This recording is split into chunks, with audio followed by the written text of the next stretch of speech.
Good morning, everyone. We love a full house. It's wonderful. The May 7th, 2014 meeting of the City Council is herein called to order. This meeting has been properly noticed and posted in compliance with the open meeting law.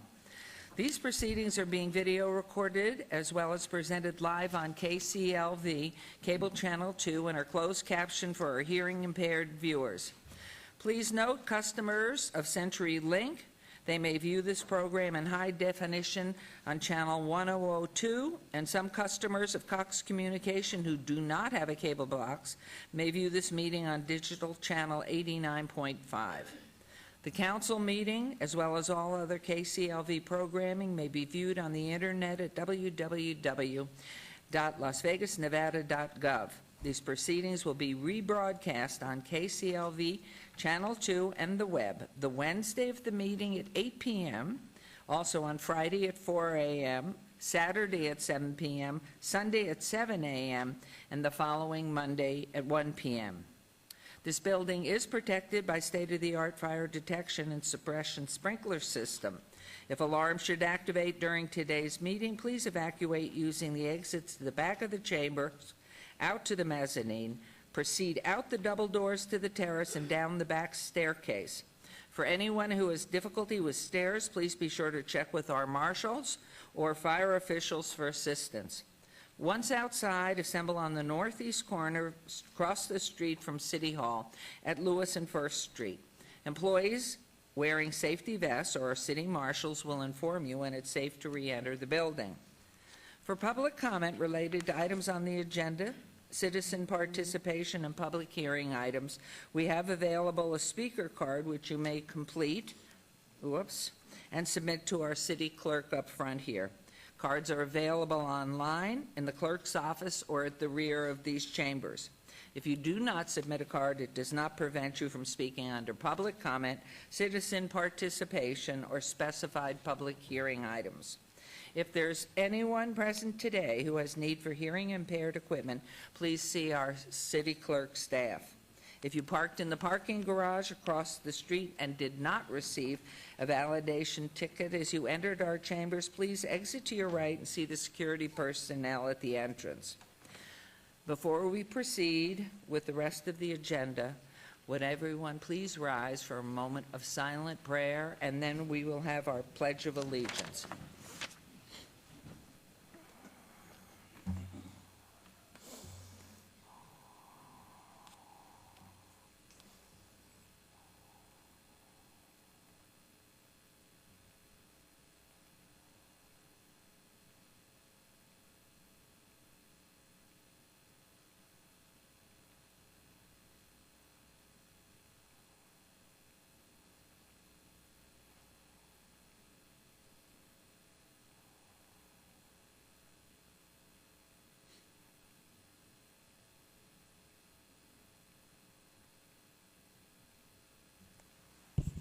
Thank you.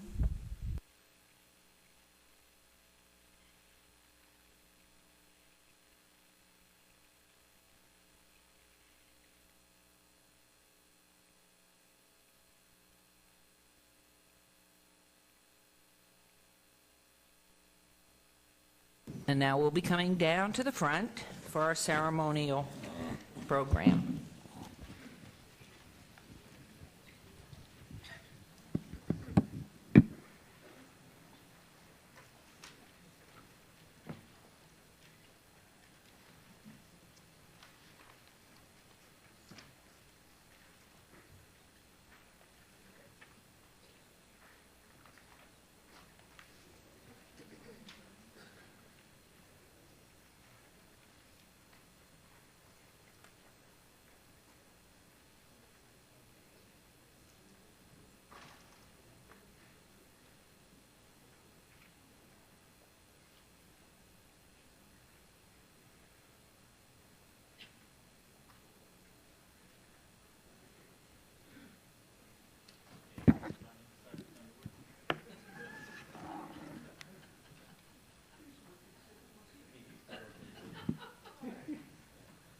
Finally decided to come to work.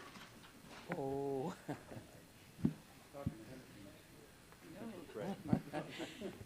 cherry picking.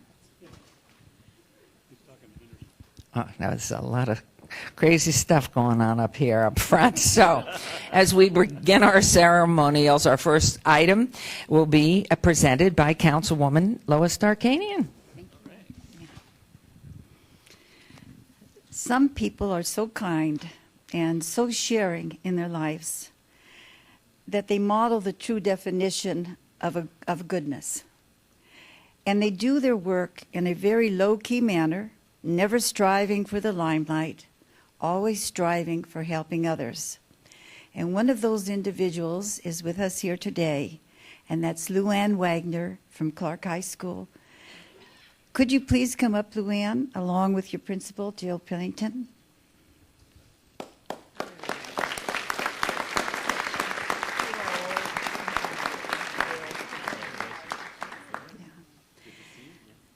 In October of 1998, Luann joined the Clark High School teaching staff in the Social Studies Department. Today, she is that department's coordinator, currently teaching U.S. Government and U.S. Government Honors. But that is not her complete vocation. Immediately upon joining the Clark team, she realized there were students in need of very basic necessities. With no classroom to call her own at the time, she would teach her students from an audiovisual cart that she pushed from room to room.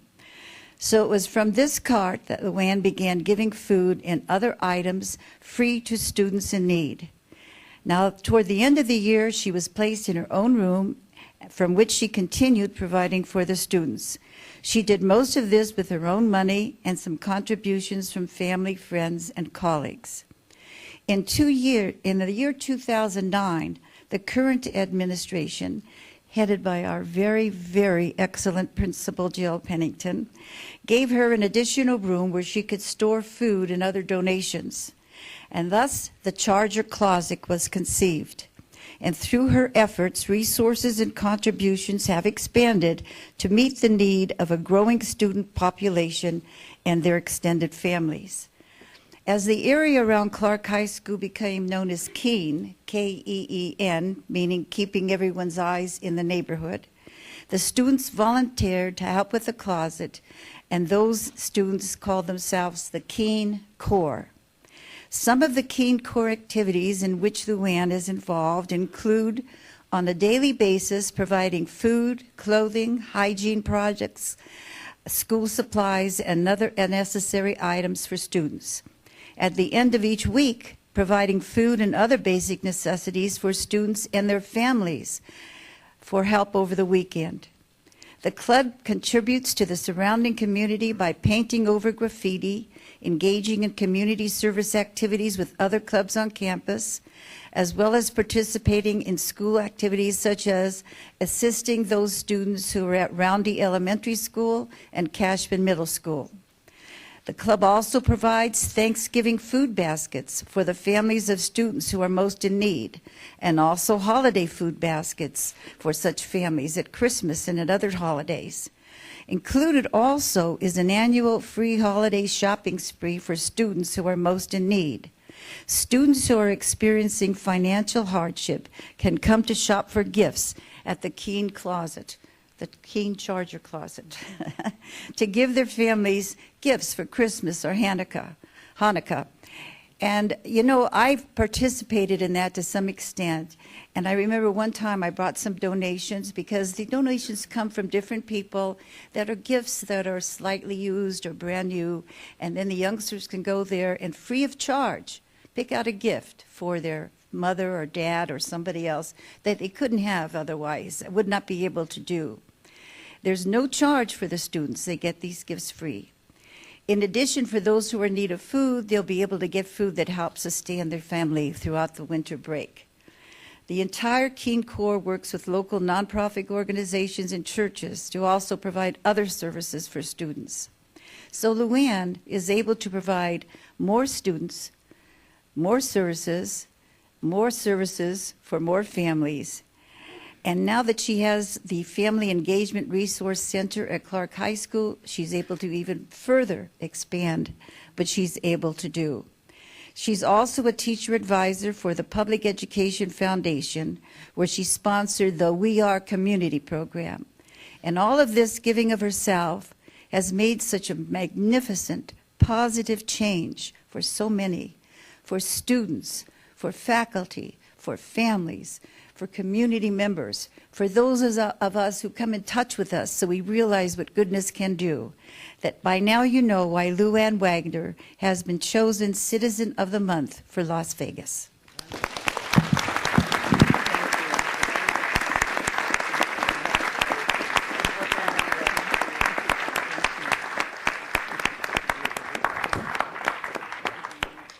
So Lou Ann, I and the mayor and all the members of the city council present this to you, and I hope you'll look at it once in a while and know how much we appreciate your true contributions to our city and making it better. Thank you. Would you say a few words? Sure, thank you. I'm just truly honored to be here today, and I'm very humbled. I honestly didn't know this even existed, and so I was speechless when I actually heard that I was going to be honored with this today. I have to say that I wouldn't be here today without the support of our community.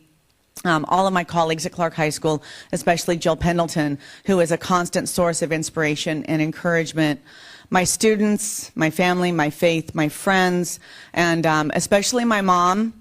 So this one's for you, Mom, today, because my mom taught me in the short time I had her up until I was 15 that you never judge and you always help when you can. And so today I really owe this all to my mom, and I thank everyone today, especially Robin, for this nomination. And I'm just so speechless and so honored, and I just thank you very much. Jill, you want to say a few words? I'm very proud to stand here today next to Mrs. Wagner, and to her family, thank you for supporting her.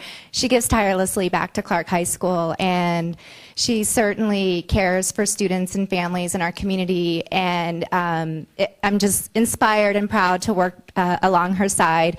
She, during her own lunch period every single day, she doesn't go sit in the teacher's lounge and meet with her colleagues. She stays in her classroom and passes out peanut butter and jelly sandwiches for those students that didn't have lunch that day, and she does that every single day.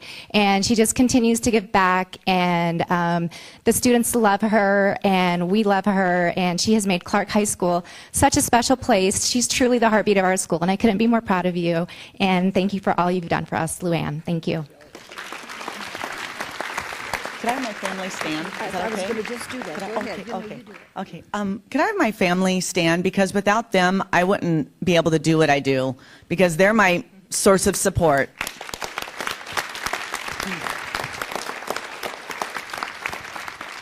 I want to thank you very much, and I want to tell you, you make us proud. The city of Las Vegas proud. Thank you very much. We have the sign over there for you. Did you know that? No. Yes, and we're going to stand by that sign and have a picture taken. Thank you. Okay. See, this is going to be in front of City Hall. Yes, I'm going to have your name right there where everybody will see it as they drive by. Bringing the family up too. The family, Family up the picture. the family here? Right there. Oh.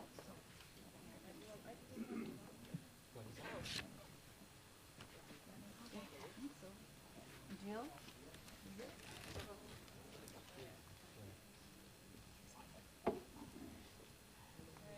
Ready, guys? All right, 1, 2, 3. Profit, okay.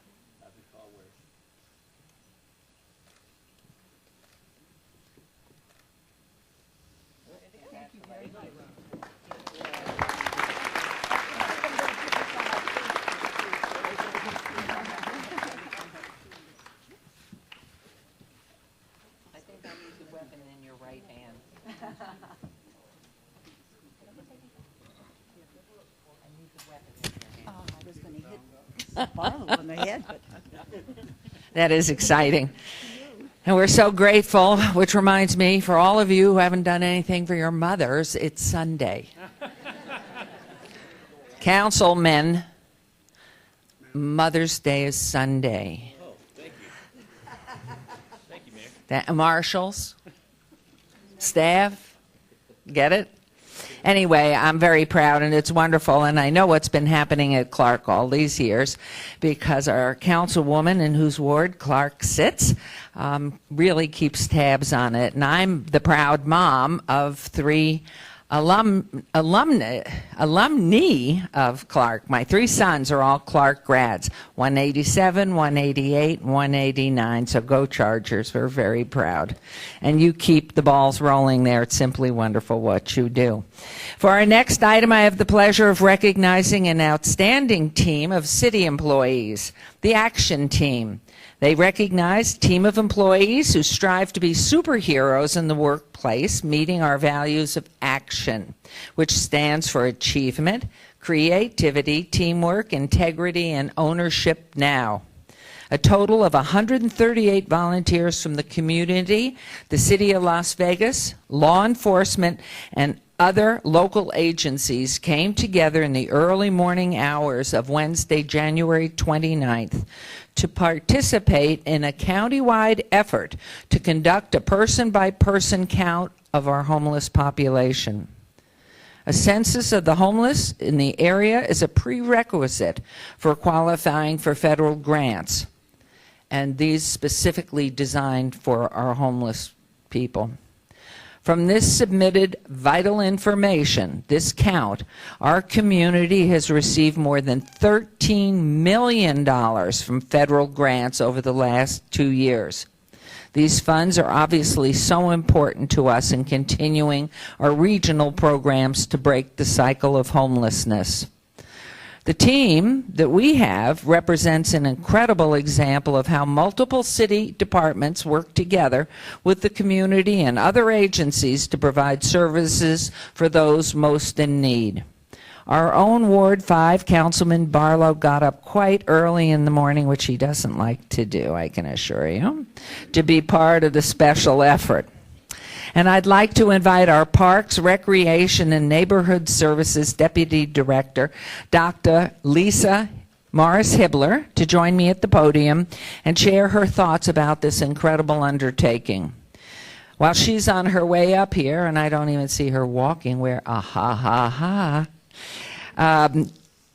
I'd like to invite all of those who participated, who are here with us, to stand in the audience so we can give you a round of applause. All those who participated in this early morning count, would you please stand up? We are so grateful to you. Wonderful. Our marshals, there's so many volunteers, it's simply fabulous. And that's just a few representatives from this great organization. It's a job well done, and Dr. Hibler, please tell us a little bit more about this. Good morning. Good morning. Thank you, Mayor and members of the council. Since 2007, we've been conducting a homeless count, and it started as a biennial activity, and it's now an annual activity. But the importance of this is what allows us to wake up and we'll actually be there at midnight after working a full day shift. So many of us are up for 24 hours because we understand the importance of what the activity is. I'd also like to thank the 75 homeless navigators. They're not here today, but those are individuals who were recently homeless. They were individuals that are were living on the streets, and now they're in one of our programs. But they go out with us and they help us to identify where homeless live and make sure that our count is meaningful, because without the accuracy of the count, we won't be able to get those federal dollars. So for all the team members who have continued to come out with us, thank you so much. I know for many of us, it's our 5th census. And for those of you who are interested in getting involved, and you don't have to raise your hands, but we know you're out there, I want to ask you to please call Tara Ulmer at 229-4279. That's 229-4279. Please get involved for the 2015 homeless census. Thank you. Is there an age restriction on of who can join in that? As long, the mayor asked if there was an age restriction. As long as there's an adult present, then it's fine. Usually probably around 16, since it's at midnight. Okay, thank you. Thank you, and thank you, team. Simply so proud. For our next item, I'd like to invite our city manager. Is she there? Yes, she is. Betsy Fretwell, to join us up here at the podium. Good morning. Celebrated the first week of May since 1985, Public Service Recognition Week is the time set aside to honor the men and women who serve our nation as federal, state, county, and local government employees. As you all know, I so love and appreciate our city employees and what they do to build our community to make life better here in Las Vegas. There are so many wonderful examples of employees at the city joining the extra mile to help the public. From something as simple as a park maintenance worker taking the time out to say hello and check on dogs at one of our dog parks, to a major undertaking like working on bringing new businesses such as Zappos.com to our city, our staff really has proven it is one top-notch group. So I want to highlight a few recent accomplishments by our staff who've provided service value to our community, helped us to continue to be sustainable, and remain the iconic city that we have grown to know and love. Last summer, we had multiple storms that dumped inches of rain in short periods of time, causing flash flooding and damaging streets and property in our city. The worst of the storms parked over the burned area of Mount Charleston caused by the Carpenter 1 fire. With no vegetation to slow the rain, we soon had water pouring off the mountains, running towards homes in Centennial Hills in our Ward 6. This left a huge mess behind, but thanks to our great city crews, we were able to mitigate the issues our homeowners were facing and got things cleaned up pretty quickly so that the storms had the smallest possible impact on the quality of life in the Northwest.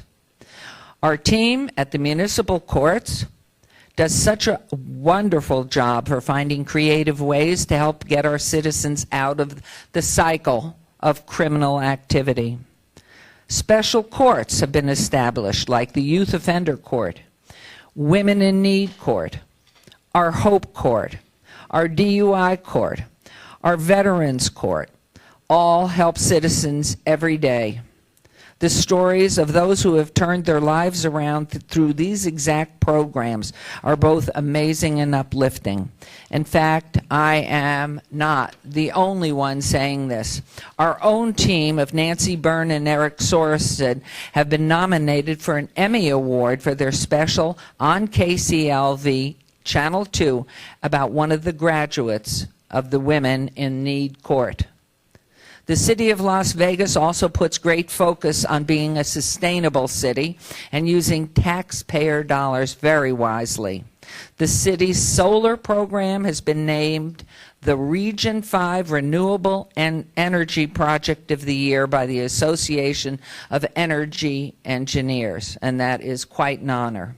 There are so many accolades and stories of city staff serving our community, and I know our constituents know the great job each one of these employees has been doing. From our marshals, who I see everywhere, they're all around here, so handsomely dressed, they're everywhere. To our fire department, I know I've seen also equally wonderful fire department representatives here. To our city clerks, streets, maintenance, sanitation units, and our graffiti abatement crews, we truly are an A1 city team working to make Las Vegas the world-class city we all envision. We owe so much, obviously, though, to the leadership of our city, our manager, Betsy Fretwell, and we all know how lucky we are to have her. Betsy was selected this past year as recipient of the prestigious National Public Service, National, just not Nevada, National Public Service Award from the American Society for Public Administration and National Academy of Public Administration. The award honors individuals who make outstanding contributions and those whose accomplishments may be viewed as models of public service within and outside the work environment. The award also recognizes individuals who exhibit the highest standards of excellence, dedication, and accomplishment over a sustained period of time, and who are creative. Wow, you are a good girl. Who are creative and highly skilled career managers at all levels of public service. It's no wonder that our city delivers the highest levels of service with Betsy at the helm. So today I want to present Betsy with this proclamation making the 4th through the 10th Public Recognition Week in the city of Las Vegas. And so here it is, and it says pretty much everything I've just said, but in detail for her to keep and have in your office. We are so proud of you, and I know you have to say something because these are your peeps. Thank you.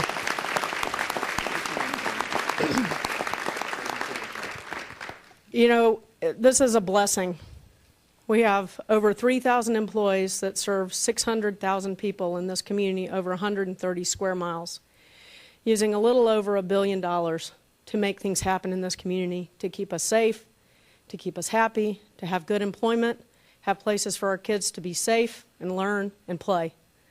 And we're really lucky because we have employees that are honest, they're efficient, and they work hard for the public. But they do more than that. They're dedicated to the citizens of this city. They are dedicated because public service is an honor.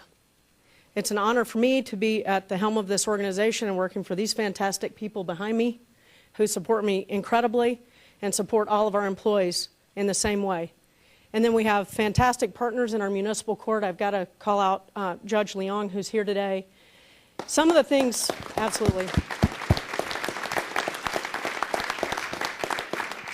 Some of the things that our partners in the courts have done have truly changed the lives of people that struggle, that are in a really bad place and need a way out, and we've been able to create those ways for them.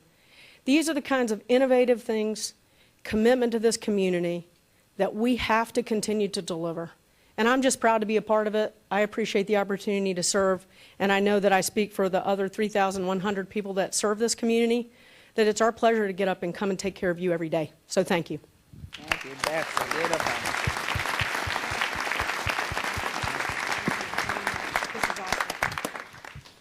It's a great career path, all of you young people that are here. Public service really is great. You wake up every morning early thinking about, wow, what's going to happen today? Because every single day is a little bit different, and there are just always new challenges, but we have the right people here working for the city.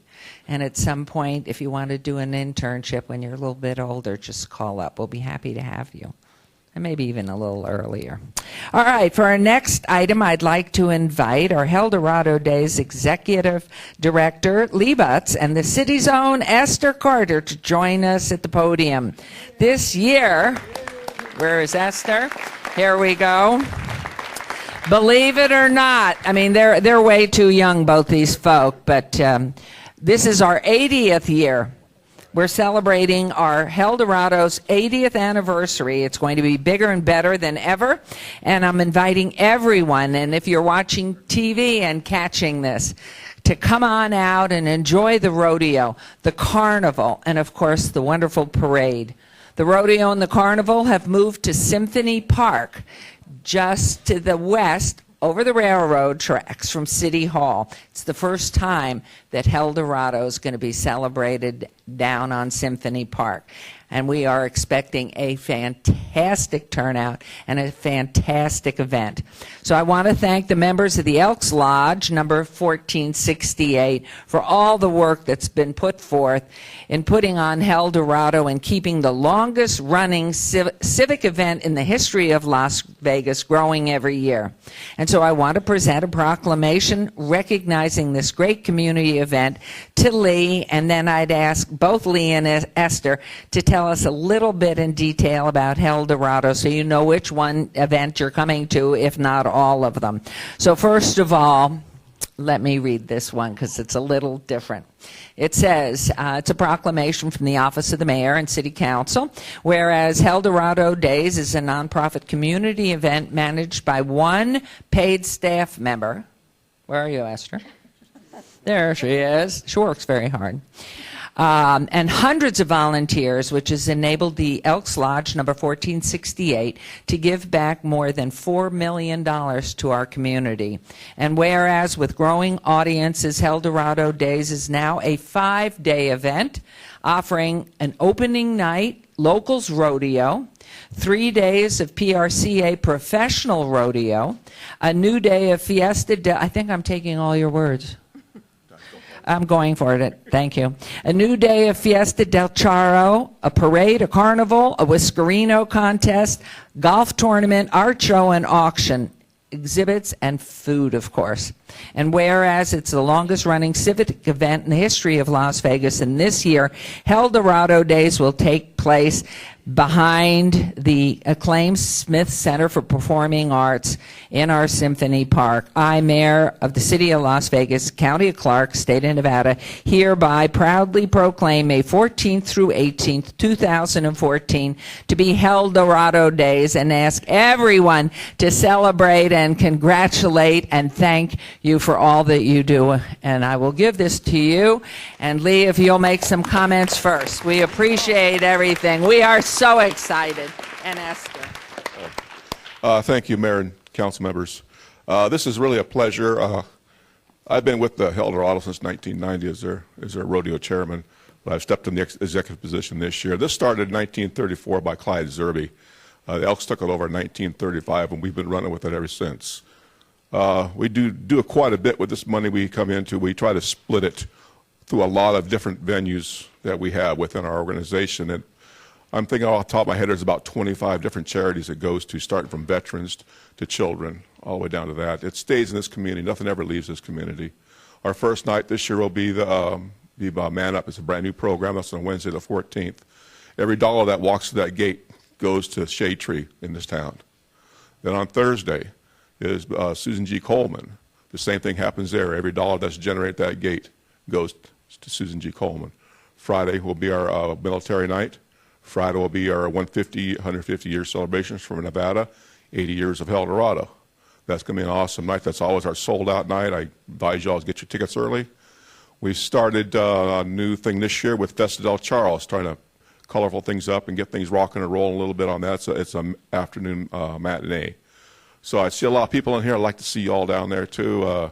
If you're there, just say hi. I'll be walking around making sure all things are running right. And with all the volunteers we do have out there, everything keeps pretty good. We have the marshals out there for protection out there, so they keep our outside protected. And on behalf of the Elks Lodge and myself, all of our members, I want to thank the mayor, the council people, and you all for being here. Thank you.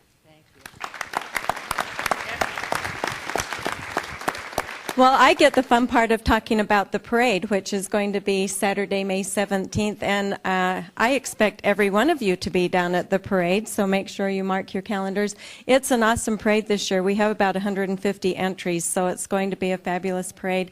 Saturday, May 17th, starts at 5 o'clock on the downtown 4th Street parade route.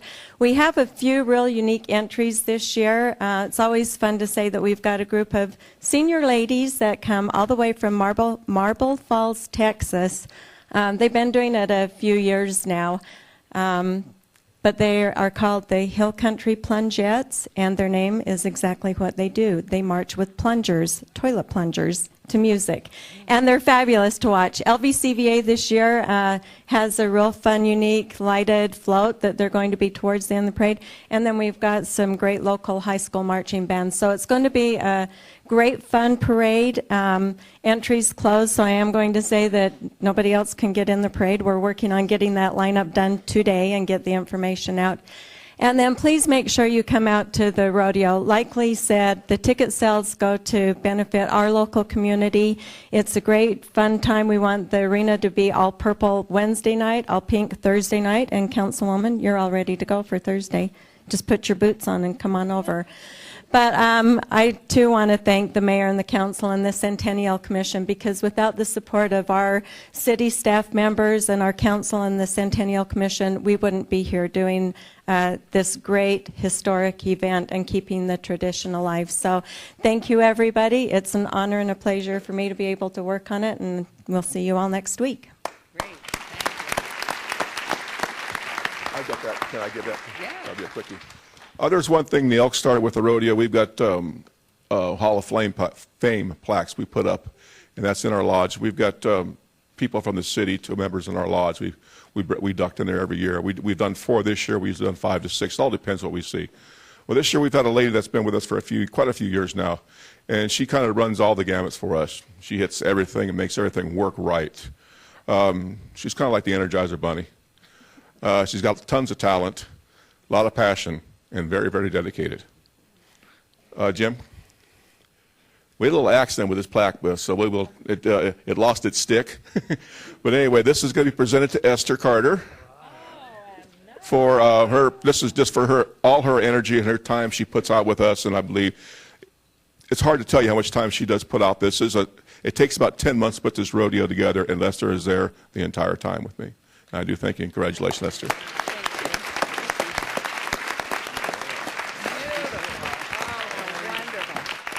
Almost missed that.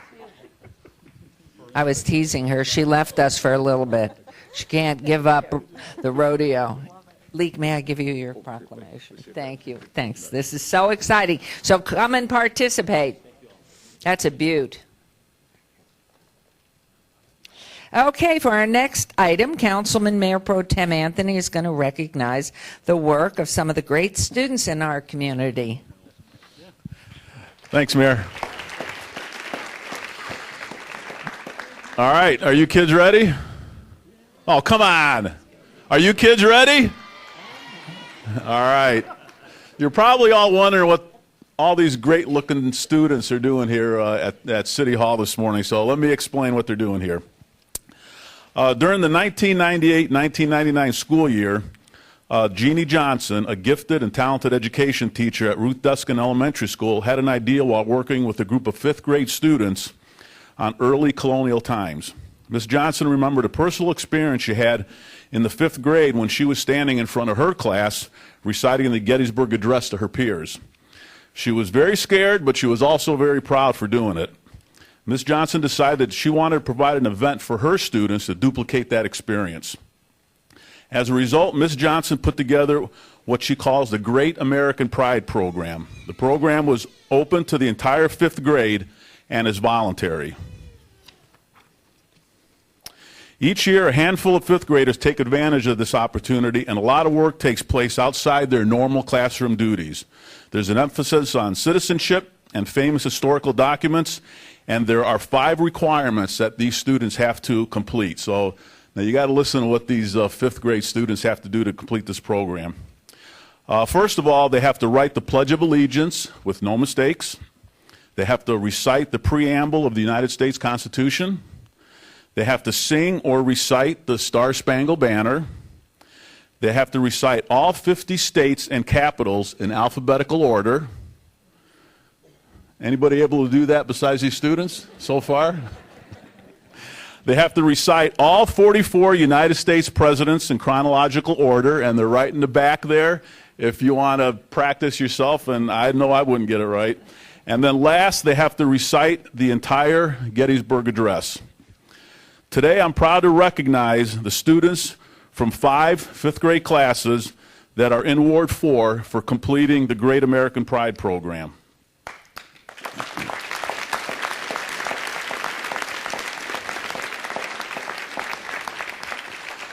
One class is from Ruth Duskin Elementary School, and Principal Schrader is here. If I could just recognize you, Principal, if you could stand up. Thank you for coming down. One class is from Mountain View Lutheran School, and 3 classes are from the Meadow School in Summerlin for a total of 88 students that went through this program.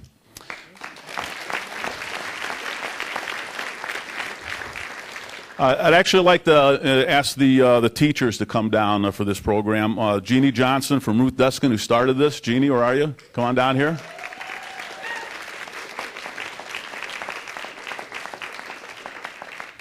Christine O'Neill from Mountain View Lutheran. Why don't you come on down here, please? All right. And from the Meadow School, we have Kathleen Brennan, Linda Bookout, and Bill Bissell. Why don't you all come down here?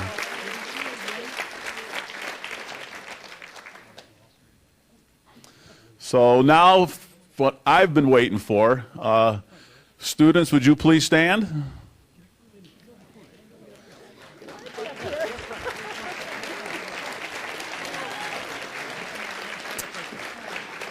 And they are now going to recite for you the entire Gettysburg Address.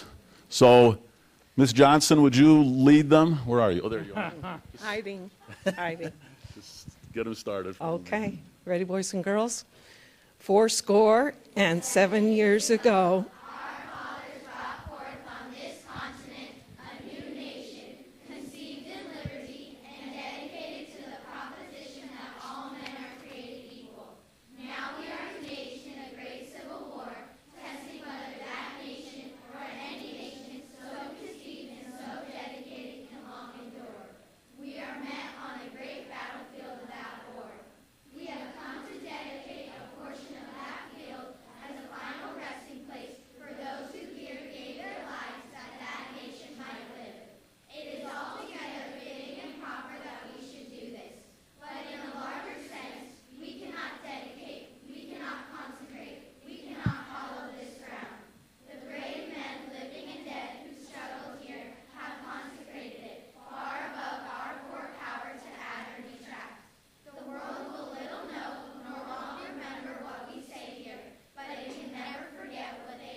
Good job. Woo! Unbelievable.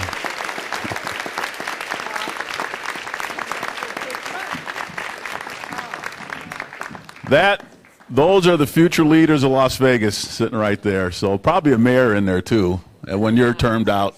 Okay. Ms. Johnson, would you like to say a couple of words on behalf of the teachers and the students? well, mostly on behalf of the students.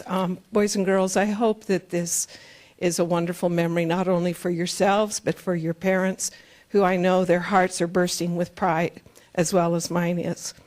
And it's really wonderful that you have this opportunity to come down here and be honored by your mayor and your city council for your hard work. And I hope that the words that you just recited from Abraham Lincoln's speech, that those words talking about dedication that you've seen this morning, some of the other people that have been honored, how you too can dedicate yourselves to making our country stronger, our city a better place. And I thank you for all of your very, very hard work this year. Great job. Thank you. Thanks. So I have a certificate of appreciation back here. We're going to hand them out later on for every student, signed by the mayor, myself, and the entire city council. When we're done here, you're all going to go up to the mayor's office and tour the mayor's office. She has a lot of snacks and candy and licorice, so help yourself to all that. And then you're going to go to KCLV, where we film our programs, and take a tour through that. So I think I got everything. So great job, kids, and we're going to see another one next year. And Mayor, did you want to do a specific shout out to someone in particular? Or? You know what? I think we forgot to say, you said moms and everybody else, but you forgot grandmoms. Right? So I am a grandmom to one of these students. Caroline Goodman, if you'd stand up. Caroline, we're so proud. But you and all your classmates and all the fifth graders in these schools, all of them, you are the future leaders. We're so very proud and hope you remember to recite this often so you don't forget it. Do not forget those words. They're so important. And we look forward to seeing you all up on the 7th floor. Thank you for coming and thank you for sharing. I would have loved to have heard the recitation of the cities, the capitals, and the states. I could not do that. I would also like to have heard about our presidents in order. Anybody on our council could do the presidents? If I was standing back there, I could. But we're so proud, and we thank you so much. You really fill our hearts with joy. And so, Christina O'Neill, thank you from Mountain View. All of you students are wonderful. So proud. So thank you. I think I have one more agenda item, or do we not? Yes, we certainly do. So what we're going to do when you come upstairs, I'm going to ask, I have staff here, we must have 100. Is someone from my office here? When they come up to the 7th floor, we're going to give you all a good luck, good health mayor chip. And that's to keep with you to remind you of the very special day and what you've been learning in school. We are just so proud. So if I could ask one of you to take these up to the 7th floor to greet the students. Thank you very much. This is Ms. Kalkman, and thank you. Thanks. Okay, for our next item, which happens to be our final item of the morning, before we get into council, our next item, Councilman Ricky Barlow is going to tell us about the next big event coming to Lorenzi Park and how we can get all of us, all of our children, reading this summer. Thank you, Mayor. Wonderful job, students. Let's give the students another round of applause. That was wonderful.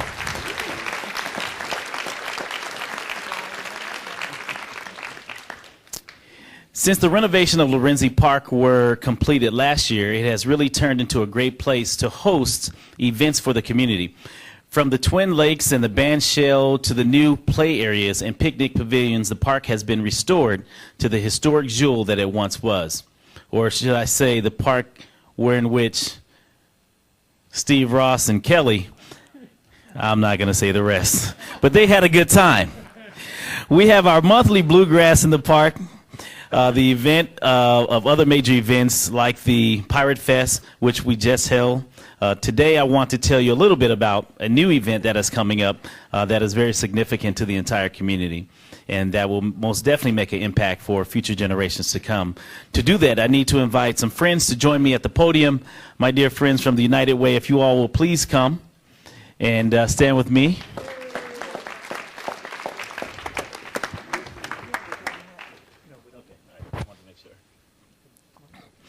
The City of Las Vegas is partnering with the United Way of Southern Nevada to host Flip Through Summer, a special day of celebration, imagination, and the magic of some children's and the magic of some of children's most beloved books and characters.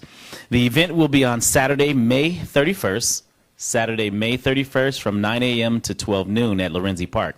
And I'm inviting the entire community to come out and join us. There will be games and activities as well as special guest reading stories and a massive book swap. I think we have some video of a public service announcement that we can show on the monitors above. Now, what should we do? What would you do if your mother asked you? Would you say you had spent the very best day? Reading and flipping and getting to play. Lots of good fun that is truly funny, whether it's wet or the sun is not sunny.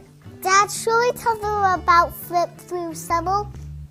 Summer is here. It's time to celebrate. May 31st, Lorenzi Park. Great readers will make. Book nooks, characters, the Cat in the Hat. Free ice cream, free books, and a piggy-doo pat. It's fun to have fun, but you gotta know how at Flip Through Summer it's easy and wow! Wasn't that great? It is going to be an awesome event, ladies and gentlemen. Flip Through Summer encourages summer reading since children can lose as much as 3 months of reading comprehension during the summer.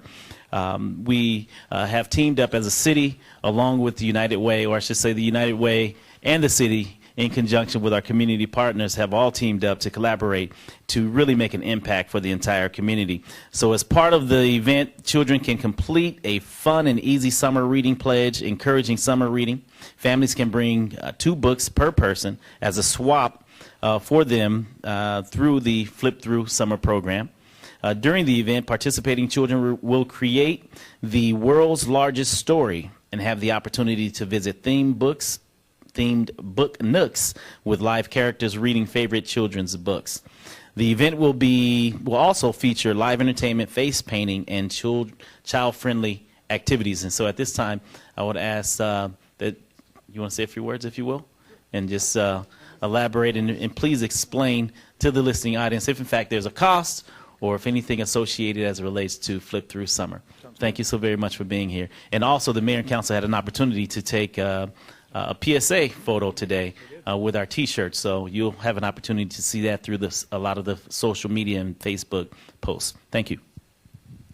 Well, good morning. I'm Cass Palmer. I'm President and CEO of United Way. But on behalf of United Way, the local citizens, and on behalf of the mayor and the councilman and Councilman Barlow, we want to say thank you. We want to say come out and enjoy the summer and come out and learn how to develop new reading habits for you. Kids, it all started. What I just heard here was phenomenal. And I got to tell you, both of my kids, Danielle and Matthew, were with with Jeannie for years. And I went through the exercises you did. I can't remember 3/4 of what you just recited. But at the time, I could do it and I could name the presidents because I helped my kids. But it lays a nice foundation for doing well in school. Reading is what it's all about.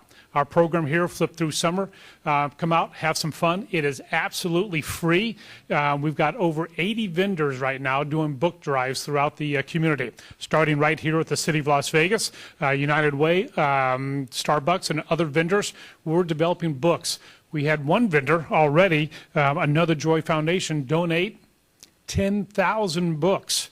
10,000 books, let alone we have our 80 vendors coming up with book drives. So we're going to have a lot of books for you to take home and create your own home library so you can keep your reading skills up throughout the year. So come on out and have fun. Saturday, May 31, 9 to 12, Lorenzi Park. Thank you, sir. What about volunteers? How will individuals have an opportunity to volunteer and come out and participate? This young lady right beside me hosts the largest volunteer program in Las Vegas. And if you want to learn more, United Way of Southern Nevada, uwsn.org/Flip Through Summer. And we'll take any volunteers that want to come out and help. We've got Nooks out there. We've got a lot of volunteers already committed. But if you want to get engaged and give back a little bit to your community and to the kids and support education, come on out. uwsn.org/Flip Through Summer. Thank you, Mr. Palmer. But kids, what he failed to mention is that Bluebell ice cream will be out there. So how many of you all like ice cream? Oh, come on. Right. And parents, guess what? Starbucks coffee is out also, bringing out Starbucks. How many kids like Starbucks? Right. I figured that. Wow. Yeah, so does my kids, right? Starbucks and Bluebell ice cream are generously providing ice cream and coffee to participants. And of course, as Mr. Palmer mentioned, to learn more about the event, visit www.uwsn.org/Flip Through Summer. I'm excited to see everyone there, and please come on out and participate. And let's give United Way another round of applause. Thank you, Mayor and Council. We are so proud. You are so involved. You just find United Way everywhere because we live united. Thank you. Thank you all. And before we break, just for a few moments for our technology to catch up, Isaac Barone from North Las Vegas City Council's here. If you would please stand up and be recognized. City Council, North Las Vegas. And our wonderful sister city of Henderson, one of their council persons is here, Deborah Marsh, over there in the orange, former president of the Nevada League of Cities, so always so supportive with us. So at this point, we're going to take a 5-minute break, and we invite you all upstairs. You'll find where the elevators are. You don't have to climb 7 levels of stairs. But please come on up to the 7th floor, have a tour. And we will take our break for 5 minutes and then get the technology all ready. Thank you all for coming. We're going to take a quick photo for Jen. Right here.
You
all mind taking a photo?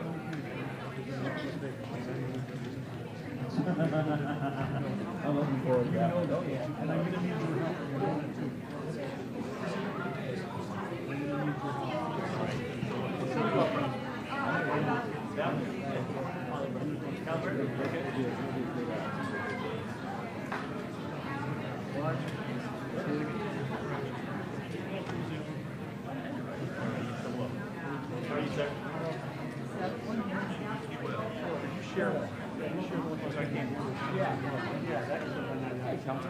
Okay, Councilwoman, this gentleman here would like to speak with you. With you. How you doing? Not bad, brother. How you doing? Hey, congratulations on your Pirates thing last night. No, I didn't get a chance to go out there. I was actually, you should have seen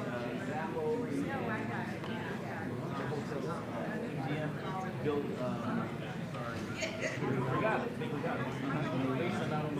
Oh, the bottom of the regatta has to be completely 100% tape and cardboard. Man, it was the coolest thing. Was it awesome? Yeah, it was cool. Did they dress you up like a pirate? Did you dress up like a pirate too? Well, actually, I came in from the flight, but I had on my pirate. Oh, okay. Yeah. So I had an outfit upstairs. Yeah. That's sweet. You good?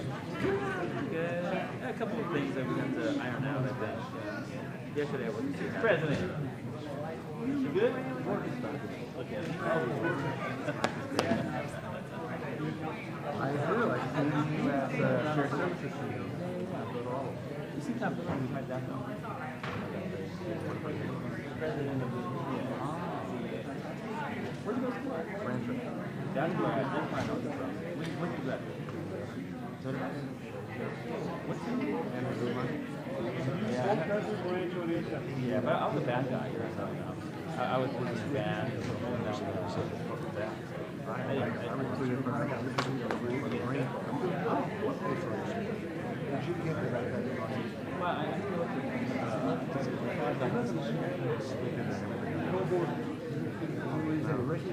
Look, his pockets are now. It will be my excuse me. No, anyway, is that what you're doing? I didn't pay my card, but I'm on I think it was funny because over here this morning at 5:30, I always check the father. All of a sudden, sitting on space right in the middle of the line, that's what some of my friends got. And I think we've done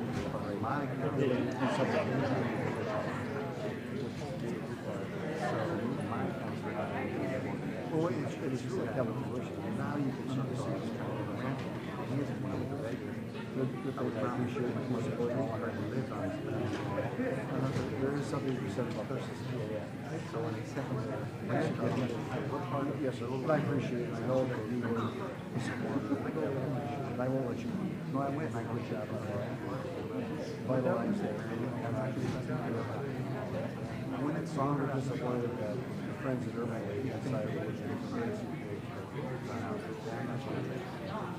on by whenever you want. I usually got a break. Do you have any dialogue with those changes? Do you remember Coach Johnson? I'm not sure anybody. We'll figure something out. So I'm glad to see if they think the big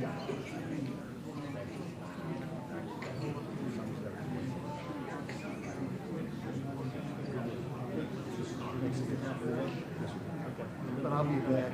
Yeah, I'll be back in a couple of weeks. Because I got a lot of stuff to do. And then to finalize. Yeah, and I think we'll have some. Yeah, they've done really good. All right. Appreciate it. Okay.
This mic? Is that right here? Yeah, we'll leave it here in case somebody has something. If you want, you can shoot. When you, I hate to sound like the lawyer, when you approach the bench, which is what I call it, you want me to come up with it? Yeah, just come up with it. We just found the advice and we couldn't have it.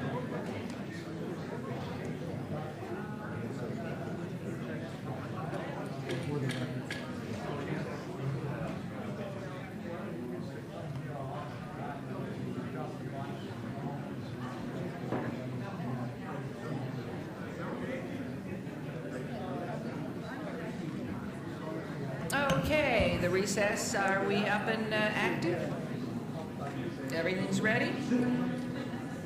Okay, we will begin with agenda item number... No, that was exciting. Okay, agenda item 10, public comment during this portion of the agenda must be limited to matters on the agenda for action. The amount of time any single speaker is allowed may be limited. All comments made will be cross-referenced to those specific items. If anyone submitted a speaker card or who wishes to speak under this portion of the agenda, please come to the podium and state your name for the record, and we will set the time with some leeway at 1 minute. The cards that I have at this point are Councilman Isaac Barone and Melissa Boyd and Bobby Haynes and Vicki Higgins.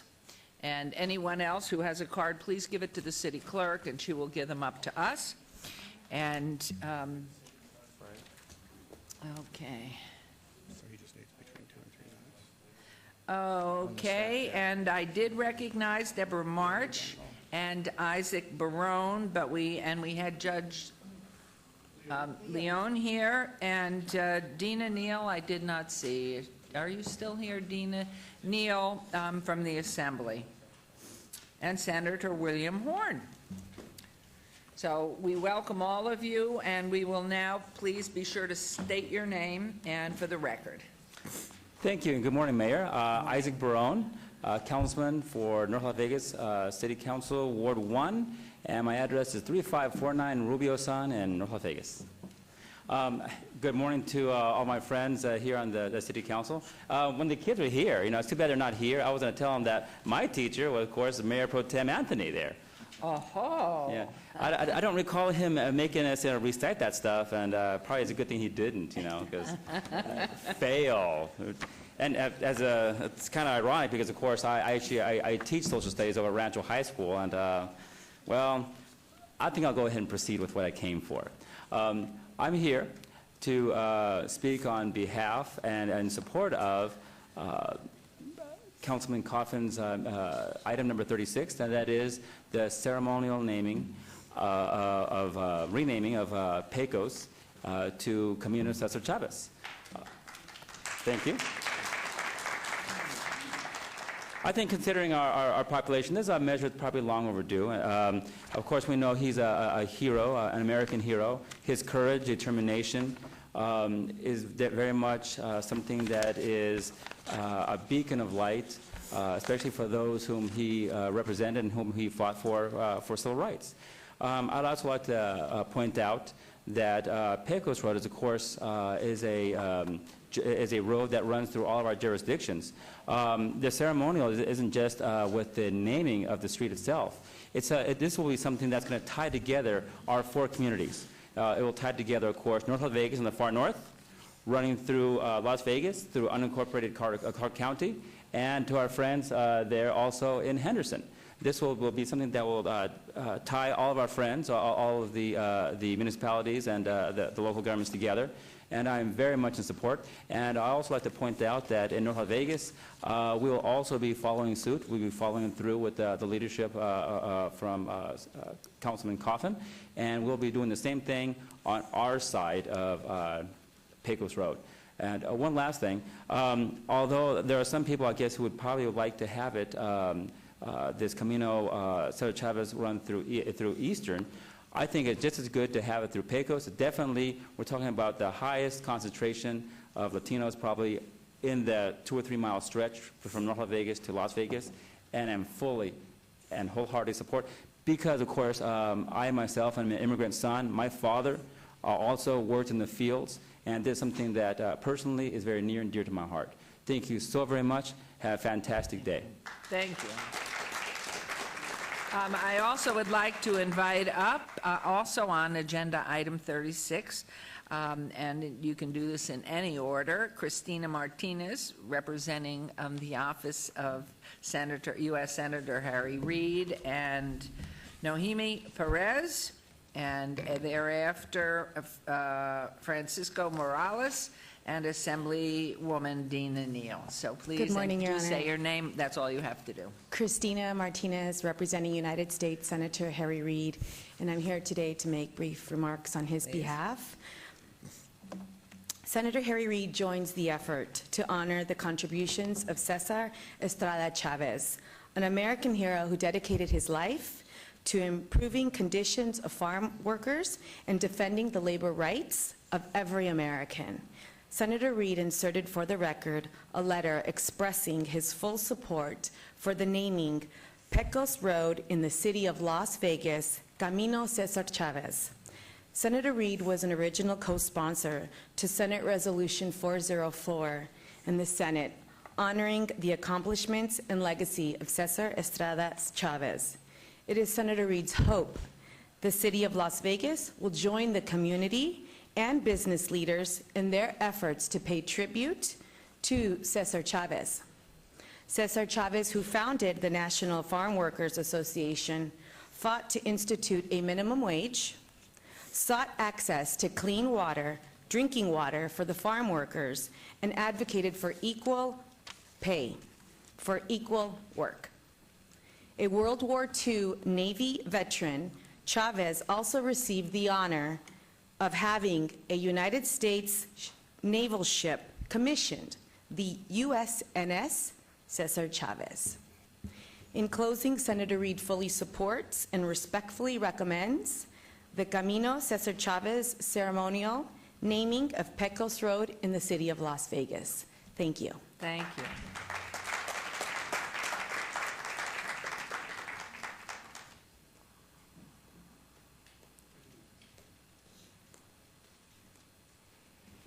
Good morning. Good morning. I am Assemblywoman Dina Neal. So I'm here to represent the members of the Nevada Legislative Hispanic Caucus, and we want to thank the leadership of Councilman Coffin for his bringing this street naming for Cesar Chavez. And we also wanted to make mention that together we are honoring a great leader in our country, and that we've benefited from the sacrifices that he made to improve the lives of others. And I wanted to leave with a quote that I think embodies the work of Cesar Chavez. We cannot seek achievement for ourselves and forget about progress and prosperity for our community. Our ambition must be broad enough to include the aspirations and the needs of others for their sakes and for our own. And thank you once again, and we hope that this passes on the agenda. Thanks. Thank you very much.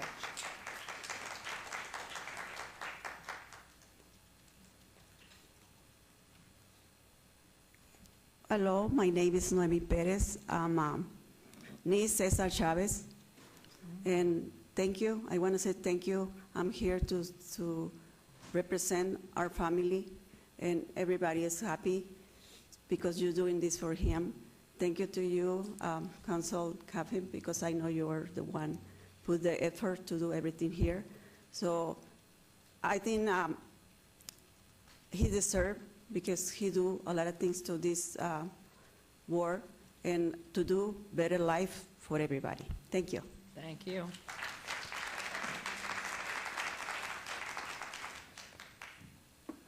Good morning, everyone.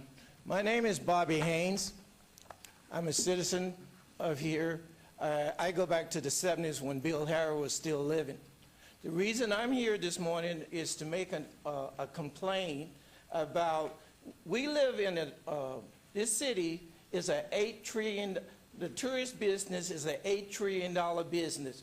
And in maybe 2 years, it'll be a $16,000 business, $16 trillion business.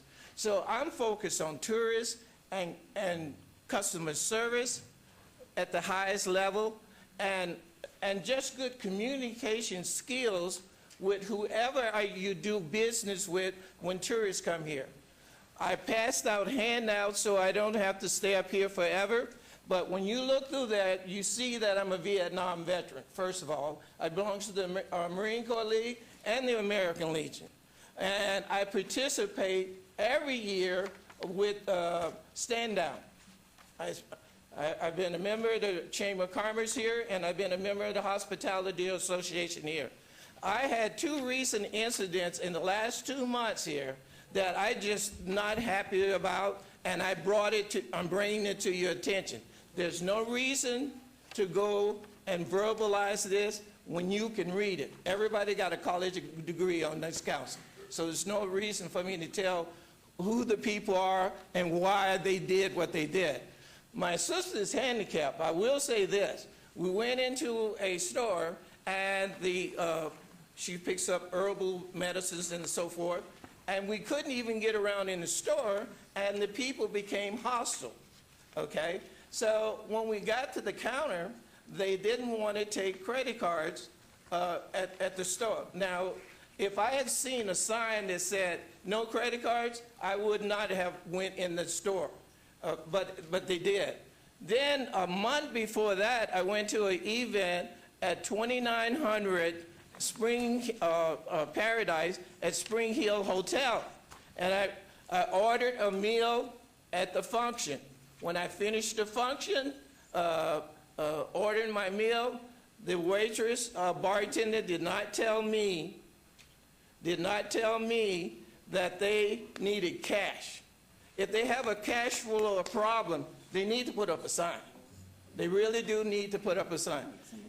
Tourism is our business. I've been here since the late 70s. I'm gone now, but I want you to please read this information there. If you have any questions, I'm not hiding. You can get the questions right there. Feel free to do that.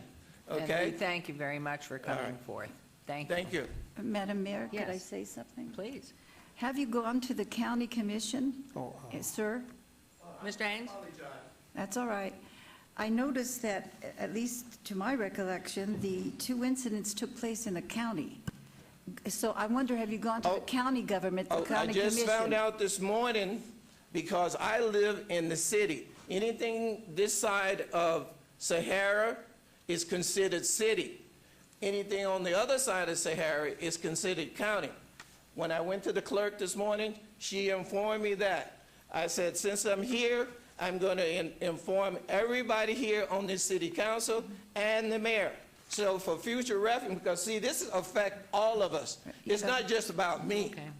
You understand? Excuse me, sir. But you Sir, have gone to let me the county just- commission? Yeah, that's next. I'm going to them See, next. We have no authority when it's the county commission area. They have the Okay. authority. I just wanted to tell you that. If it were in our area, we could do something. Certainly they were unfortunate incidents, and I would find out who your county commissioner is too and speak with him personally. Well, I'm going to make it a point to get my point across. I'm a fair person. Thank you. Like I say, there's many people that do volunteer work in this town. I stick with veterans. Thank you. Because that's a brotherhood. Okay, and a Mr. Haynes, sisterhood. thank you. We appreciate it. Please do go to the county commission, though, because of the issues that Councilwoman Tarkanian brought up. Thank you. Appreciate it. Anyone else wishing to be heard in the first minutes of public comment, please?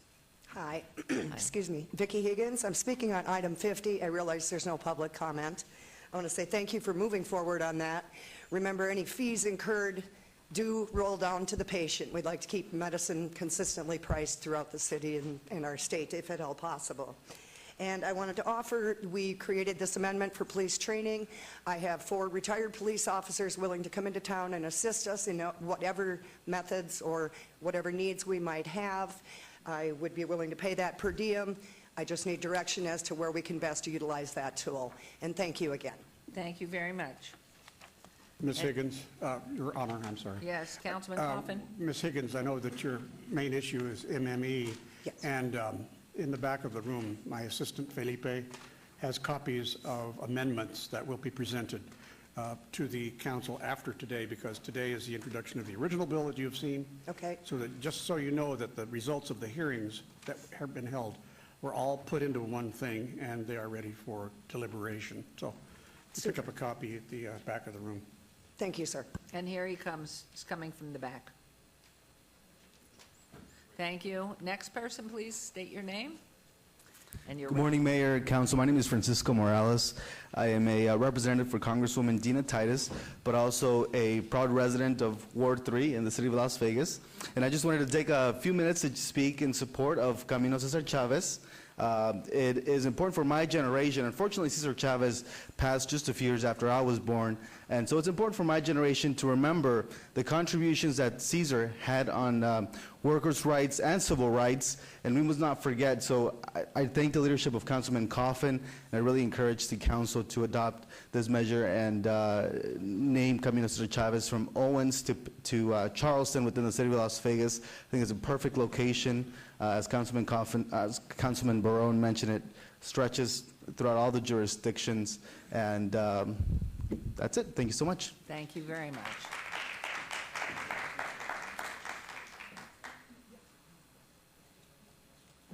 Good morning, Mayor. Good morning, City Council members. My name is Andres Mendoza, and I'm the State Deputy Director of the League of United Latin American Citizens, and I am here on behalf of proposal number 36, and I really hope we adopt this agenda item, and we are so proud of Mr. Chavez. There is so many things I can say on his behalf, but congratulations to Councilman Coffin. Thank you so much. Thank you. Anyone else wishing to be heard, please come forward. And be sure to state your name, please. Hi. Hi. My name's Melissa Boyd, and I'm here to represent Nevada Voters for Animals on behalf of the horse-drawn carriage issue that is pending here in Las Vegas. We would like you to reconsider the yes votes on this, because this city has an overabundance of DUI offenders and drivers that have no respect for basic traffic laws. To add horse and carriages just creates another roadway hazard to the amount of pedestrians and vehicles already on the road. This could also become a clear case of animal abuse just with the extreme heat. If the air temperature is 103 degrees, the heat being generated from black asphalt can be an additional 30 degrees at a minimum. So we are requesting that the temperature be measured just above the asphalt. Also, since there is no regulatory agency to oversee this operation, there is no guarantee that there will be adequate watering stations for horses and no agency to enforce any of the guidelines such as operating hours. By allowing this to go forward, it will be a tragic accident waiting to happen, and that is what tourists will remember. Thank you. Thank you, Ms. Boyd. I think many of these issues were brought up under the consideration before there was a vote, and I felt confident that as far as the watering and caring of the animals, this is all part of the process and the licensing that was created. So there was a vote. I don't believe it's going to be pulled back at this time. I don't know. Council, what is the process at some point if there is something that is passed, such as the carriage issue? How does one go about addressing that? Pardon, Mayor, could you repeat the question? Okay, it was just Ms. Boyd here is talking about the carriage issue, which was passed at last council, the 4-3 vote, and any issues that she would want to redirect to that, aside from the care, which is part of the licensing and all of that. What is the process for somebody who would want to bring something back for reconsideration? Right. I think there are two mechanisms here. One is the existing laws regarding animal cruelty and things like that, which could be enforced. But if it turns out that this was a bad decision and the council believes that, the ordinance could be repealed. Okay. All right. Thank you. Excuse me, Mayor. Thank you. They could be repealed, or if they want a reconsideration, someone who was on the winning side could bring it up again, right? Under normal not. circumstances, that would be correct, but because this is an ordinance, it would require the introduction of a new ordinance to take repeal its it. place. Okay, thank you. Thank you. Thank you. Please come forward and state your name and then the agenda item about which you're speaking.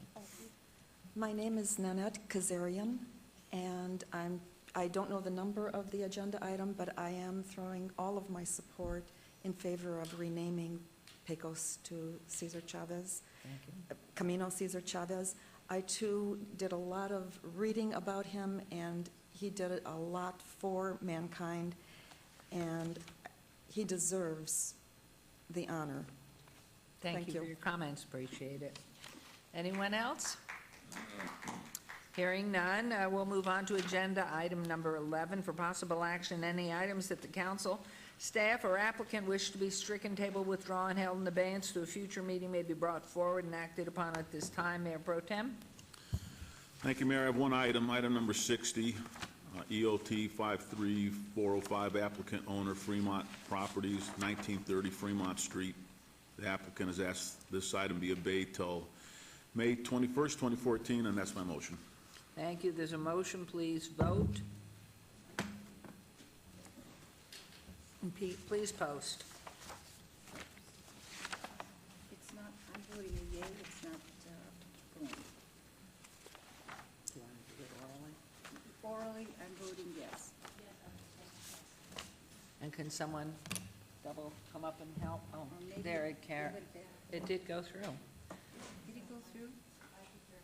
Thank you very much. Okay, motion carried, and we will move on to agenda item 12 for possible action to approve the final minutes by reference to the special joint city council and redevelopment agency budget workshop meeting of April 7th, 2014. Is there a motion to approve those minutes, please, Mayor Pro Tem? Move for approval.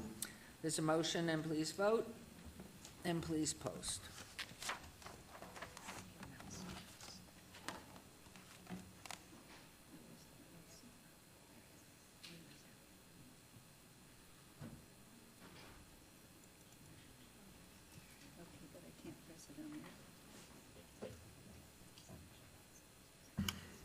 Thank you. The motion carries. Mary, Thank you. Mayor, Yes? if I could have the city clerk put me down as an affirmative. Thank you.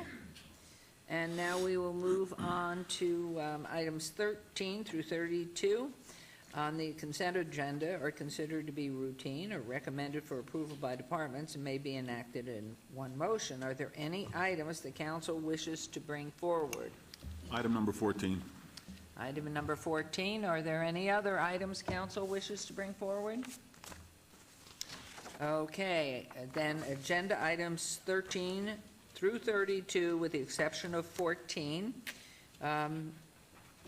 are to be enacted in one motion, and would you make the motion to approve those then? That's my motion.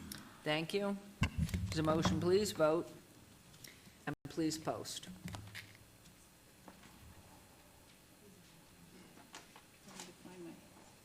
I'm in the affirmative. I lost the mouse, so I can't click it. Here he comes. Thank you. There's a mouse in the house. Yes, that motion carries. We will now go forward onto agenda item 14. Thank you, Your Honor. For the record, Karen Duddleston, Business Licensing Manager. I just have an addendum for one letter that was delivered to our office that unfortunately I could not get to the clerk's office in time to be included in the packet that you have for the business impact statement. Just to let everyone know that we will update the business impact statement, have all of those comments on our website, and as we work with the City Council on this ordinance and amendments to it, that we will make sure that all of that is taken into consideration. And Would you be good enough, just for the record then, would you read that, or I will, this is agenda item 14, subject for possible action to approve a business impact statement regarding a proposed ordinance that will act to prohibit the acceptance consideration of Title VI liquor licenses and Title 19 land use entitlement requests for off-sale packaged liquor at establishments on or adjacent to the pedestrian mall as defined by LVMC 11.68, add new regulations regarding the sale of alcoholic beverages at any existing establishments along such pedestrian mall pursuant to a package license, and clarify that establishments that sell alcoholic beverages pursuant to a tavern license may only sell off sale from behind the bar or storeroom. Bill number 2014-29. So, Thank you.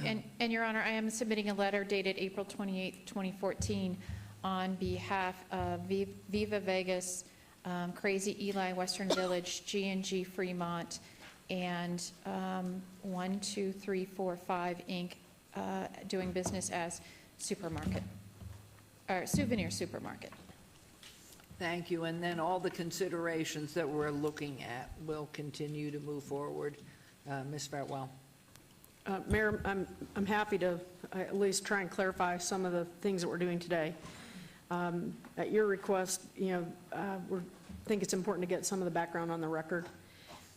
So if you'll bear with me for a second, I'll try and keep this brief and concise, as some of the council members asked me to. First off, item number 14 is not a discussion item. It's a business impact statement. This is a part of the process that we always go through with any ordinance where we solicit feedback about the impact of a proposed regulatory change on the businesses that are in that field. So we've received feedback. I appreciate Karen asking that we put the last letter that we received on the record for consideration and a part of this action today. I think it's important to explain that over the last year, and particularly the last 6 months of 2013 and the beginning months of 2014, we had a series of meetings with downtown stakeholders. And those downtown stakeholders represented a whole array of individuals, from the Arts District to Fremont Street to Fremont East, Cultural Corridor. It was a very inclusive group. They worked on several key issues impacting downtown, particularly as it related to safety. One of the first things you did with their work was the curfew, for instance. That work also included dealing with packaged liquor. So that has been a part of that conversation. During that same time frame, the council adopted a packaged liquor moratorium. That expires this month, okay, so in the month of May. What's under consideration today are two items, item number 14 and item number 49. And so let me take a second and kind of explain how all of these things are supposed to work together. One, staff and the city attorney's office prepared and submitted a comprehensive downtown alcohol, minors, licensing, and fee regulatory package as a part of the business impact statement based on all the work that the Downtown Stakeholders Group did over the last 9 months or so. That is what informed the business impact statement that you have before you today. However, we have been in the process of dealing with the impending expiration of the moratorium. So Bill 49 addresses that issue specifically. So it's not a broad ordinance addressing all these other component issues related to alcohol, packaged liquor, regulatory structures, fees, etc. It is one component of all of that, which I believe created some confusion because all of the feedback that we got was about this broader ordinance potential. So what we're asking to do now is to take the feedback that we received under item number 14. The city attorney's office and the city manager's office and our licensing staff will work together to prepare a second ordinance. So an ordinance in addition to item number 49 that addresses more issues than just the moratorium, and bring that back for council's consideration as quickly as possible. Maybe our idea is to try and get something before you for introduction on the 21st. Some of these things, if they're beyond the scope of the business impact statement, then we would have a longer lead time to deal with them because we have to go through the business impact statement, not to get into too much detail. So that is where we are, and we can, as we go forward, do a couple things. Here's some of the next steps we would recommend. One, that you incorporate, by reference, the additional letter that we received from the packaged liquor store owners in the downtown area, as Karen Duddleston recommended, for item number 14. That item number 49 is the introduction of the moratorium. That is the first step in the process for final council consideration for that moratorium on May 21st. And that you acknowledge or let the city attorney and I continue to work on drafting some additional legislative language ordinances that we can bring back to you for your consideration regarding all those other issues that are not addressed in the ordinances before you today, but was a part of the business impact statement that was submitted to the public for comment. So that would be my recommendation, and Brad may want to jump in here, but I think time is of the essence on the moratorium because it's running out this month. Well, I think what you said does make sense. The issue has been a lack of again, the communication has been a lengthy time, these 9 months, and having attended those package and the liquor issues that we've had. So I can understand with not all the time having every minute the communication open, that's the biggest thing. So I think this addresses it, but Council, would you want to add to it? Just a couple of things. We're not agendaed today to discuss the bill, nor are we agendaed today to have a discussion regarding the responses to the business impact statement. But I concur with the city manager. This bill today was never intended to do anything more than address the moratorium, not because we've abandoned the other issues that were discussed, but because we didn't have enough time to get those issues into this bill because the moratorium's expiring. We felt time was of the essence. Let's just get a nice clean bill that deals with the moratorium and follow it up with another bill that deals with the other issues. There has been a lack of communication for that. I apologize, but I can assure you we have a meeting this afternoon. During that meeting, we're going to have the policymakers for the city tell me what they want in that second bill, and we will have it teed up for May 21st. And when will that be communicated, just before it becomes agendized? When will that communication go out so the other parties can at least be sure that what they feel is important is included? As soon as I know what's going to be in the bill after this afternoon's meeting, I'll be happy to get all the stakeholders in the loop and provide them with at least a bullet point list of what's going to be in that bill. Thank you. Could I just make a real quick clarification? Yes. Brad said that he was meeting with the policymakers. Well, that's you. He's really meeting with us, staff, administration. So I just want to make sure we're clear on the record that today's an internal meeting. You all will not be having a conversation as a part of your afternoon agenda, for instance, as it relates to this. But will we be copied in as that next step is taken in the amended or new ordinance is presented? Absolutely. We've made a commitment to make sure that we brief on this. We know that time is of the essence, and we're going to try and get another bill introduced on the 21st. We would be seeking a sponsor for that measure, and if there's not a sponsor, then one of us will probably be the proposer. And at least then we can get the conversation rolling on the rest of those issues that have caused a bit of confusion because there was so much work on a variety of fronts that still needs work and still needs to be addressed. Okay, Mayor. thank you very much, Councilman Barlow. Thank you, Betsy and Brad, both for the wonderful job that you all have been doing as it relates to trying to pull this together on behalf of us. But the question that I have for Brad is, what harm would there be to package this all in one move, such as obeying this until the 21st, so that we can have time to evaluate and cross-reference the amendment that we have today being proposed, which will give the council an opportunity to really, get our arms around this new language so that we can be ready to go on the 21st, opposed to doing it in a piecemeal effect. I don't like to bring measurements forward in a piecemeal effect. So why can't we just complete it on the 21st? That's a very good question. I think the technical answer is yes, you could do it on the 21st. I would highly recommend against doing it for a couple of reasons. One, this ordinance that's before you today was originally intended to address merely the moratorium issues. A number of issues came out of the discussions that we had that also need to be addressed, but they could not be addressed in time today. Second, if you want to address them in the next 2 weeks in the form of an amendment as opposed to a new ordinance, you could do that.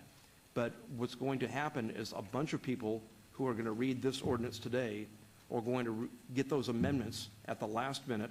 They're not going to have notice because they're not in this particular ordinance. There is going to be a lot of people coming here, and it's going to be a very protracted meeting with a lot of people being hit by the first time with some very significant changes downtown that I feel for policy reasons are best addressed and noticed in a new ordinance rather than in a last-minute amendment. So you bring up 2 points. You bring up one, the ordinance in relation to the moratorium. When does the moratorium sunset? It's this month, and I don't know the exact date. I'm sorry? We believe it's the 19th, but I'll verify with Flynn. Right. I know that there's a couple of days where the new ordinance, if adopted, will come after the expiration of the moratorium, but only by a day or two. It's very, very close in time. But keep in mind, if there's going to be a radical amendment, and believe me, the amendments that are being discussed are radical amendments to this particular ordinance, There's no way to give notice to the people who are going to be affected by those radical amendments that they're going to be discussed and adopted at a single meeting, which is what's going to happen on the 21st. Okay, If you so put those things in a new ordinance, people will at least have notice to come here, have comment, and be informed. Okay, so as a point of clarification, what are we being asked to do today, Brad? What you're being asked to do today is simply accept the additional information that was submitted as a result of the business impact statement, and that will be the vote on item 14. And then later in the meeting, you won't be asked to do anything more. The mayor will merely have me read the new bills into the record, and they'll be assigned to recommending. And this particular bill, item 49, will go to a committee of the whole, so the council will hear the entire bill as a recommending committee at the meeting on May 21st. Okay, so it won't be the recommending meeting on the 20th, but the city council meeting on the 21st? That's correct. Okay, okay, thank you. And again, if I may, the timeline approximate that you think, you'll be meeting today to start the process, but what are your thoughts? Is that going to hold off till June, or what is the timeline to the best of? I feel like time is of the essence on some of these issues. Some of them, as the city attorney has expressed, are material. Some of them are important to our ability to enforce. So some of them may be more controversial than others. What we want to do is work on an ordinance that addresses the outstanding issues that have yet to be addressed, that are not addressed in this current moratorium ordinance, item number 49, that will come back for its full and, I guess, potentially final hearing on May 21st, because it's already been published, and it's ready for your final action should you choose to take it. We will work on that ordinance, and our goal is to try and get, well, our goal is to get another ordinance on for introduction for the 21st. And at what point, excuse me, at what point would the stakeholders, we have the paperwork, but at what point would they be included in that conversation? Well, we can do whatever you would like. We're happy to reassemble some of the key groups. We do that regularly. Karen had a lengthy meeting, 2 of them, with the packaged liquor licensees that are impacted by the ordinances before you. And we also have the opportunity for a public hearing. There may not need to be an expedited hearing process, so we may be able to have a recommending committee or a particular hearing about that bill with a committee of the whole, where you hear the feedback and then take action later. We can do that in a little more paced process, because we're not under a deadline like we are with this moratorium expiring. And we can hold special, staff can lead some special meetings once we have a draft. Happy to do that too. But we've been in communication. We just need to beef it up, I believe. Well, and before the end is presented, that at least the stakeholders know exactly what's being included. Well, and this is why I'm suggesting that the stakeholders in their documentation that they provided to us were provided based on a much broader ordinance than the one that's before you today. So as long as we stay within the bounds of what we put out with the business impact statement, then we don't have to go back through the business impact statement process. If we find that there's an issue that the community or the stakeholders or the council wants to address that's outside of what was included in that business impact statement, we would have to post that accordingly and let it run its 30 days to receive comments, and then introduce maybe a third or another ordinance to address whatever may be covered in that business impact statement. So our goal right now, Mayor, is to focus solely on what was in the business impact statement and work on those issues exclusively in developing the next ordinance for your consideration. Okay, thank you. Councilman, did you want to? You did. Okay. Okay. I would ask you to take a motion on item number 14. Not until I'm done, with the mayor's permission. Please, no, you go ahead, and then I think Mayor Pro Tem I'm just was ready. I mean, this has gone on far too long. 9 months. Far too long. And I'm quite frustrated that we're still talking about this. And I don't know what to say. I mean, I think that things are not well on Fremont Street. And I think that, Betsy, you and our council needs to throw everybody back in the room again and come up with a solution quickly, is my take on this, because I'm getting so frustrated with this. And I know Councilman Barlow and Councilman Coffin, you represent the downtown area. But as one member of this council, this has gone on too long. We are better than this. We are sharper than this. Our team is sharper than this. The private sector's teams are sharper than this. So I'm quite frustrated, Mayor, and just want you to put everybody back in the room, Betsy. Their attorneys, our attorneys, your leadership, their leadership, don't really care, and get this done and over with so we can move on to bigger and better things in this city. That's just me expressing my frustration at this whole process. These are business people. They get it. They know the bottom line. We are professionals at what we do as council members on this council, trying to guide this city in the right direction. Mr. Jervik, your staff is the best. I mean, you guys are, the top of the top notch here. And Betsy, your executive team, the same. So let's stop this nonsense. And let's get over this and move on with bigger and better things that this council needs to address. Thank you, Mayor. Okay, thank you, because I think that's what we've heard from Ms. Fretwell, that that's what we're going to do. So, Mayor Pro Tem. Move for approval of item number 14. Well, I had a question, if I just might.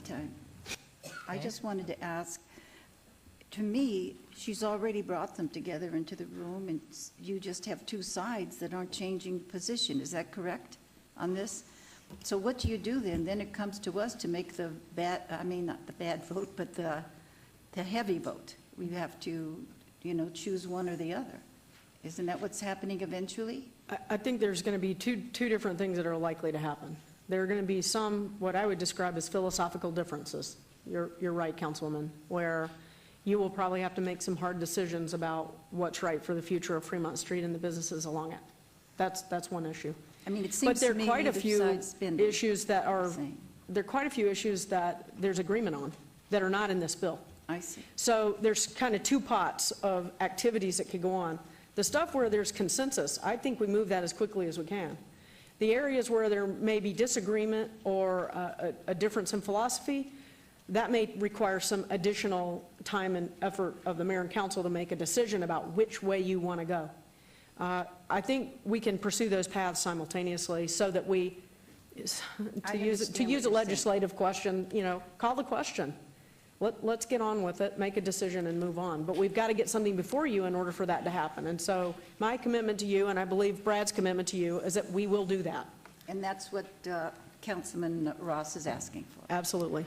And the other, as there is a motion on the floor, and so I've asked you to vote, but I know Councilman Coffin wanted to make mention.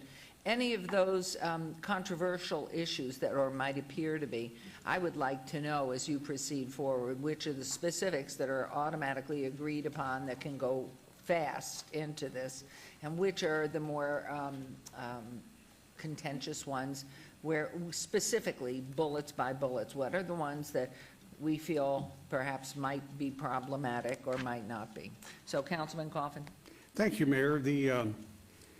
As representative of the southern half of that area known as the Canopy Fremont Street experience, I'm living the life of a person who's in the middle of the tug of war going on down there. And so I'm up to date on most things. And what I'm most up to date on are the problems down there that are caused because we still do not have an updated ordinance to give us the possibility of controlling the bums and hustlers and trick artists who are down there harassing our tourists. That's our biggest problem. Now, we have a problem with liquor. We do. But the public doesn't know it. The public knows only that they're bothered and they don't want to spend any time on Fremont Street if they can possibly avoid it, from 1st to 4th, and they're going to East Fremont, which is not good for the casino owners because that's basically a non-gaming area. And so we don't want to hurt the gaming business. But what we have here is a situation where I've just had oral explanations of the impact statement, and while it might be harmless in a sense, we really haven't had it on the table. It hasn't been one of those things that we've had to discuss and have time for people to approach us on.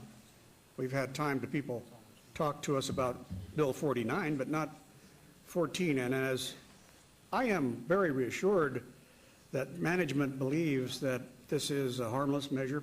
I still feel like I need a little time to digest 14 because I want to make sure that it doesn't overlap, because I noticed that the letters of support for 14 are also the same as those for 49. And I want to make sure that we don't step on ourselves by accident here. It may very well be harmless. It may be an essential thing to do, but I don't mind abstaining today if this is the issue, because I prefer to cast an informed vote than one that's not informed. So I will be abstaining if there is a general file vote. Thank you. Thank you. All right, there is a motion made. So please cast your votes. Councilman Barlow, Tarkanian, and Ross. And then please post. Yeah, I vote affirmative, please. Affirmative, please.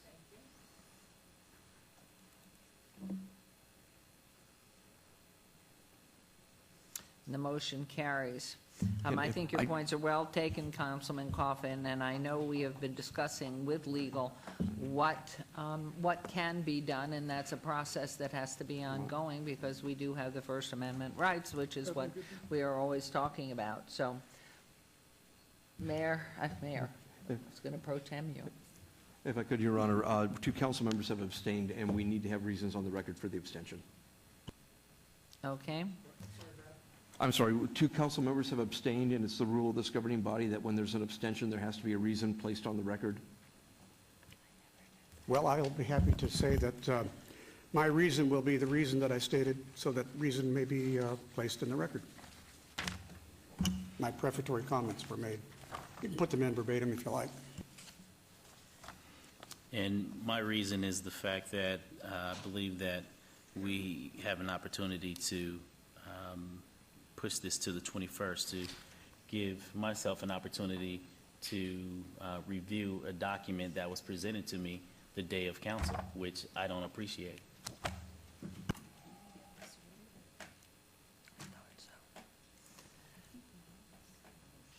Okay, that motion does carry, and so we will be awaiting your next communication and how we're moving forward.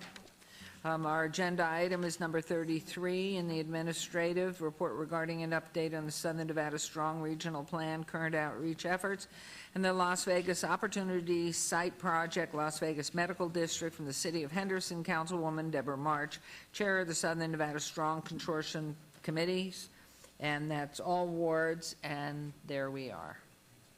Good morning. Thank you very There much. you are. Appreciate the opportunity to be here, Mayor and Council. Thank you. Nice And to have I you must back. tell you, you gave me the most warm Las Vegas welcome this morning, and I truly appreciate that. And sitting here in the audience and listening to you all engage, not only in the ceremonial concerns, but also in the business of the city, you really do enlist a sense of community. And that I believe that the citizens of Las Vegas are blessed to have you as leaders. So thank you so much for the hard work that you commit to this community. Thank you for coming forward once again with us. Thank you. I'd like to share a story about a phone call that I actually had last week with a developer who's looking to develop along Maryland Parkway. He purchased a property adjacent to UNLV and plans to tear down an existing building and build a 7-story building. And part of his commitment is to build this mixed-use development adjacent to UNLV is because he sees a plan that makes sense for the Maryland Parkway corridor. And likewise, we're working with you on the medical corridor in the Las Vegas area and in North Las Vegas and in Henderson as well, and 4 different opportunity site areas. And it was inspiring to hear from this developer, someone who gets the idea that we need to look at the way we're developing this community and to make some new decisions about how we go forward, looking at density and transportation solutions and quality of life solutions for our citizens. And so it was nice to hear from this gentleman and to get his feedback. And I think it's important that we gain feedback. And that's what we're working on right now at this stage in the process of Southern Nevada Strong, is to get further feedback from our citizens. And we've learned from our citizens that their priorities are different for people when we ask them specifically in their neighborhoods versus at a general perspective as well. Our general outreach results showed that jobs and education were our residents' top concerns. But when we asked them specifically about the medical district here in Las Vegas, their priorities were different. They were asked about crime, they were concerned about pedestrian safety, transit improvements, and parks and recreation amenities. And those were the priorities for them in the medical district area here in Las Vegas. And this is valuable information for us as we make sure that we develop comprehensive strategies to address both the macroeconomic challenges as well as the neighborhood issues in the community. And so here's what you need to know about the project going forward. We actually have 4 outreach initiatives going on at the end of this month. May 19th, we're going to be meeting in the Henderson area to look at the Boulder Highway Corridor. May 21st, we'll be in downtown North Las Vegas. May 20th, we'll actually be in the Las Vegas Medical District study area. We'll be at the Las Vegas Valley Water District looking for input at 6 to 7:30 in the evening. Hope that some of you will come down for that. And then the Maryland Parkway Corridor will be at the Boulevard Mall on May 22nd from 6 to 7:30 in the evening as well. We really would like to ask for you to participate, and we'd like your input. We'd also like to hear from the residents as to what they want in these areas and how we can better improve the community going forward.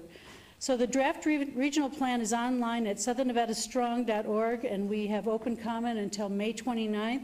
And we have an online survey that's available about the opportunity sites and development preferences, also available on that website, again, at southernnevadastrong.org. And we have staff members who are here today to provide or to gather input from your citizens if there's anyone here that wants input. And these flyers, the information on Southern Nevada Strong, as well as the meetings that are coming up later on this month, are available at the front entrance here.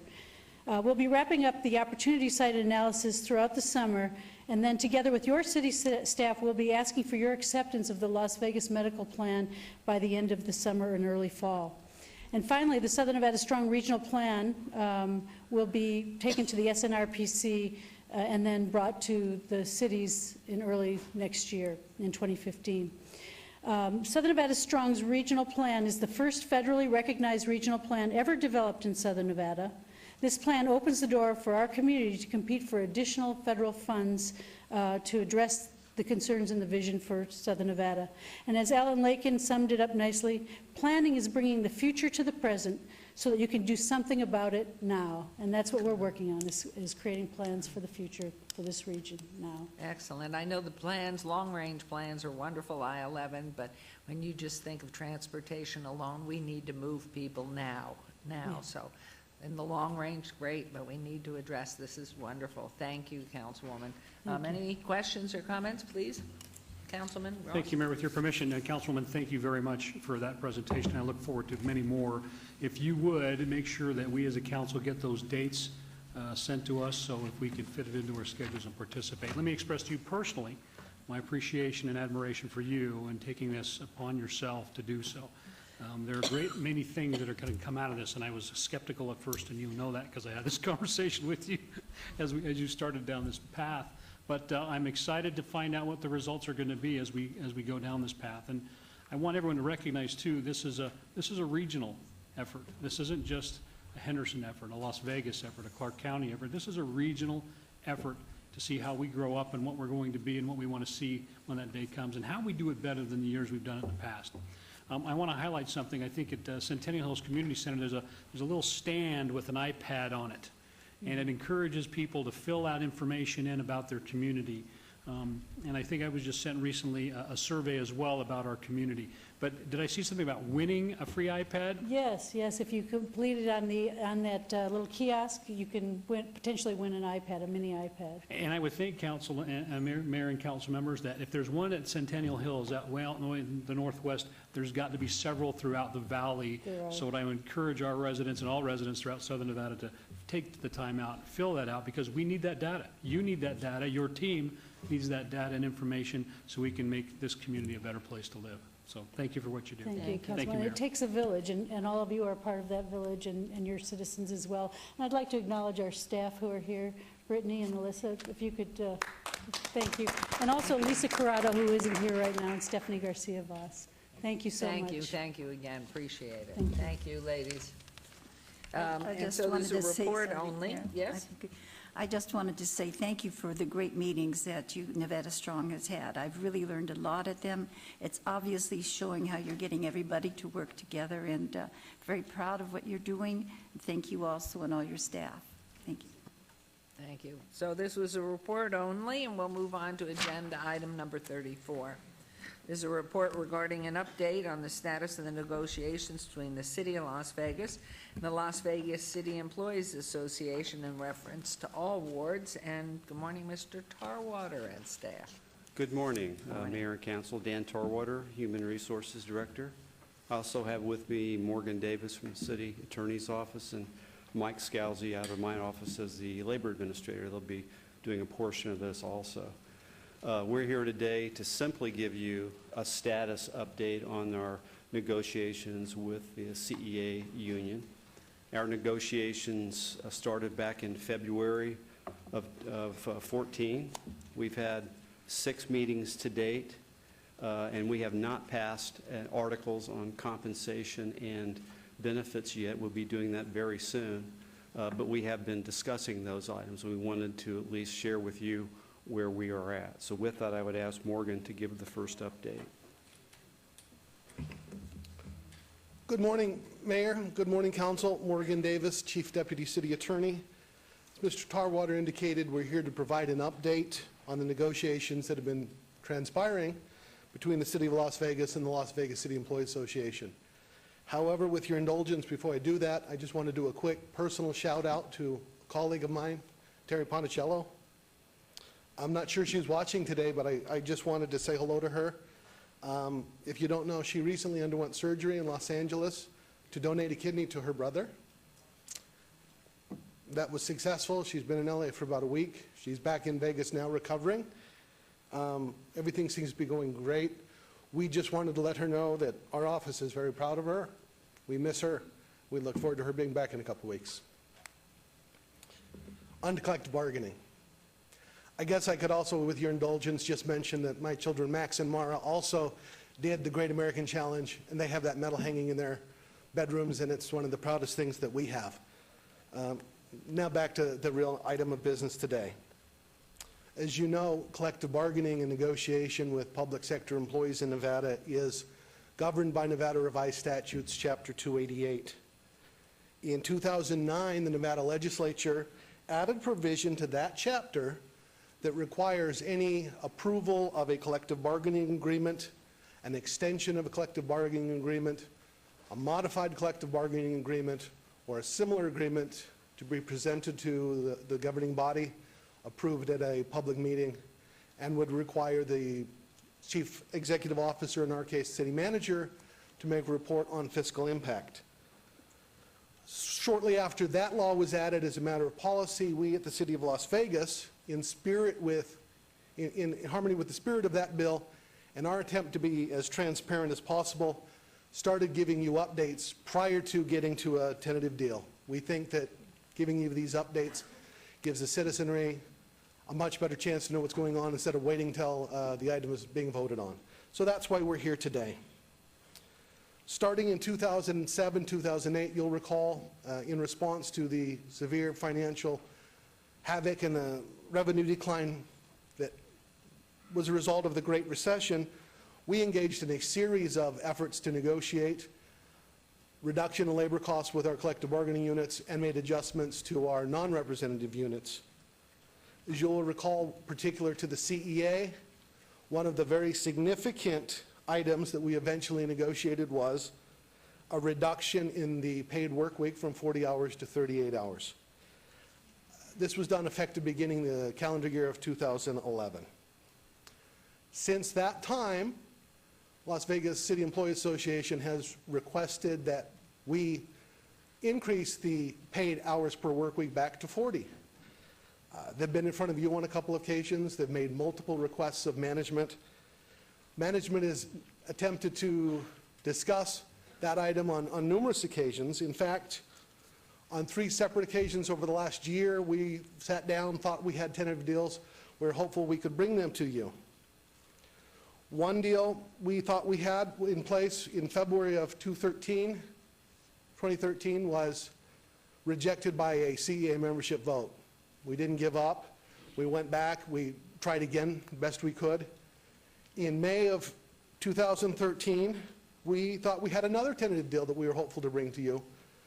That was reached with their negotiators, but it was not approved by the CEA board.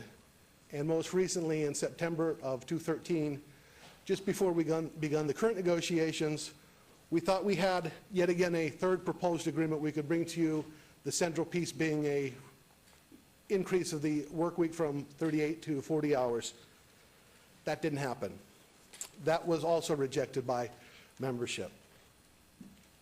In addition to those three negotiated attempts, the CEA, as you might recall, filed a grievance alleging that we were contractually bound to return to a 40-hour work week no later than December 31st, 2012.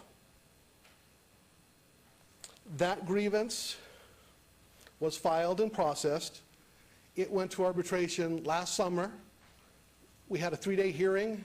Written briefs were filed.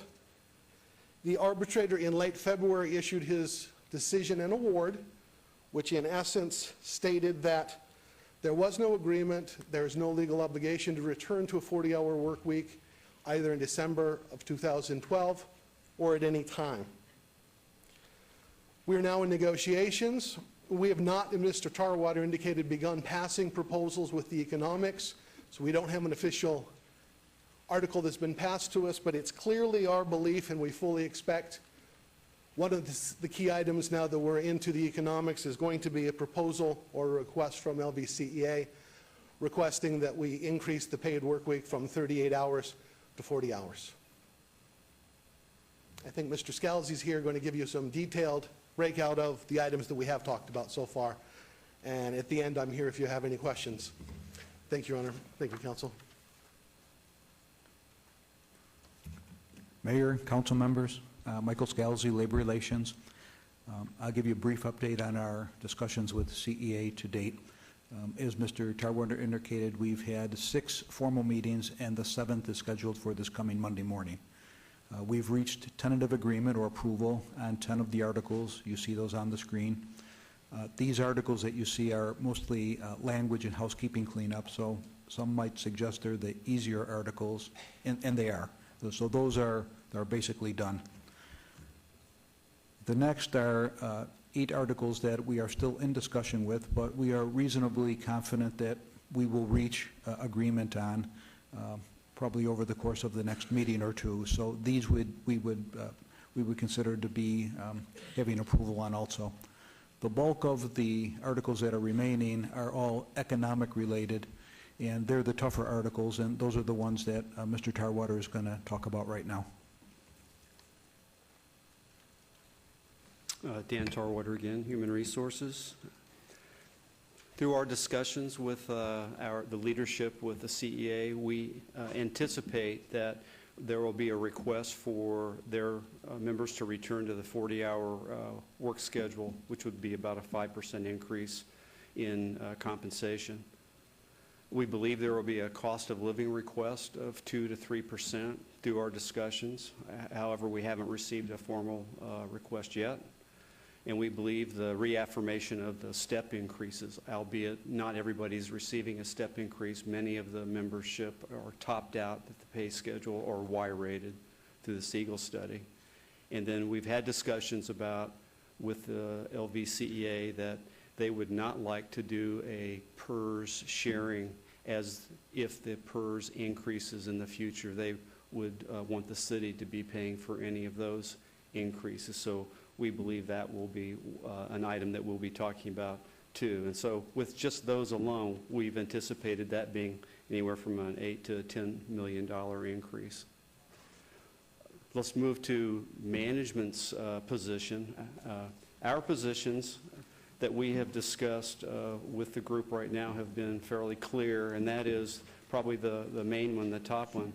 The revenue-driven compensation program. What does that mean? We would prefer going forward to have programs that are based on pay-as-you-go, where we have budgeted pools of money ahead of time, and we have selected allocation methods for those to be distributed. That's different than what we have done in the past. We also wanted to move away from the cost of living adjustment philosophy and move to a cost of labor. As we're looking at how we pay for things, we'd like to outline what our labor costs are at the same time, so it's built into that. How do you, excuse me if I may, how do you arrive at a cost of labor? As an example, if we believe that our workers' comp claims for a particular labor group are X, we would want to talk about that at the same time that we're talking about any type of an increase. How do we pay for those things, those types of cost of labor?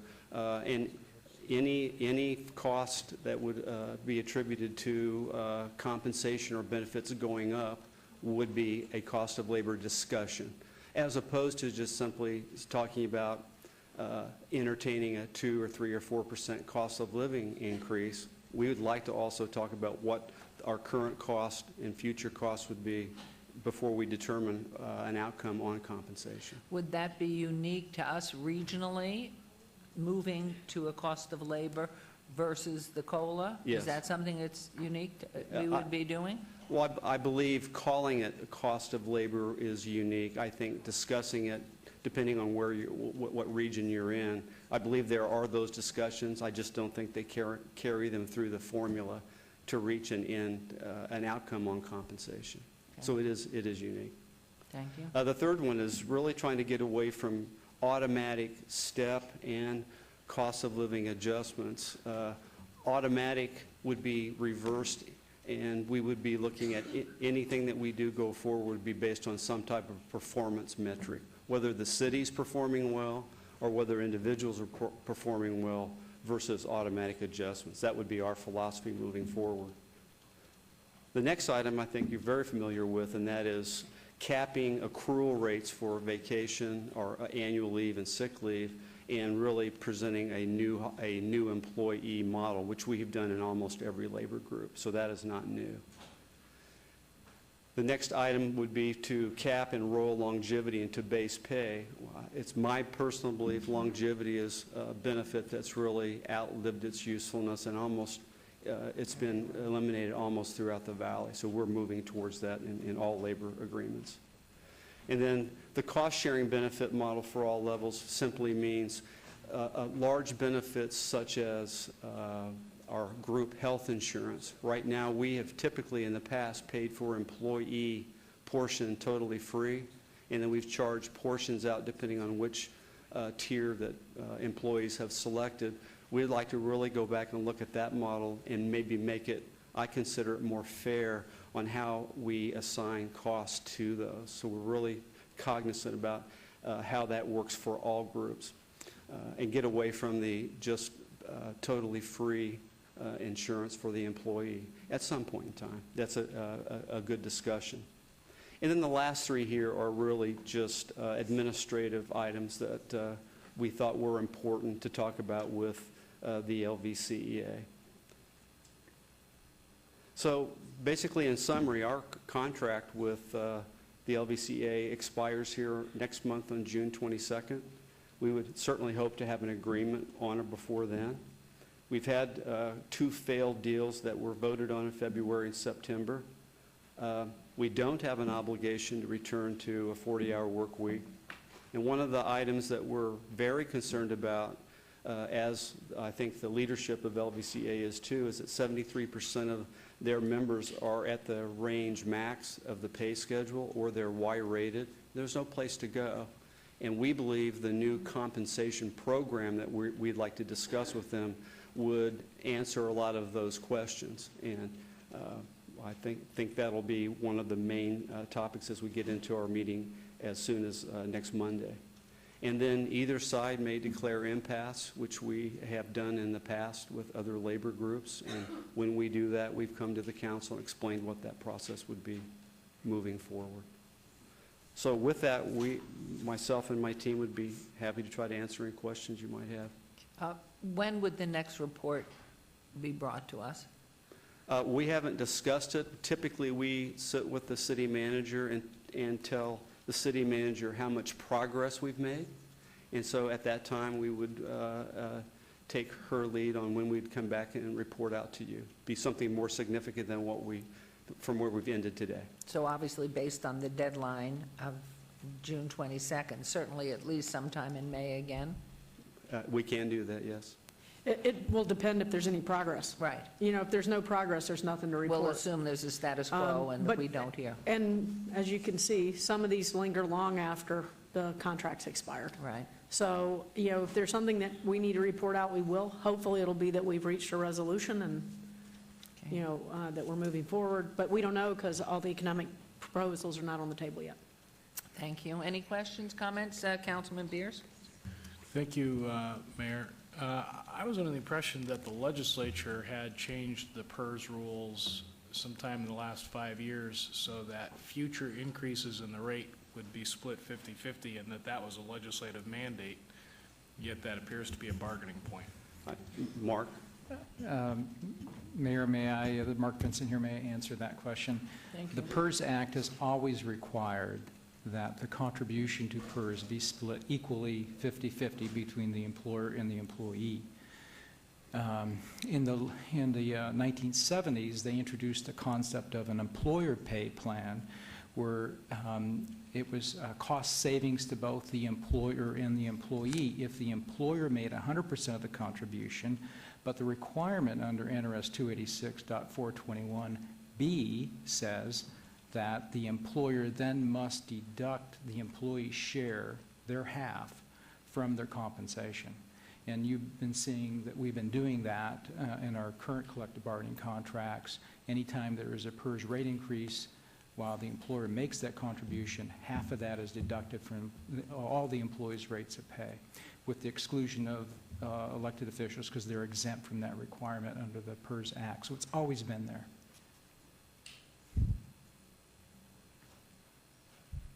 Okay, there, thank you. Anyone else questions? Thank you so much for the report, we appreciate it, and I gather there's something else? I just have a final comment. I just want to thank Henry Luan, the president of LBCA, and Julie Hiddle, who's vice president. They're here today in the audience, and also Jeff Fallon, their legal counsel. We have had a good relationship, and we have been working really well together. We'll continue to do so. Wonderful, thank you. If you're here, I don't see you. Wait, how come you're so far in the back? Thank you very much. We appreciate it. Okay, we'll move Hello? on to, excuse me? Okay, I'm glad I met everybody, and I hope to This get is not thing public comment, sir. resolved, I'm and, sorry. And We appreciate your coming in, but we have to go on with the agenda. Mr. Sanchez? Okay, just a moment, Mr. Sanchez. We'll be helping you. We're in the midst of our agenda here. Thank you. Okay.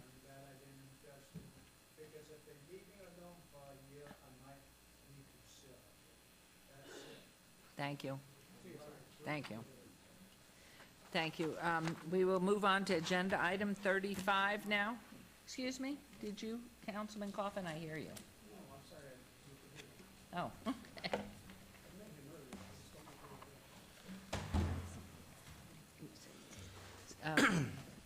They'll help him. Okay, agenda item 35, discussion for possible action regarding the submittal of the City of Las Vegas 2014-2015 action plan that secures $7,715,989 from the United States Department of Housing and Urban Development HUD funds. This is in reference to all wards. And good morning. Good morning, Mayor and City Council. Steve Harson, Director of Parks, Rec, and Neighbor Services.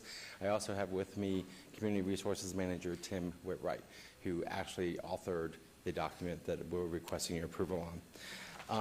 Quickly, and just an overview, this is the action plan that presents the City of Las Vegas's public service and community development activities as it relates to the federal funds we receive through HUD. The action plan documents activities associated with CDBG, ESG, Home, and HOPWA. HUD requires the city to submit, and all communities to submit an action plan each year for us to inform or document how funds will be used during the following year. And again, these plans are due by May 15th of every year. The draft plan was made available for public comment. It was noticed in the local newspaper. Printed documents are available in our office for anybody to come review, as well as online. And we also did courtesy notification of all of our nonprofits and people that we work with. The action plan includes activities that address the following community needs. That includes affordable housing opportunities. A lot of times this is done through what we call tenant-based rental assistance programs. Provide and improve public facilities and infrastructure type projects. A lot of times you hear about where we fund replacement of sidewalks in certain neighborhoods and things of that, those kind of programs, as well as providing public service programs, and that's the part where your board, the Community Development Recommending Board, brought their recommendations before you about 2 meetings ago of how to allocate those funds to our local nonprofits.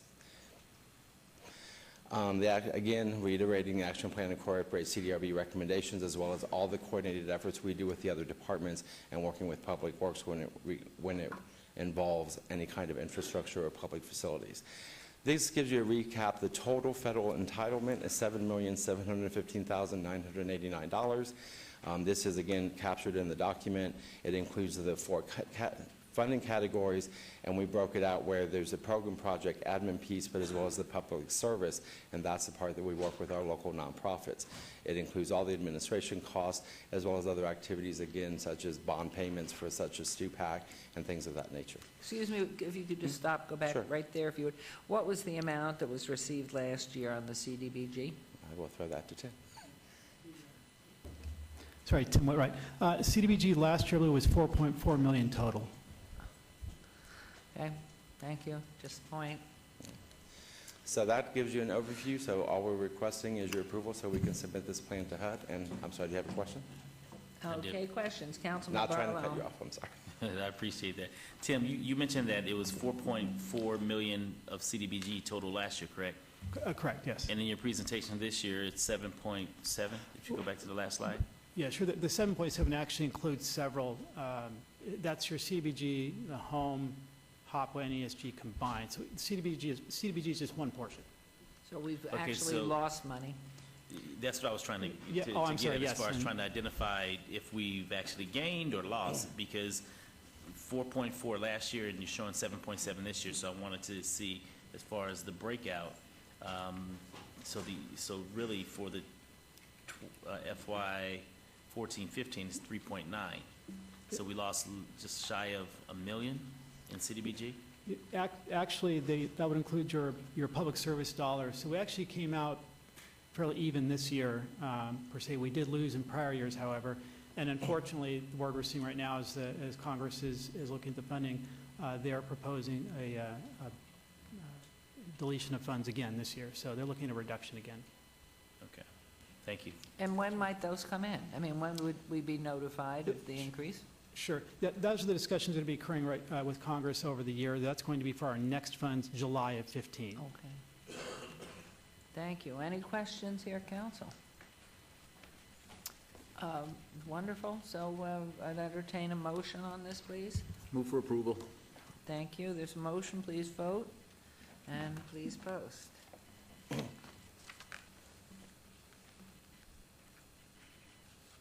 Motion carries. Thank you Good. both Thank very, you. very much. Appreciate it. And on agenda item 36, resolution R11-2014, discussion for possible action regarding a resolution adopting the name Camino Cesar Chavez as the ceremonial street name for the portion of Pecos Road located within the city's jurisdictional boundaries. With Councilman Coffin's Ward 3 and Mr. Fagg or Jorge Cervantes, someone on this. How does the process go? Do we notify people were this to be approved? You know, all the people that have all their stationery and all their licensing and everything else with Pecos McLeod, knowing our streets changed 3 times and each time I want to kill myself. What's the process on something like this? For the record, Jorge Cervantes, Executive Director of Community Development. Typically, Mayor, if we're changing a street name officially, It starts with an application to the planning department, who look to make sure that it's proper. It goes to the fire department to make sure that there's no conflict, and it requires that the people that front that street are in agreement. In this case, it's an honorary street name sign, so we're not changing the street name sign. It's an honorary plaque that goes under the official street name sign. So the street will still be Pecos Drive. It'll just have an honorary plate under it. We've done similar installation in West Las Vegas past years. It's just to honor folks that have contributed to the community. And so that's what this purpose is.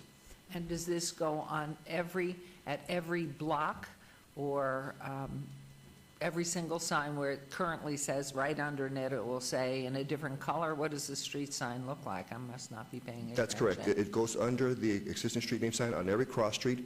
It is a brown sign, brown background with white letters. It's a little bit smaller than the regular street name sign, so folks can distinguish that it's not the official street name, but an honorary sign. And so the people that are fronting, therefore, they don't have to change anything. It's totally honorarium. That's correct. If you look it up under Google or anything else, it's still going to show Pecos. It won't show the GPS systems and vehicles, won't show the honorary name. It'll show the official name so that emergency vehicles can respond, so that mail can still get to the proper address. Thank you very much. Any questions here? Okay, whoops. Yes, the cost, how will the cost Good play into point. this as far as what area will this come out of? The cost is being borne by the folks that are requesting this change, and so we are developing an honorary street name sign policy, and one of the requirements is that whoever requests this has to pay for the sign. In this case, Councilman Coffin is working with a group that will be paying for the cost. The cost is about $125 per sign. Some locations where there's back-to-back sign is $250 per location, and that cost is borne by whomever requests the change. And Thank could I make a request? I'd like to, If I may, Councilman, just one Okay, second. go ahead. Could we put the accents on the name the way they're supposed to be It can be done. as you go forward with developing these signs? Yeah, it can be done, Mayor. And do they have to raise the money ahead of time, or is this a reimbursement type I'd like to funding from the weigh in city? on that question, because Okay, I think he's please. got, it's advanced a little bit since that time when you saw the first draft, Jorge. So it's essentially, it's city and private. So we're allowed to receive and gratefully accept any funds from outside. I believe the cost is $6,000 roughly for the street signs and the stop signs from city limit to city limit. So it's a pretty small amount of money. But if people want to elaborate on that, spend more money, obviously we would be very grateful for that. That's just on that narrow question. I have other comments to make, Your Honor. As opposed to a name change, an official name change is borne by the city. This will be jointly held. I don't understand what you said. Either- I don't either we understand, have a I'm sorry, rule or we what don't you have a said. rule. What you're saying? If the city can't, what I'm saying is if the city cannot afford the $6,000, I will raise the money. That's essentially what it is. So. What? That's very generous, but just so we know what the rule and the regulation is. And is the rule and the regulation, which you stated previously, is that in our rules and regulations? Councilwoman, there is no official policy, a policy being drafted. In the past, the way that's been occurred is that the total cost is borne by the requester. The policy that's being drafted has the language that the total cost will be borne by the requester. So if we change that or put something else in, do we bring it to a vote, or how do you do Well, if that? it's city money, it would have to come, would it not have to be some type of resolution or policy or procedure we're establishing? Any expenditure will require council approval to go forward if it's city money. In this case, again, the current policy is that the expense is borne by the requester. I was just trying to get the consistency of it, thank you. Yes, Mayor Pro Tem? So just so I'm clear, Harold, the expense for this particular signage is not being, is not coming out of the city general fund, correct? As far as I know, Councilman, it's being borne by whoever requested, whether it's sponsored by the councilman or sponsored by a private group that's making a donation. I'm not aware of any city funding participation in this. Okay, so if we approve this, there will be no city funding used. Okay, thank you. If the Member, if the Mayor Pro Tem would like to amend the resolution and so state that, he's welcome to do that. But the way the resolution reads, I think we all have a copy of it, don't we? It says may be paid for with funds other than city funds. Yes, Councilman Beers? Is there any way we can amend the resolution to have the city pay the $6,000 for the signs? I think this is I'm sorry, I'm a member of the Nevada Advisory Committee to the U.S. Civil Rights Commission, and I kind of think this is cool. My concern only is, I mean, certainly the intent is wise and wonderful, but I'm wondering, has there been a precedent? Is there a policy? Do we need to do something in a more formal way going forward? And I do recall a conversation with our council about that we as council are not to be a fundraising arm. That's not our role. We're adding a ceremonial name to one of our streets. Correct. I don't think But that's a 501c. when you look down the road, there'll be other requests for other ceremonials. We have no process or policy. Ms. Farwell? Just a point of reference, in your agenda item, the agenda item has no fiscal impact. So there was not an anticipation that city funds would be used for the $6,000. So if it's your desire to have the city pay for the signage, then you just need to say that on the record, and then that way we can figure out where to take it from, which fund. It would be a general fund cost, don't get me wrong, but I'd have to figure out an account to take it from. Going forward, again, just looking at this and not speaking to the exact item, going forward, another council person or same council person makes a recommendation to honor another great individual. Again, because we are doing it now, if we were to take it to general, there's no policy. We have no policy. We have no procedure. How do you select one name over another name is all I'm saying. So does that mean something a little more substantive so we can do this with some clarity going forward? Well, as Mr. Cervantes said, we have a draft policy that we've been working on, because this isn't the only issue that's come up of late regarding ceremonial street naming.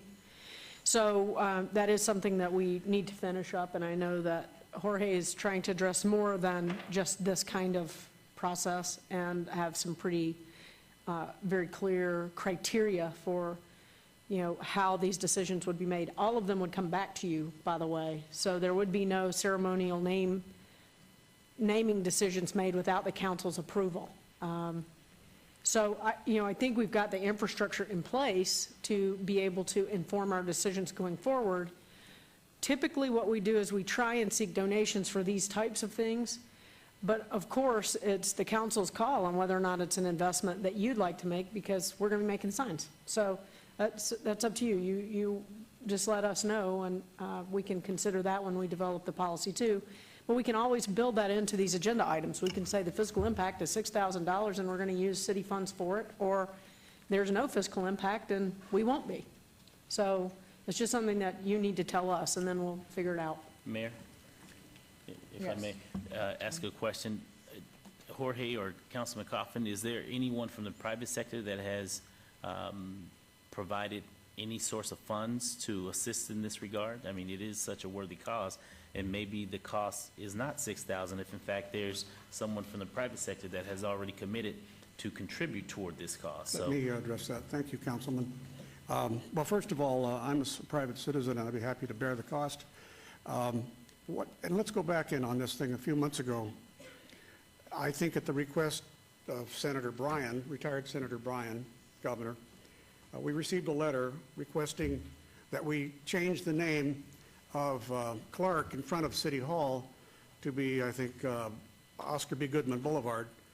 And so, since it's in my ward, I wrote a letter to our staff requesting that that we make a ceremonial name change for the street in front of the City Hall to change Clark, this 1.5 blocks, to honor former Mayor Oscar B. Goodman.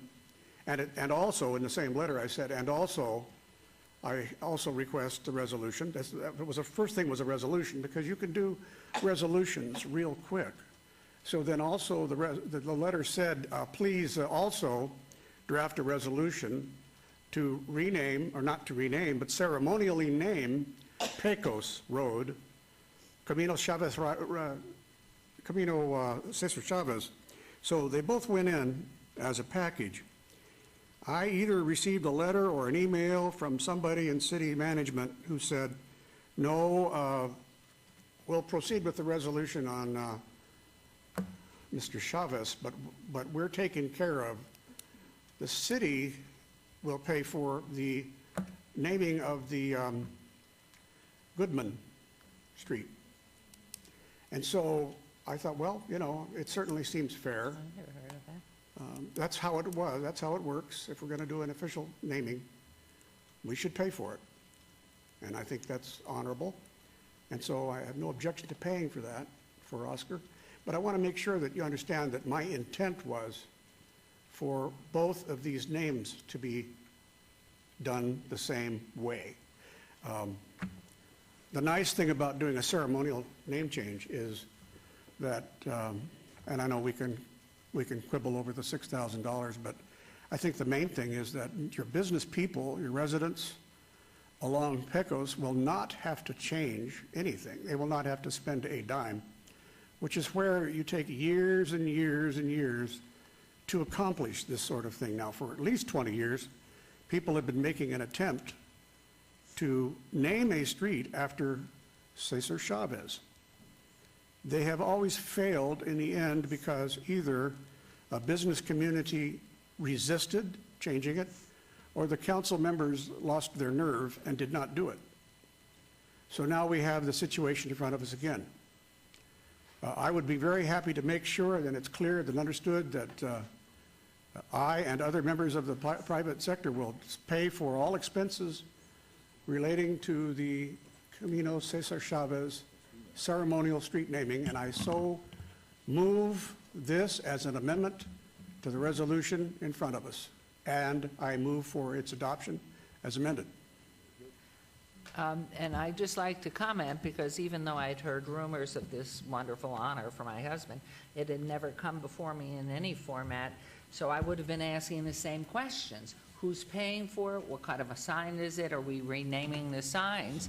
And again, it begs the same question, just, and believe me, it has nothing to do with your motion here, Councilman, because this is obviously a tremendous, tremendous historical individual who's really made a huge presence in the world over the years. But I wonder, just anybody coming along says, let's put up some sign. What is the policy and what are the procedures, and does it ever come back for a vote? Because again, as I said, I had heard something about the street in front of City Hall, but that was all I'd heard. So, you know, but knowing that's just it. It could be just somebody coming along and saying, I want to do Beverly Bridges Street right here on Main. And what would I do, and what are the qualifications, and who's paying for it? I know we just did a plaque in memory of Todd Farlow, which council individually contributed to, so we wouldn't be taking tax dollars for that memorial. So I'm very much one who's about policy and procedure, and having a precedent that we can always look to. So maybe I'm just, you know, brain dead and blind and deaf, then don't pay attention to what's been put in front of me, that there is something, and these are the ways you go about it, and this is the way we did Martin Luther King Boulevard, or any other citation on a street. Mayor Orlando Sanchez. Basically, when there's an official name change of a street, we send out letters to all business owners because it is impacting their business, because that's changed letterheads and et cetera like that. Those ones, we do absorb the cost for official name change. For ceremonial, it is my understanding that in the past that we did, it's up to the individuals that want the name change to do the fundraising, so there's some dedication on their part to do the name change to the signs themselves. And they come before City Council like they are today, and we are working on the policy to go out there and get that formally approved. So in the past, the ceremonials have been paid by whoever is making the motion or the group that's behind the motion By the community, correct. by the community and not by city tax dollars. That is my understanding, yes, ma'am. Okay, Madam Mayor? yes. I just wanted to state that I don't think there's any question about Cesar Chavez having a name, a street named after him. I don't think that's what we're doing. And quite honestly, Councilman, I would think it would take courage, more courage to vote against it than for it, because the community, the Hispanic community wants it so very, very much. So I don't think that's a question either. I just would like to see us have consistency in how we do it. And I would be very happy, quite honestly, also to, in Ward 1, to maybe propose for some female leader who's not had anything for a long time, and I'd be glad to collect the money or give some myself for that. It's just the consistency is what it's about. You can't say, we will do this. And by the way, I'm very grateful to Cesar Chavez, because at the time he was doing his work, I was picking grapes in the field. And so he improved the shade for us. He improved the water for all of us. I mean, it was a magnificent thing that he did. So that's not the problem. Cesar deserves it. The question is, what is our policy of consistency? And Councilwoman, that policy is forthcoming. The reason we don't have policy in place, this is so very rare that we've done this before. We've done it one occasion before, about 8-10 years ago, when Councilman Weekly was on the board. It was done through a resolution, and because of the infrequency, there wasn't a policy in place. But that's coming before you pretty soon. That'll establish all that criteria. Great, thank you. And Ms. Fretwell? Mayor, we've had someone who's watching say they're willing to raise or donate the money to pay for the signs.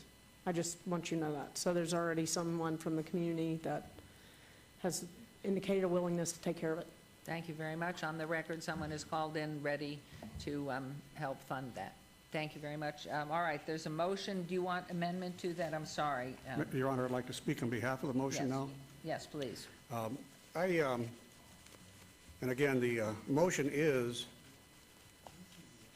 to amend and to pass as amended item 36 on Cesar Chavez. But I think we should just take a moment to talk about him, just a brief moment, because I think everybody knows him. I think, first of all, if Cesar Chavez had made $6,000 a year in his lifetime until he was in his 40s, I'd be surprised. He worked for the poor, and he worked as a poor man for the poor.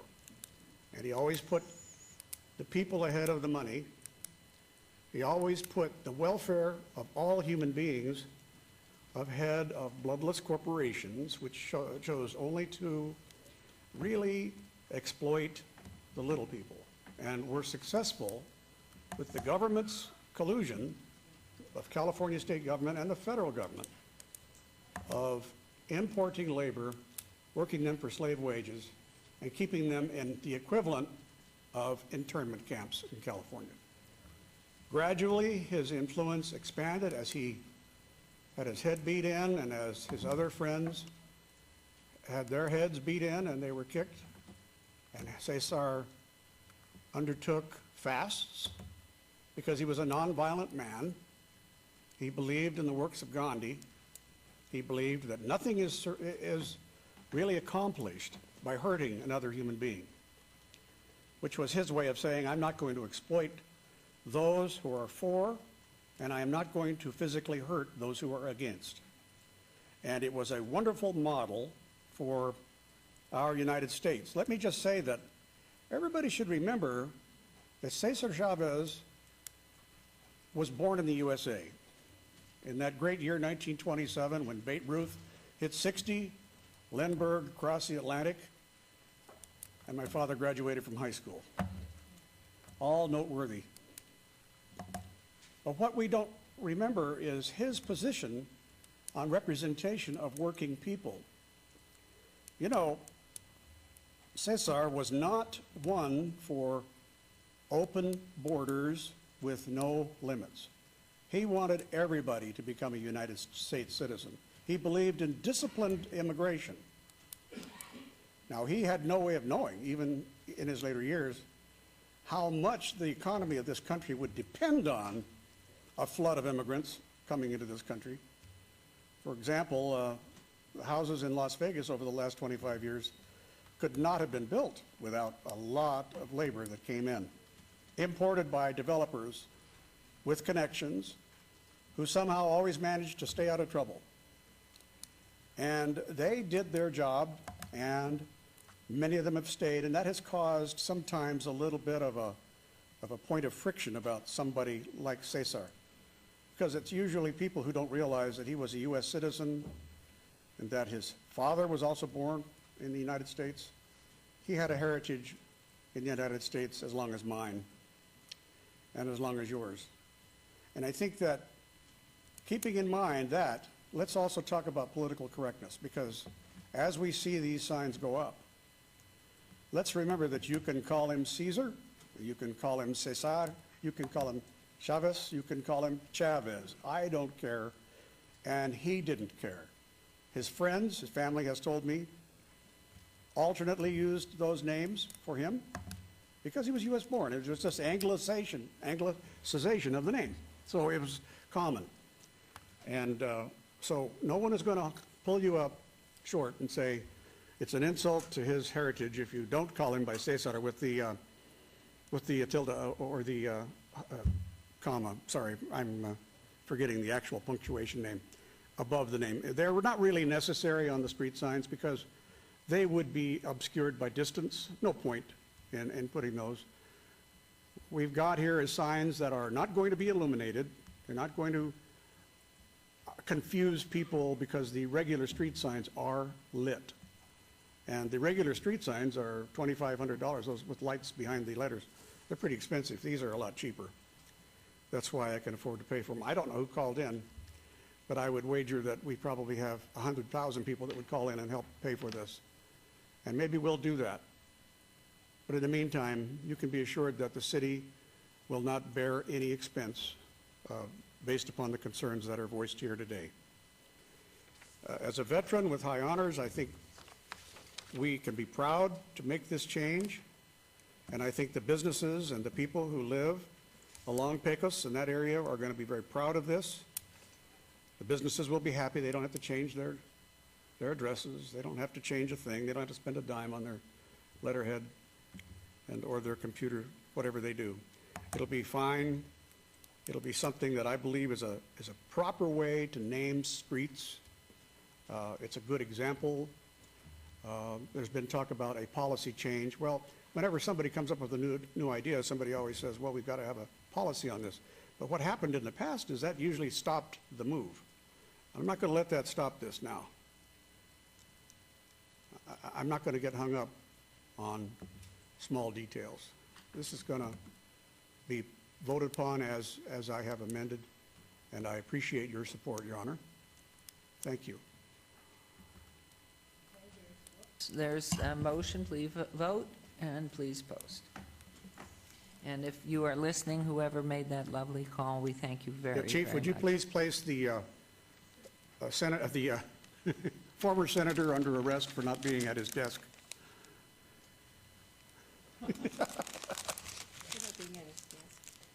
Hey, Bears, get up here. Mayor? Thank you. The motion carries. Thank you. Mayor, could I just ask? Sure.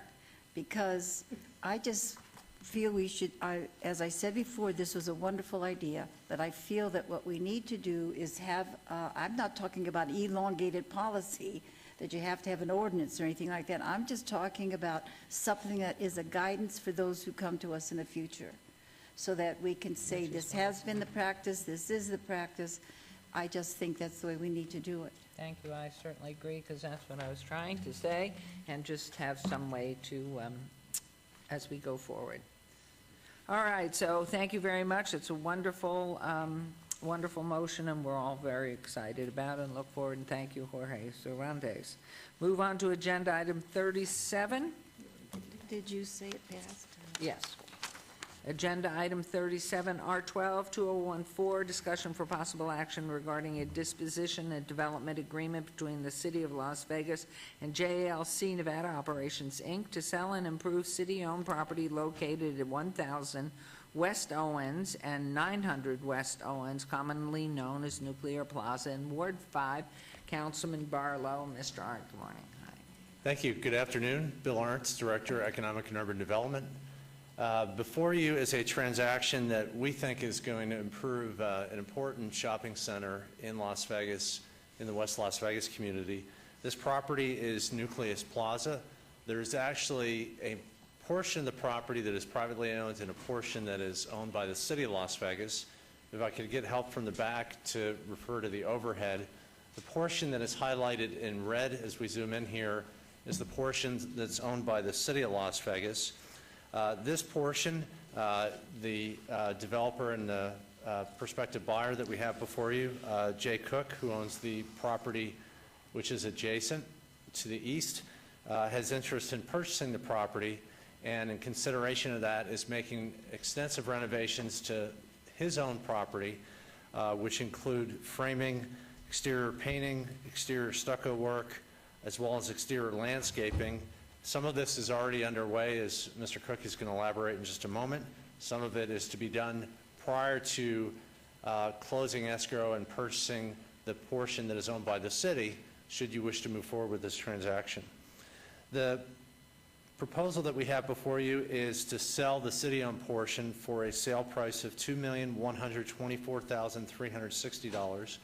Because this is city-owned property, we have to follow the process to dispose of property outlined in state law, which requires 2 appraisals.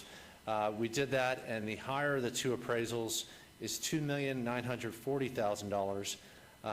That was done in December of 2013. To reconcile the difference between the proposed sale price and the high appraisal, we looked at a number of factors. One factor is Mr. Cook's investment in his own property, which we are projecting at $615,000, which includes all the improvements I just outlined. In addition, Mr. Cook is willing to invest $510,000 into improving the city-owned portion of the property. The city's ownership of this property dates back to 1981. The city, generally speaking, is not in the business of owning for rent property for commercial purposes. So we think really it makes sense to move forward with this transaction for primarily two reasons. First, we think that joint ownership and management of the property in private hands is best for the long-term operation and maintenance of the property. We think the private sector, to put it quite simply, does a better job of running commercial centers than the city would. Second, we think that common ownership will enhance the leasing and make sure that the center really operates and acts as one. So in consideration of the investment that Mr. Cook is making in his own property, as well as the property that is under discussion today, we'd like to move forward. The sale proceeds would come back to the city as follows. We originally purchased the property using Community Development Block Grant, CDBG funds, as well as Economic Development Administration funds. Because of the amount of money we used, the split was 58% EDA, or Economic Development Administration, 42% Community Development Block Grant. Upon close of escrow, the gross sale price, as I mentioned, the $2,124,360, that less closing costs, 42% of that will come back to the city and the Parks, Recreation, Neighborhood Services Department, and that money will go into their budget for community development block grant projects. Second, the money that was invested by the EDA, because their interest in the property expired after a 20-year period, that reinvestment back to the EDA is not needed. But we think because the money came from EDA and was invested in the West Las Vegas community, it makes perfect sense to try to reserve that money for future projects in the West Las Vegas community. So that split essentially is just under $900,000, about $890,000 for community development block grant, less escrow closing costs, and then $1,232,000 for coming back to the city, again, less closing costs. The developer and the buyer is willing to put up a 10% deposit, which goes non-refundable. The close of escrow would be on August 31st of 2014. With that, I'd like to let Mr. Cook very quickly show you a visual depiction of what he's proposing to do, and also explain why he's looking to put private capital into the property, both his and the city-owned portion. And then after that, we'd be glad to take any questions. Okay, good morning. Hi. Good afternoon, Madam Mayor, Councilwoman Tarkanian, Councilman. My name is Jay Cook, and I'm currently the owner of the Nucleus Plaza. I think you probably all know where it is. It's on Owens, just beyond MLK Boulevard. I've owned this for approximately 4.5 years. In the last 6 months, I've undertaken some significant renovation. It's an old center, Nucleus Plaza is. It's an old center. It's probably 40-some-odd years old. A little bit distinguished, and as I understand it, it burned down at one time. That was prior to my ownership. I worked there in the late 60s. You pardon me? I worked there in the late 60s, H&N Owens. Okay, is that right? So it was up. You intimately know about the center. It's a tired center. I bought it about 4.5 years ago. We've started to do some significant renovation to it. I don't know if anybody's been by there recently. Have you seen the renovation? I was across the street on Saturday for the Cinco de Mayo. Okay, well then And you did you a lot had of to notice it. renovation. Thank you. And I think it's going to bring it into the 21st century. Unfortunately, now when you look at the center, and I think Bill has got a picture. I had some pictures taken the last few days. When you look at the center now, it looks wonderful. You see the transformation. But then all of a sudden, you see what appears to be a incarceration facility, which is in Nevada State Welfare. Now, when I underwent this, you know, and I had been talking with Councilman Barlow and his staff about buying this piece of property, and I've approached them a number of years ago. And I think what the city wanted to do, what the input that I got was, show us you're for real, show us you're really going to do something to this center. Well, we've taken that. We've done that. We're going to probably put a little bit over $615,000 in the renovation. I'm guessing your portion, the city portion, will be close to $500,000. Can we see these photos? Sure. Okay. I'm a little bit old dog, and I'm not real good at PowerPoint, so I'd ask you all to bear with me. Okay. When I came of age, we didn't do PowerPoints. But you're learning. I'm learning. Even an old dog can learn new tricks. Right. Okay, so bear with me, please. Right hand? Oh, okay. Anyways, Bill talked about where your center is. The first slide that I guess I'm showing you is what the center looks like now. And what we've done is this shows the removal of basically the mansard roof.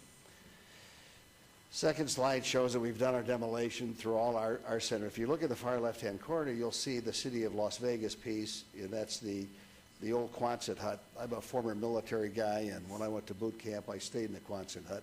And I never liked it then, and I don't like it today.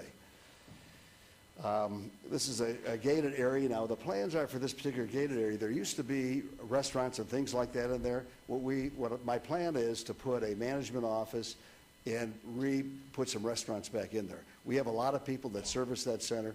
There is no close food buy. That's what we're looking at right now. The next photo just shows more of the same of the demolition. Next photo shows where we had the Urban League, and what we've done to protect people, we've had to put up fencing and things like that to ensure everybody's safety. Where you see I'm not sure why we have this photos here, but where you see the plywood is where the new restaurant is proposed to be. Last but not least, you'll see that I put in a new sign last year. It needs landscaping too. We'll be adding the landscaping. The center across the street has done a real good job of landscaping. I'm trying to match that to have comparative nice centers. What you've seen of the next photo is the Nevada State Welfare Space.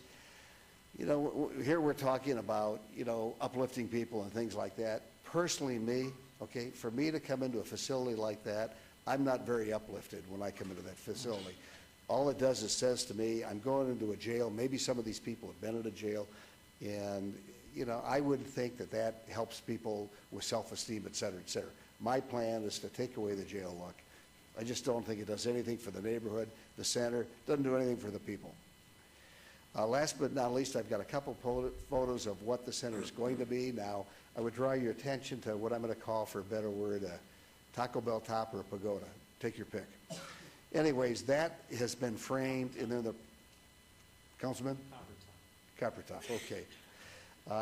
That has been framed, and we're just finishing up the stucco. The construction is moving from left to right, and I'm never quite sure, is that southwest to northeast? East-west. Thank you. east to west. So, and the final photo is what I envision the Nevada State Welfare Space to look like. At that time, we're going to have a center that is all together. Do we not have the existing photos? Oh, okay. Anyways, I don't have the existing photos that were just taken the other day. I'm sorry, I don't have the existing photos that were just taken the other day, but Madam Mayor, you've been out there to see it. It's all construction. It's done by a local firm called Burke. I'm sure you're familiar with them. They're doing a great job, above schedule, and so, any questions? There was a building behind in your original photo, or it has a black roof on it. Is that just all part of the same unit that the city owns? In the red box that you showed us as that first slide?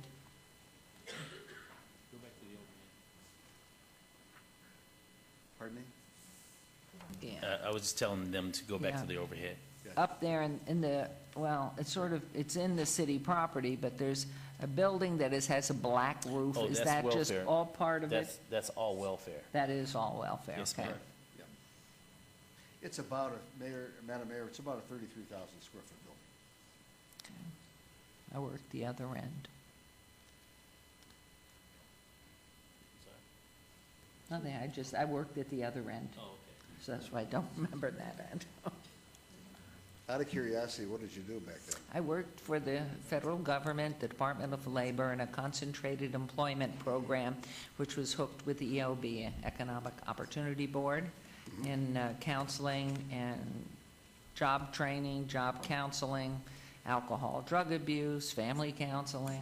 You know, it's really interesting that center's really maintained a fairly consistent use of public service since the days you were there through the present time. And that was the late 60s, early 70s, because at that time, in the late 60s, of course, it was highly segregated, and African Americans couldn't do anything but maids and porter jobs. In fact, during those years that I was working there, it was the first time a dealer job opened, and it opened at the Hacienda. And one of our young people, I was so thrilled to be part of that first step to get into the casinos and jobs. So the building has great history, and It does have great and history. Hogarth's. And I think this will preserve it for another 40 years. It's wonderful. But at some point, maybe to a historical plaque or something. Okay. Should we name that you once worked there? No. Give my age away. But certainly, it has been part of the history of West Las Vegas all these years. It certainly has. So maybe that's something, because maybe there's some money from the historical preservation. And I'm proud to say that I've owned the building for approximately 4.5 years. Wonderful. Mayor, to that end, I'd be glad to reach out to Courtney Mooney, who handles historic preservation for the city, to explore options. See if there's some other, and as you are going to do landscaping, because this morning, again, we honored the memory of Todd Farlow, and every time there was a presentation about a commercial area, that was so important. But you said you were going to try Yes, and ma'am. replicate something of what's on the south side. Right. Please understand that the sign that was on there was probably 40 years old. Half the tenants weren't there anymore, and then we redid that. So the sign's got sandstone, it's, modernistic, and we'll bring the landscaping up to speed, too. And any ideas of the types of restaurants? Are they going to be, franchise type or locals? Are we going to support We're local? going to see if we can get another Goodman's in there. All seriousness, probably, we'd like to get a franchise restaurant. I'm working with like a Subway, because I think that type of a sandwich shop would do well. So, Okay. I mean, because after yesterday, we had the Federal Small Business Association in talking to a group of staff, and some of our electeds talking about funds that they would love to see people who want to do startup businesses. So thinking of restaurants and so many talented people who are chefs in their own rights that may want to participate in something there. well, Councilman Barlow's staff has been really great working with me with ideas and things like Oh, that, good. so. Well, we would know that. They're hungry people, too. That's right. Great. Thank you, Mr. Cook. Thank you. Okay, Councilman Barlow. Thank you, Mayor, and I want to just put on the record that this has not been an easy task for Mr. Cook, because when he and I met, I guess, over 4 years ago, Yes, sir. when he purchased the development, He initially approached me as it relates to purchasing the city's asset. And he and I went back and forth for now 4 years to get to the deal point structure that we both can agree on, and also a master plan for this very significant site that is near and dear to many people's heart, not only within the community, but those that, such as the mayor has mentioned before, a place that she at one time worked when she first moved to the community. And I believe that with the plan that you have in motion and the movement that has taken place over the last several months, I believe it's most definitely a move in the right direction to really uplift and improve the aesthetic look and the quality and the integrity that you're bringing forward. I do have a request in relation to the landscape plan as far as, and I believe Flynn is here, as it relates to a landscape plan, is there a landscape submittal that must happen, or does he continue to operate under his current zoning application to improve and upgrade the current landscaping? Flynn Fagg, Department of Planning. There is no landscaping plan that's required as part of this action. Typically, we require landscape plans when there is some type of redevelopment of the site that's more than just the facade improvements that are being contemplated here. However, if he is going to be adding landscaping to the site, then we would need to see some type of a plan and review that in accordance with our code requirements. Okay, because I would like to see that as well, because you had mentioned that you would like to mirror what's taking place across the street to the south of you, and I think that would most definitely bode well on Owens as we've come in and done the improvement of Owens, and having that landscape to really mirror both, you know, the two largest commercial pieces inside of the historical West Las Vegas community is significant. And so we would like to see that to make sure that it's very complementary moving forward. Mr. Arndt? Oh, thank you, Councilman. I just, in addition to thanking Jay for working with us and being diligent and persevering through discussions on what made sense for not only him but for the city, I want to thank my own team, Adrena Ramos-King, who handled the transaction for the city, also our real estate counsel, Nick Niarchos. So, and of course, Councilman, thank you for your continued support and input and feedback on trying to make this a successful project. Thank you. I'm wondering, have you, and looking at all of this, is there anything the city's doing, as I know why many of those locks have been on there all these years, are we doing anything to enhance the lighting for nighttime at Nucleus Plaza, wherever Jorge is? Well, Mr. Cook had mentioned his lighting package, so maybe you want to reiterate what you mentioned as it relates to the lighting package. Yeah, basically what we've done, we've got really good lighting, you know, in the parking lot. In fact, I was there this morning at 5:45 because whenever I come into town, I check the lighting. And what we've done is we've updated all the underhang lighting. Okay, so I think our lighting, and we've got nice lighting packs in the back, I think our lighting is pretty well. That's never really been an issue. And I've got contracted with services that if the light goes out, they just automatically fix it, that type of thing. So we're always pretty much well lit. If poles have gone down, we've replaced them, that type of thing. Okay, well, I was thinking more of the city's part in the infrastructure and lighting that's there of the parking lot more than anything else, because you're talking about the building structure itself. But the parking lot really, it's, in the morning, there's probably half a dozen at least dual lamp, you know, fixtures that light it up pretty well, because when I'm here, I'm there in the morning and at night just to make sure. And it's been pretty good. Now, if somebody goes by and say, gosh, I'd certainly welcome any of the council's opinion if you think something else can be done. We'll probably add a lot of lighting to the city-owned space, okay? Because right now, that's with that big cover, that Quonset hut cover that they've got on it, it hides, you know, lighting fairly effectively. So I think when that's taken down, it'll really make the whole center illuminate it, you know, more. Great. Beautiful. Thank you, Councilman. Go ahead. Okay. If there's no additional comment, Mayor or Mr. Arndt, I would like to move to follow staff's recommendation for approval of this item, subject to all conditions, and also thank Adrena for your assistance in this matter as well. Thank you. Fun project. There's a motion, please vote, and please post.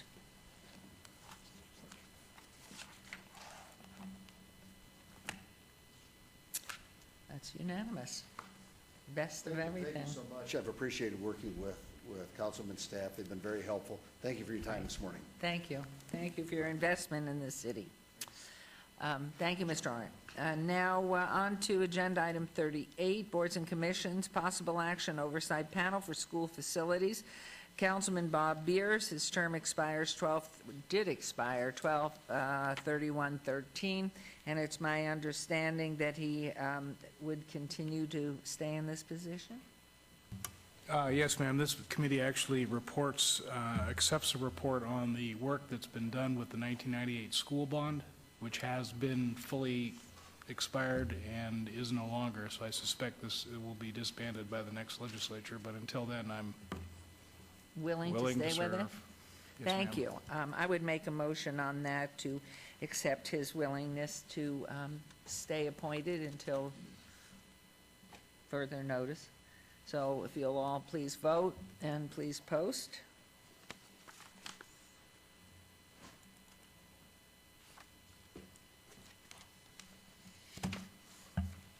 Thank you. That motion carries. We appreciate your efforts here. Agenda item 39, possible action, Historic Preservation Commission, Clay D. White, term expires on the 17th of this month, and procedure for this requires the appointment by City Council. Councilwoman Tarkani, I understand you have a recommendation? Yes, Clay D. White has done an excellent job. We find all kind of praise for her, and as what I've observed personally, she does absolutely excellent work, so we would like to reappoint her. And that's your motion? My motion is to reappoint Clay D. White. Clay T. White. Thank you very much. As motion, please vote and please post. That motion carries. Agenda item 40 for possible action, Audit Oversight Committee. Paul Workman, his term expires 8/18/2014. He has had to resign, and the procedure for this committee requires appointment, reappointment by the mayor with ratification by the city council. And my motion, we have a wonderful young man by the name of Gregory Michael Steele Headley. Are you here, Greg? No, he's not. Very, very capable. And certainly knows Rad Snelling and has been CPA, and he works currently for Southwest Gas Corporation. I believe he's a native. But it's my recommendation then to appoint Greg Headley into the position, the vacancy filled, and filling the position that was prior held by Paul Workman so graciously, and we appreciate what he did. So that's my motion. If you will please vote. And please post. And that motion carries, and I gather you will, with your normal speed, we will do that also, Paul Workman, and then notify Greg Headley. Yes, Mayor, as we well will as take the care of other the two appointees notification. that they will remain on. Thank you. Absolutely. And we will now move on to agenda item 41, recommending committee bill eligible for adoption at this meeting. Bill number 2014-20. Councilman Barlow, would you like to have the bill read? Yes, Mayor. Thank you, Councilman. Thank you, Your Honor. Bill number 2014-20, in order to extend the boundaries of the city, particularly strip land be annexed to make it subject to the laws, obligations, benefits of the city, and provide for other related matters. Move for approval. Thank you. This motion, please vote. And please post.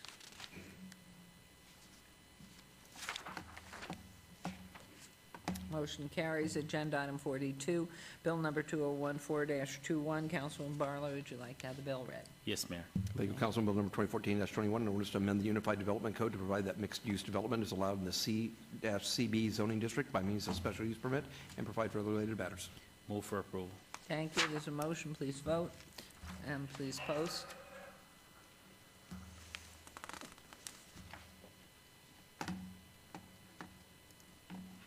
Motion carries.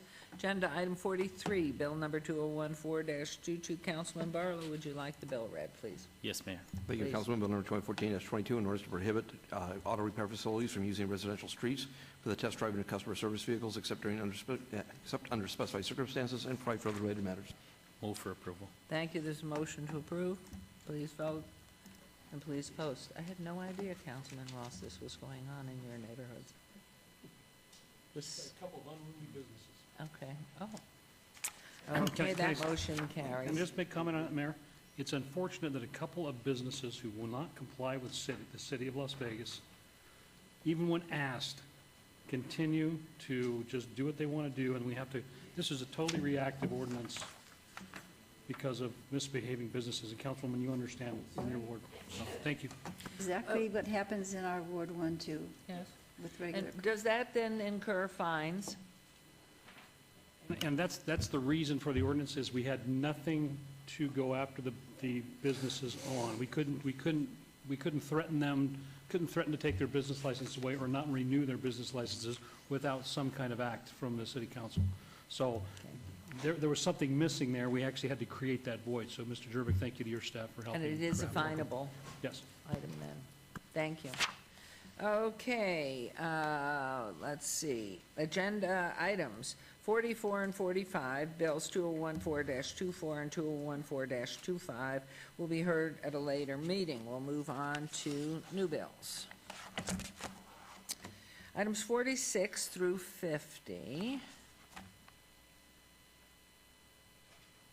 Okay.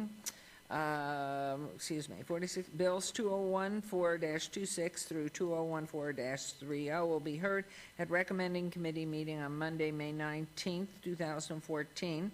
City Attorney, please to read the bills. I'll be happy, Your Honor. Bill number 2014-26 is ordinance to extend the boundaries of the city to particular described land to be annexed to make it established subject to laws, obligations, and vengeance of the city and private matters. Bill number 2014-27, ordinance to amend the conditional use regulations regarding secretary-owned businesses to extend the 18-month period of time for which to obtain a building permit and reestablish and continue use when the use has been discontinued under certain circumstances and private matters. Bill number 2014-28, an ordinance to establish the residential small lot zoning district and standards pertaining thereto, correct entries regarding the R-CL zoning district and provide for related matters. Bill number 2014-29, an ordinance clarifying LVMC Title VI rules regarding the sale, packaging, and advertising of alcoholic beverages by packaging and off-sale liquor licensees on or adjacent to the LVMC 11.68 pedestrian mall, clarifying the LVMC Title VI rules regarding the sale of packaged liquor by tavern licensees, and prohibiting the issuance of any new LVMC Title VI packaged liquor licenses and LVMC Title 19 land use entitlements for packaged liquor license on or adjacent to the LVMC 11.68 pedestrian mall on a retroactive basis and provide related matters. And finally, Bill number 2014-30, an ordinance to establish zoning regulations and standards for medical marijuana establishments and provide for related matters. Thank you very much. And these bills, not 49, correct? Bills number, 2014-26 through 2014-30 without 2014-29, which will come to the greater, how is that said? That's the one that comes back to the full council. I think it's the recommendation that the marijuana bill, which is 2014-30, and the liquor ordinance, which is 2014-29, both of those bills will come back at the next meeting. They'll be fast-tracked, so they're eligible for adoption on the 21st. They will be heard by a committee of the whole, which would be the entire council, not a recommending committee. The other three bills would go the normal course to recommending committee and then to the full council. Okay, so in light of that, you have that, please? Mrs. Bridges, that's okay? You've got that? Correct, and we also have item 2014-27 is being fast-tracked as well to 521. Okay, thank you. And so these, the bills... Your Honor? Yes. Thank you. Are you going to do two motions then, or one motion? Well, what I'm going to do is assign those, save those three for the committee of the whole. And then the other two, we have two that will first, that's my first motion, is to assign, it's not a motion, I'm going to assign those to the recommending of Councilman Barlow, Anthony, and Coffin. That will be, goodness, the numbers that Brad Jervik just read. Those will be assigned to that. I'm okay with the schedule. On May 19th, Monday, May 19th, those will go to recommending. The rest will then come to the committee as a whole on May 21st. So I'm just assigning them. Are you okay? Sorry, Your Honor. Okay with that? I'm sorry. I'm going to had a recommend. sidebar going on. Okay, well, I just wanted to make sure to answer your question. The first two items will go to recommending on the 19th, And the last three will then go to, on the 21st, to the Committee of the Oh, Whole. Yes, Your Honor. There was only one question I had, and that was on 50, but I suppose it could apply to anything else. And that is that on the marijuana establishments, because I have submitted a substitute bill, which staff has prepared, which is not complete, but yes, contains a lot of the changes suggested by the public. They're going to see this bill that's posted today as the old bill, but in fact, in the back of the room, my assistant Felipe has a bill that will be requested to be discussed. However, I just wanted to think about the mechanics of doing a hearing and the vote, again, in the council meeting on the 21st. This will require probably a long meeting, and that's why Correct. I think we should be prepared for A long a long one, because you understand there'll be a lot of comment. We may have to amend it on the fly. We will be able to do that, won't we? I think, well, that's the most important part. I think these bills have so much information, and we need to meet all together so we can hear each other and understand, rather than small permissible pockets of three, and then you start all over again when some new information comes. So that's why the recommendation to Committee of the Whole, on the whole, and at which point it will be a long meeting. Yes, So it will. I bring just want to sleeping make sure that bags. we're clear that if we create amendments, though, at that meeting, I don't know whether they should be done on second reading or in essence, the first mention of the bill that day, Council, if I could ask you, or when amendments would be appropriate to be introduced. I mean, I realize private discussions can occur amongst small groups of people, but in order to not have an 8-hour, 10-hour meeting, we really need to have some mechanism for discussing changes before that day starts. I understand. Let me give you a couple of options. If you follow the mayor's recommendation as currently structured, it would be just one meeting. We would be prepared to make all the changes at that meeting, and so a vote would be final on the 21st with whatever amendments this council decides to adopt. That's one option. Another option would be just to send it to a regular recommending committee the day before and let that recommending committee hash through those amendments, and they would make the recommendation to the council. A third recommendation, or a possibility, would be to have a recommending committee of the whole that met before the council meeting. So you would have some lag time in between the recommending committee and the council meeting, but that would require a special council meeting, and we'd have to make sure at least 4 of you were available to convene that meeting. We would need at least 4 to make a quorum.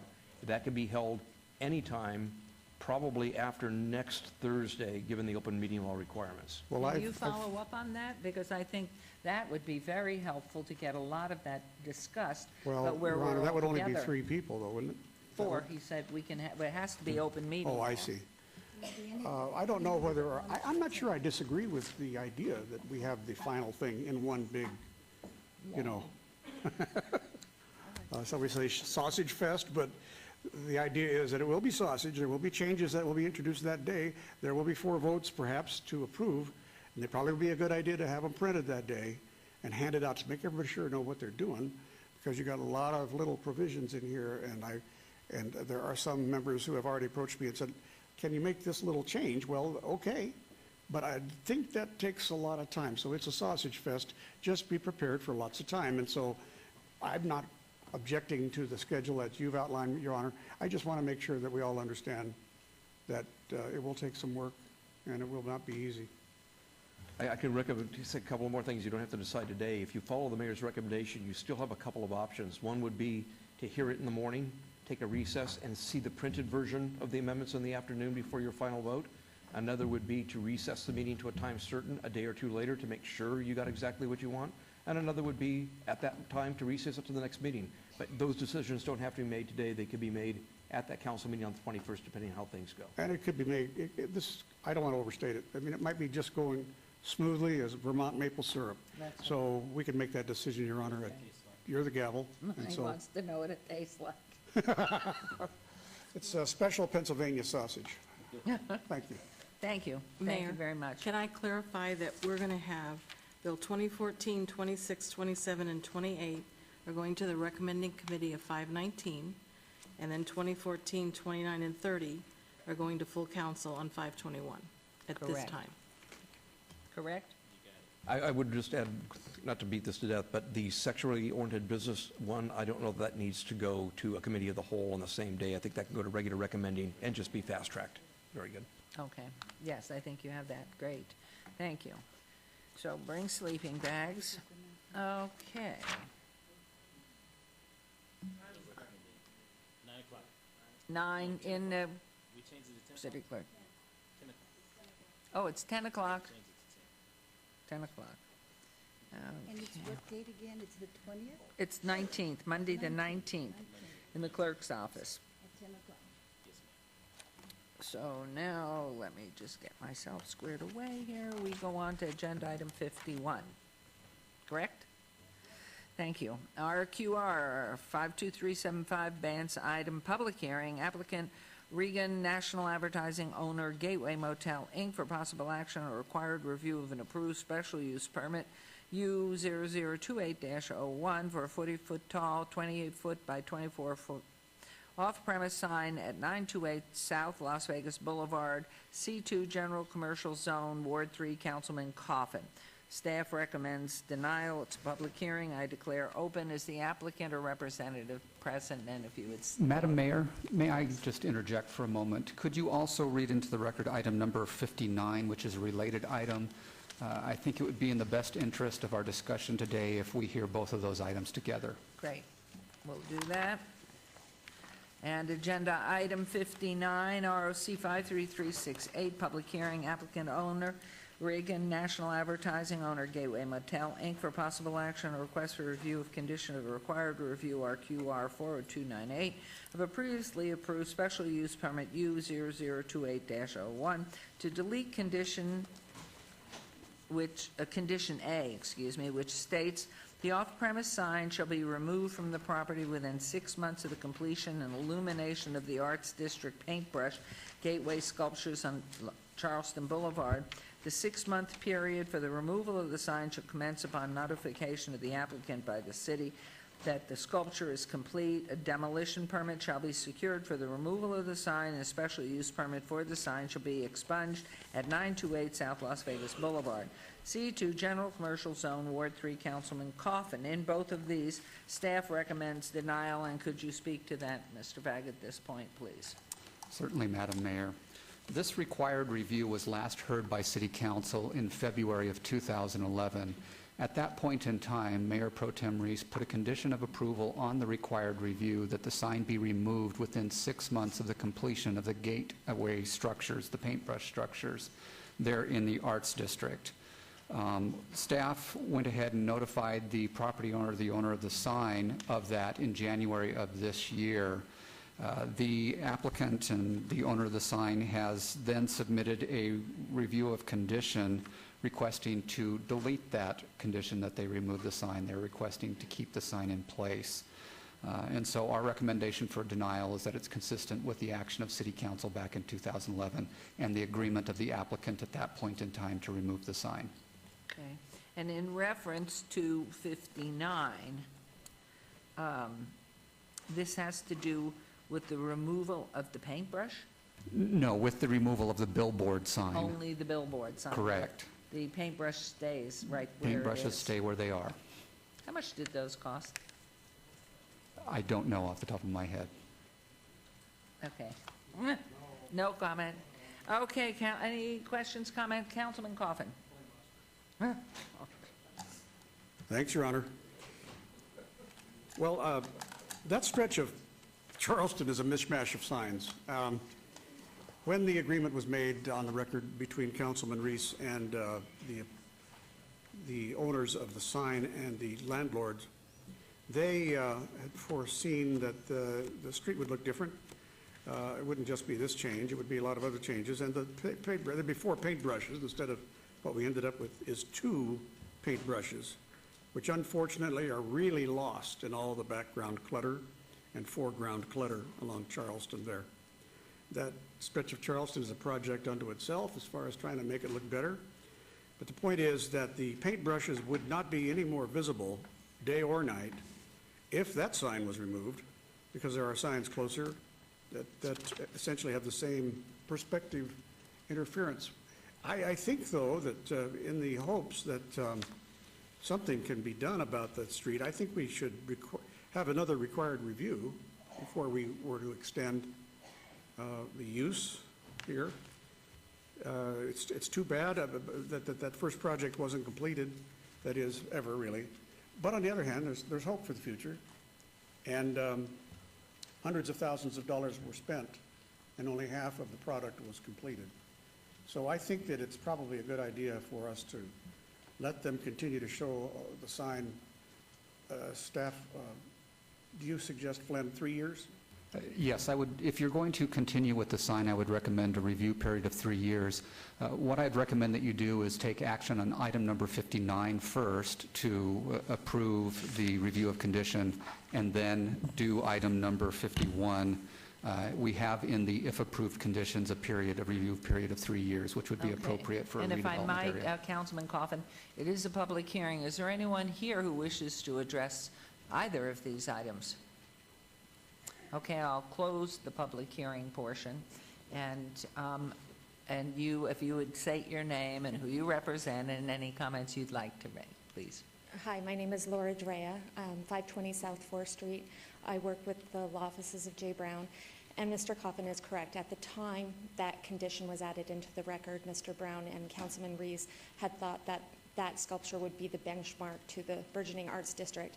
But in the time, nobody's going to deny that the Arts District has changed, but a lot of that change is focused around Main Street and First Street. And there's a lot of empty lots and near vacant buildings 5 blocks away from where we are. And then with, just a comment on the scenic byway, our sign is oriented towards Charleston, and it's 110 feet away from Las Vegas Boulevard. So I do appreciate the scenic byway with all the cantilevered neon signs. It looks very nice. This sign doesn't impede that view at all as you drive down Las Vegas Boulevard. Thank you very much. Okay, Councilman Coffin, if you'd like to proceed, let's take the recommendation. Mr. Fagan, do 59 first. Thank you, have and an I objection. believe that's done without amendment then at this time, so I move for approval of item 59.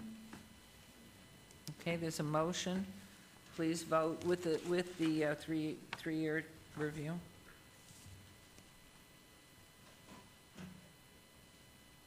The 3-year review will be on item number 51. On 51 only, okay. I will have a condition on this one. Okay, that motion carries. Thank you. And on agenda item 51.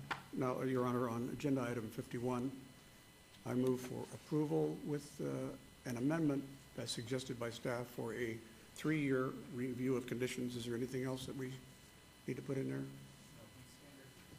The standard conditions that we have already include the 3-year review, and no additional conditions are needed. All right. Thank you very much, staff. Thank you very much, Mayor. That's my motion. Okay, that's the motion. Please vote. I see the other one was on the expunge. Like that. Okay, and please post. And that motion carries also. Thank you very much. Great. And on agenda item 52, SUP 52709, abeyance item, public hearing, applicant owner 1028 Fremont Street LLC for possible action on a request for a special use permit for a proposed 1,017 square foot tavern limited establishment with a 1,732 square foot outdoor seating area, 1028 Fremont Street, C2, General Commercial Zone, Ward 3, Councilman Coffin. The Planning Commission and the staff recommend approval. It's a public hearing. I declare it open. I see the applicant or representative is present. Good afternoon. Good afternoon. Okay, why don't you go first, then I'll have public hearing, and we'll go from there. Sure. Todd Kessler, 261 Las Vegas Boulevard North, on behalf of the applicant. Again, this is a trailing item for the Ferguson's project. We have come before you before for some special use permits as it relates to some taverns over in that project. This is a great reuse project. As you can see now, you see some of the renderings of the project. What we're here for today is basically an additional tavern along Fremont. This is directly adjacent, or across the street, I should say, from our Wheelhouse project and our Bunkhouse project. We have tentative negotiations going on with a local brewery to take that space. And I'm here again, happy to answer any questions. There should be some additional photographs that show you. This is a very unique project. We've taken a motel, we've converted it into many different uses. We have an amphitheater in the center, as well as a burning art piece from Burning Man. It doesn't light on fire like our Mantis, but this is a called Big Rig Jig, and it's a very special piece of art that gets a lot of critical acclaim. Again, I'm happy to answer any questions and ask that you approve subject to staff's conditions. Thank you. It is a public hearing. Anyone wishing to be heard, please come forward and state your name. Yes, my name is Bishop William R. Jones. I'm the pastor of New Life Christian Center located at 1229 East Carson Avenue. And we've been there since 1994. Honorable Mayor Goodman and the council want you to know that we are your invisible team. We pray for you, and we've been doing a lot of faith-based work in that area. My concern is the city ordinance that you have at 8.20-45 about location restrictions of churches and schools. And it's stated here that no tavern liquor license or packaged liquor license operated in conjunction with the liquor store shall be granted to any establishment located within 1,500 feet of any of the following. And I read this and I see that you have exceptions for this also. My concern is we have approximately 10 churches within that 1,500 radius that no one has said anything to us about the suspension of the 1,500 feet. We would like to have a voice in that because we're concerned about, just as Mr. Coffin has said, about the drug problem, gang problem. And so I think we need to work together with this. I was at the day of prayer, and I heard you say one voice. And we want to be one voice with the city. And also, I would recommend that this be abeyance to bring about a discussion with the churches in the area, because we are involved in counseling people with drug problem, alcohol problem, et cetera, et cetera. So at the exception to the rule, we have one church that is within the 500 feet of the exception to this rule. I'm sure you're familiar with this. Can you go back to the map, the prior map, the location of the project, and where on that map, can you point to where that your particular church is? It's not showing there, right there. Maybe the other map would be better. I'm sorry. Can you put the other, map? Okay, which map are you The one that had the red line, I guess it was on the overhead, you couldn't see it, maybe it was placed there. But there, that one, are you seeing that? Can you point to where the church is specific? Well, on this map here that I have Yes. all the red dots are the churches. That's within Oh, that okay. 1,500. And have you radius. shared that with Councilman Coffin? We requested an audience, but we had a meeting at my church, and who was the person that was supposed to show up? Okay. Who was it? Okay. Doug DeMacy, 208 North 9th. We requested, we sent an email to Brad Jervik and to your office, as well as Mr. Coffin's. We have the email that we sent. We'd like to enter it into the record. And then we have the automated response that Mr. Coffin did get the record. No one from the city did attend the meeting. You asked a question a moment ago. If the overhead could cooperate with this map here, it does show Pastor Jones's churches and the other 10 churches that are in the zone. This would be Pastor Jones's. These three right here would be the outdoor stages and the bunkhouse site. These are all churches. These two are within the 500-foot rule, which is a non-starter on any type of liquor license. I can Thank answer you. any other questions. Thank you. No, I think this is the question I'm going to ask Councilman Coffin. It seems to come like a in. reasonable request to invade the item so we can meet and sit down. So we could all be on the same page. I couldn't agree Right. more, but let's hear from Councilman Coffin and Mr. Kessler, if you want to make some comment.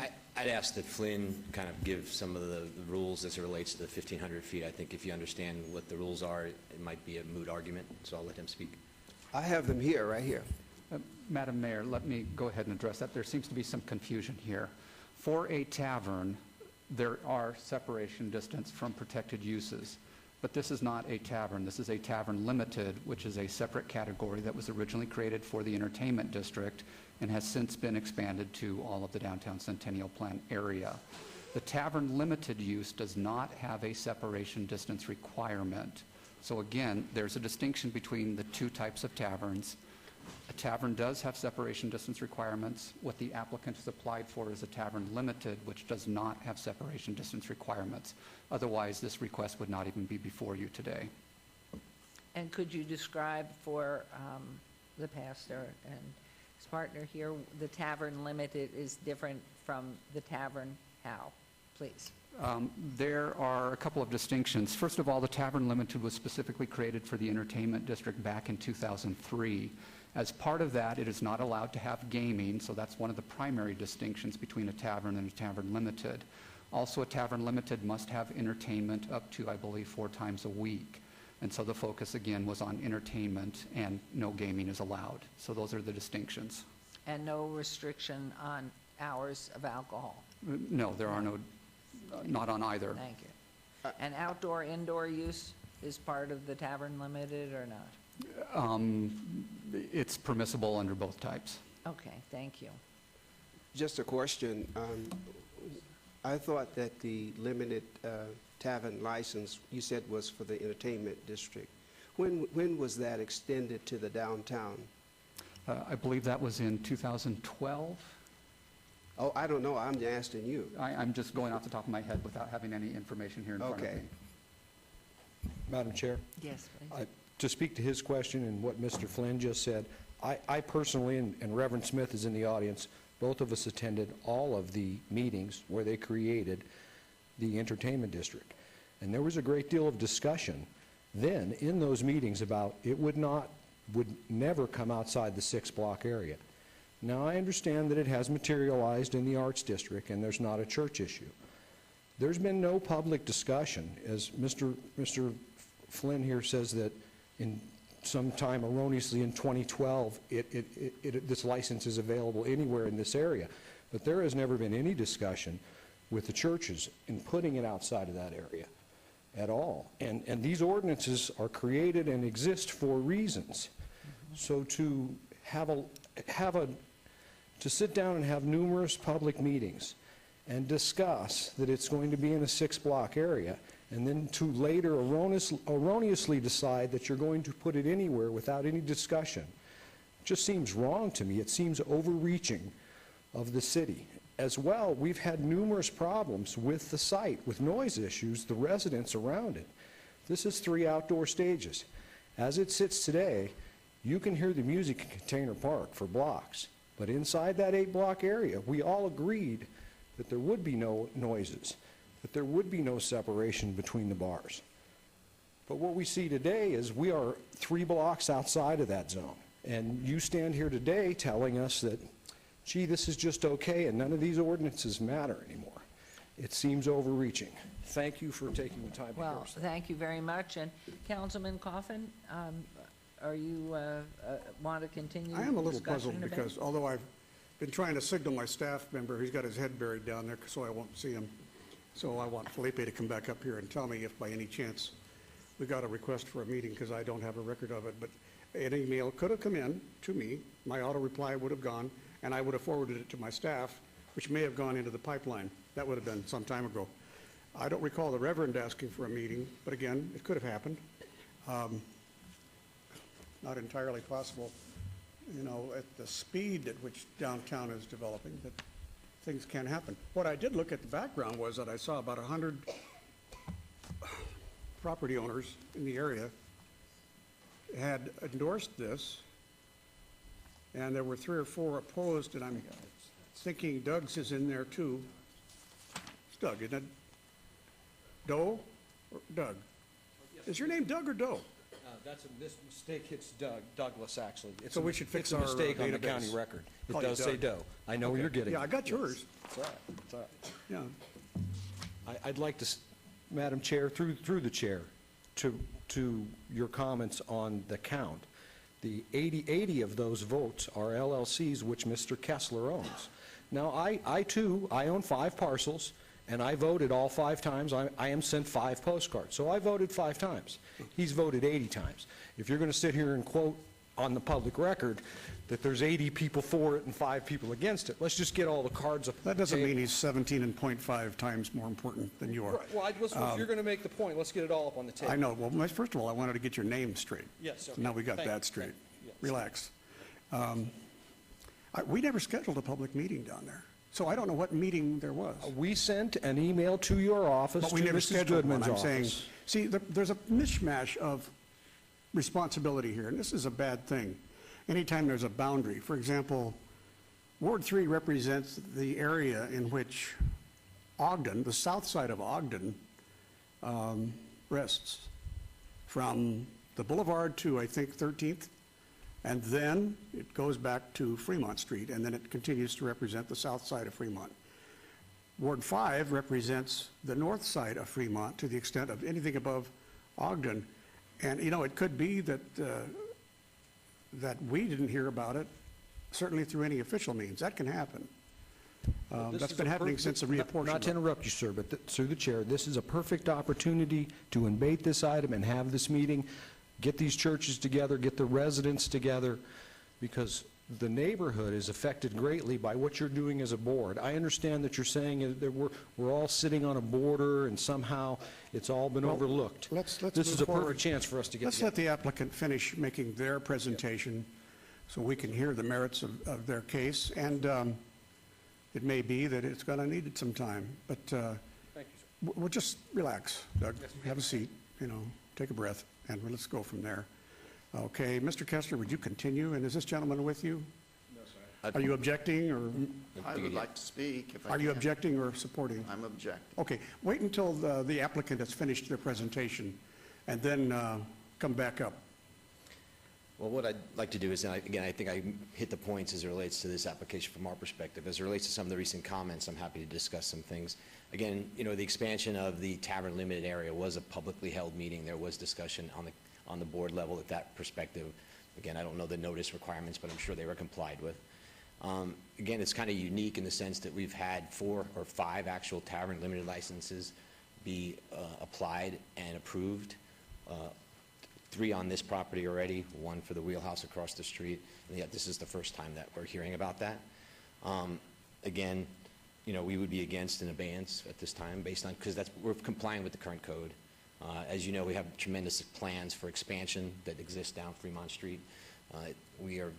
Those expansion plans are based on code as they sit today, so everything that we've kind of been preparing for and anticipating is based on what the current law is, and so that's what I would have to say to some of the comments, but I'm happy to answer any other more specific questions as it relates to our use. That covers one subject. Why don't you continue with the presentation again of the amenities? Oh, sure.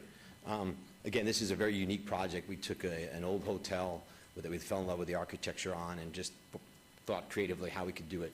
There's a lot of art features that are in part of it. I mentioned the Big Rig Jig. There's a lot of small retail art shops that will be part of it. There's photograph studios going in. There's a nail salon that will be going in as well.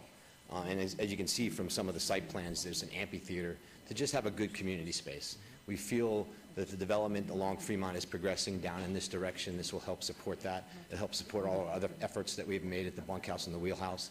And, we're studying residential. We're going to be coming to you pretty shortly on some pretty unique projects down there. And this will only further enhance those projects as well.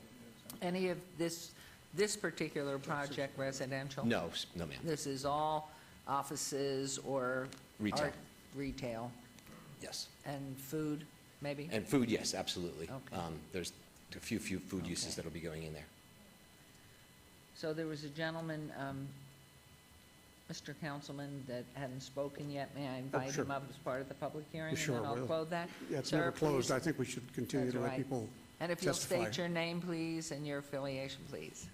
My name's Stephen Smith. I live at 715 East. Here? Okay. My name is Stephen Smith. I live at 715 East Mesquite Avenue. It is 2 blocks from the entertainment district. I have lived within 2 blocks of the entertainment district before the entertainment district was even conceived of. I was at every single meeting for the entertainment district. And when they did the entertainment district, they didn't have a noise abatement. They passed the noise abatement, and I want to know, does the noise abatement extend past the 6 blocks to where his new project is? Please. Madam Mayor, through you, in response to that question, no. This is outside of the entertainment district, so it is subject to the city's noise ordinance, unlike the properties within the entertainment district. Thank you. Then I would request that it be part of their license, that whatever time that it needs to be restricted, that it become part of their license, because they will come right back and ask for the noise to be abated. And I live 2 blocks from the entertainment district. I cannot open up my windows. And as you go further down Fremont Street, you have senior citizen complexes, and none of them will like this if they can't open up their windows. And there is one lady here in the audience from those senior citizens, and she doesn't want to come up. But you'll have wheelchairs and whatever you want down here in the next meeting if this isn't handled with the noise abatement. And I am one of the ministers in downtown, and it was okay in the entertainment district. Not very many people live close to the entertainment district, but as you go farther down Fremont Street, now you're affecting residents at 4 o'clock in the morning. Okay, thank Anything you want to say to it? Sure, absolutely. We will comply with the current law and abide by it. I believe it's an 11 p.m. If Flynn wants to indicate exactly what it is, we will comply with the current law. Well, the previous owner at one of their properties had the 11 p.m., and they were going at 2 and 3 in the morning. And so maybe that's not them, but I'd like it on their license that they can't go past 11 o'clock. Well, at this Would you point, agree it's to part of that? the ordinance. At this point, it's part of the ordinance, so.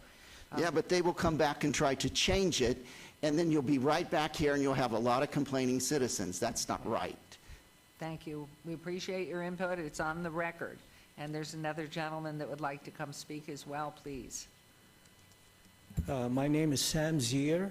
I'm the owner of 518 Fremont, a retail store. I actually am here for the next 2 items.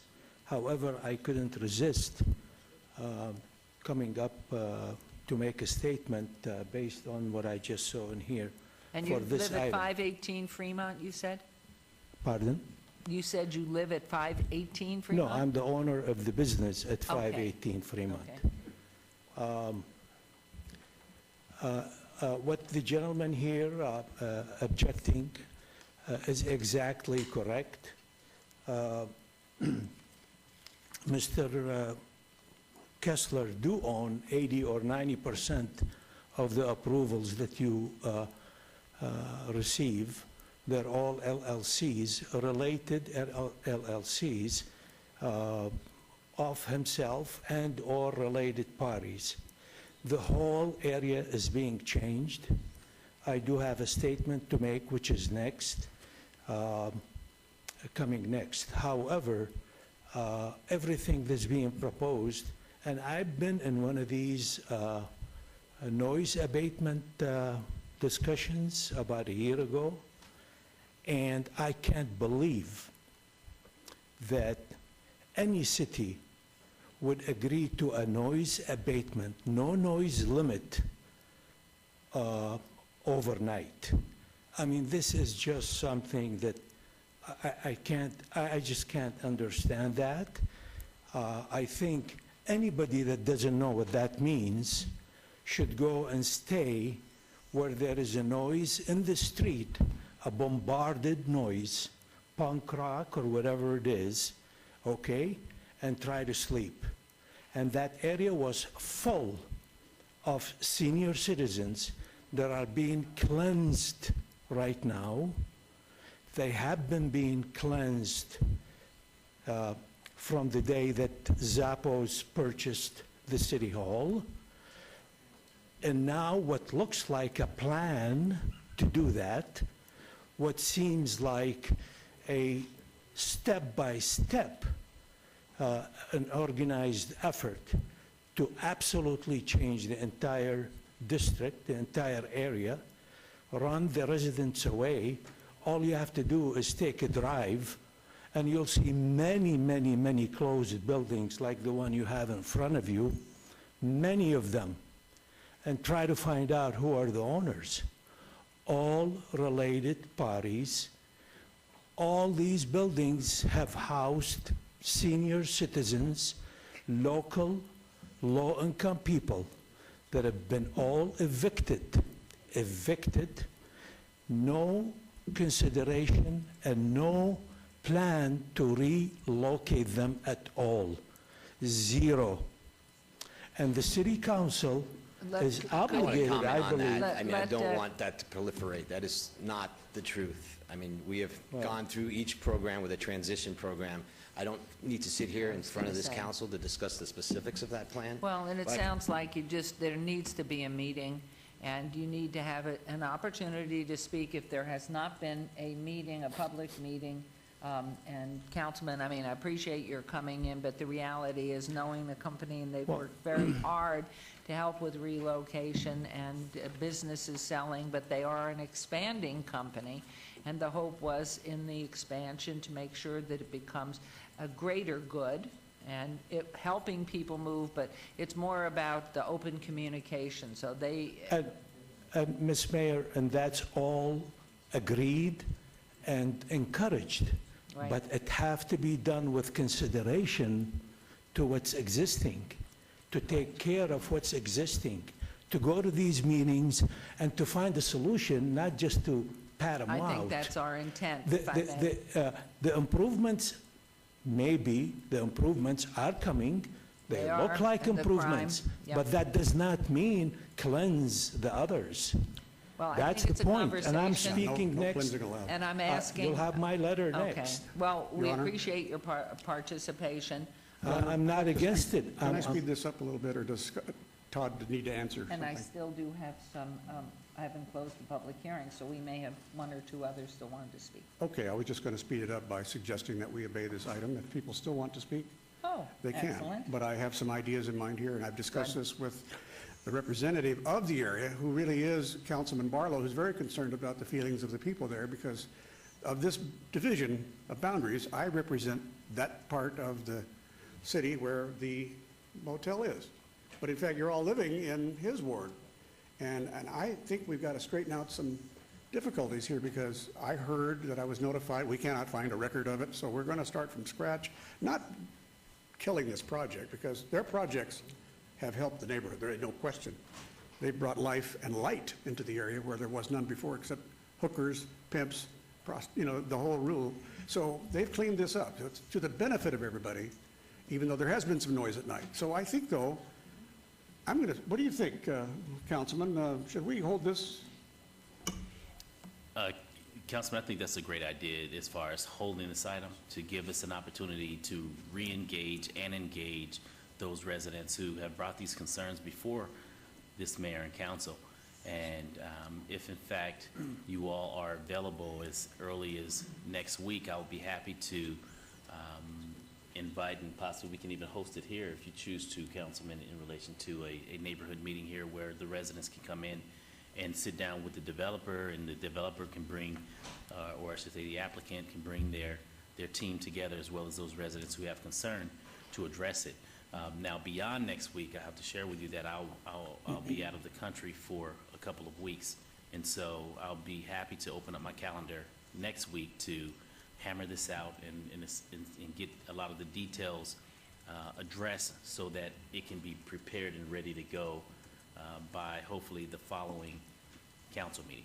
Okay, that's a wonderful suggestion, Councilman, and so with your permission, our two offices can work together, Your Honor, schedule a meeting in the area next week. I will be there, Councilman Barlow will be there, and we're going to listen to this. And so we'll all get together and figure out the details on how to let you know when and If it can be done where. early next week, we'd appreciate it. Well, sometime next week. And they'll be getting together and talking about this. And And they've if I got might- Doug's phone number, they've got the Reverend, who we still don't really have in our ward, but we've got to find out where we have your name. Todd, I'm These going to two move to gentlemen- obey this 2 weeks, and I We're in agree- expect you to host a meeting for the two council members to be there. And is there anything wrong with having it at the Ferguson itself, right on the property? Sure, I mean, just subject to weather conditions. Can you get some, absolutely. well, subject to weather, is there a place what's covered under there in case there's bad weather? There's some breezeways that are covered, but we could also go to Learning Village if that was, if it's something came like that. so. Okay, and then just get some folding chairs, get 20 or 30 folding chairs. And I'd like to recommend to all of you who've been participating in the public hearing, make sure these gentlemen over here have your contact, either a phone number or whatever you can, these two gentlemen right over here against the wall. So my motion, Your Honor, then is to obey this item for 2 weeks, the 21st of May, the next council meeting, and of course, everybody knows what's going to happen in between. That's my Okay, motion. Before we vote, Councilman Ross has a comment. Thank you, Mayor. To all due respect to my colleagues who represent downtown, I'm going to vote in the no category on the abeyance. I believe the applicant is, as Mr. Fagg has pointed out, fits all of the criteria. I understand the concerns of the neighbors. These are growing pains, certainly because of the great success that's going on downtown.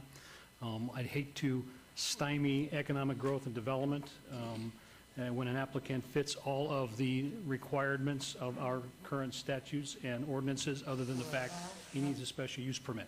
And I would remind the council that this is just a special use permit for you to operate a tavern limited establishment at this location. So I will be voting in the no.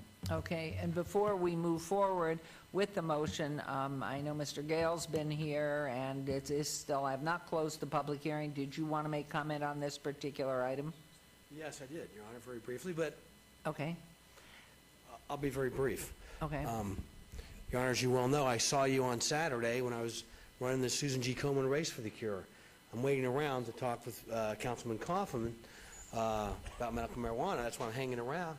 And I looked up, and I noticed the structure, because I drove by, I jogged by it on last Saturday when I was running the Susan G. Komen Race for the Cure for my two dogs, and I noticed the Spanish architecture, the two-story structure on the west side of the property, and it's on the north side of Fremont, and I really like, that type of architecture, and there's been so many Spanish Mediterranean architecture buildings that have been destroyed along with other structures in town. Anyway, I don't know everything about the special use permit and the pros and cons, but I just want to comment. I saw the property. I noticed it from looking up above, and I like the property for whatever that's worth, Your Honor. Thank you very I don't know much. much else about it.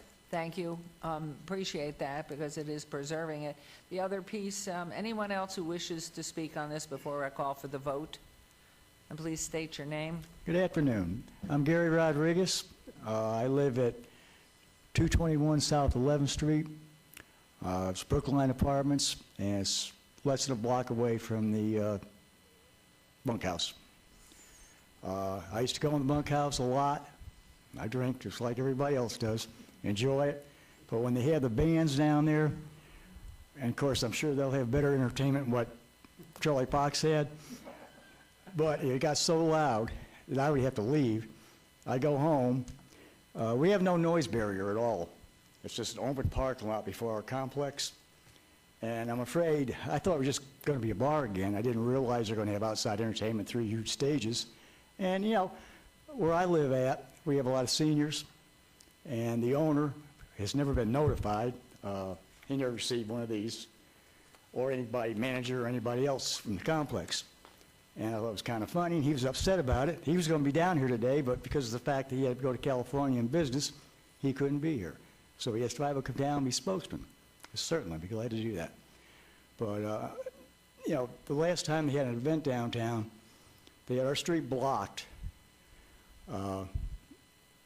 a lot of people don't drive, but some do have cars there, and they park out in front, and they couldn't park without a special permit. And then the people get off from the event, they're throwing bottles, cans, yelling, screaming, and, you know, it just isn't right. Well, I think these are points that all can be brought up in the meeting, and I'm sure Councilman Barlow and Councilman Coffin will be note on that. And appreciate your speaking. Please be sure to give your name to either one of the office representatives of Councilman Barlow or Councilman Coffin, and be sure to be there so the discussion can be full and be at that abate. Now we can move the motion. Okay, thank you. Okay, I'm going to close the public hearing, and there is a motion. Please vote. It is obeying this item to the 21st, correct, of May. And please post.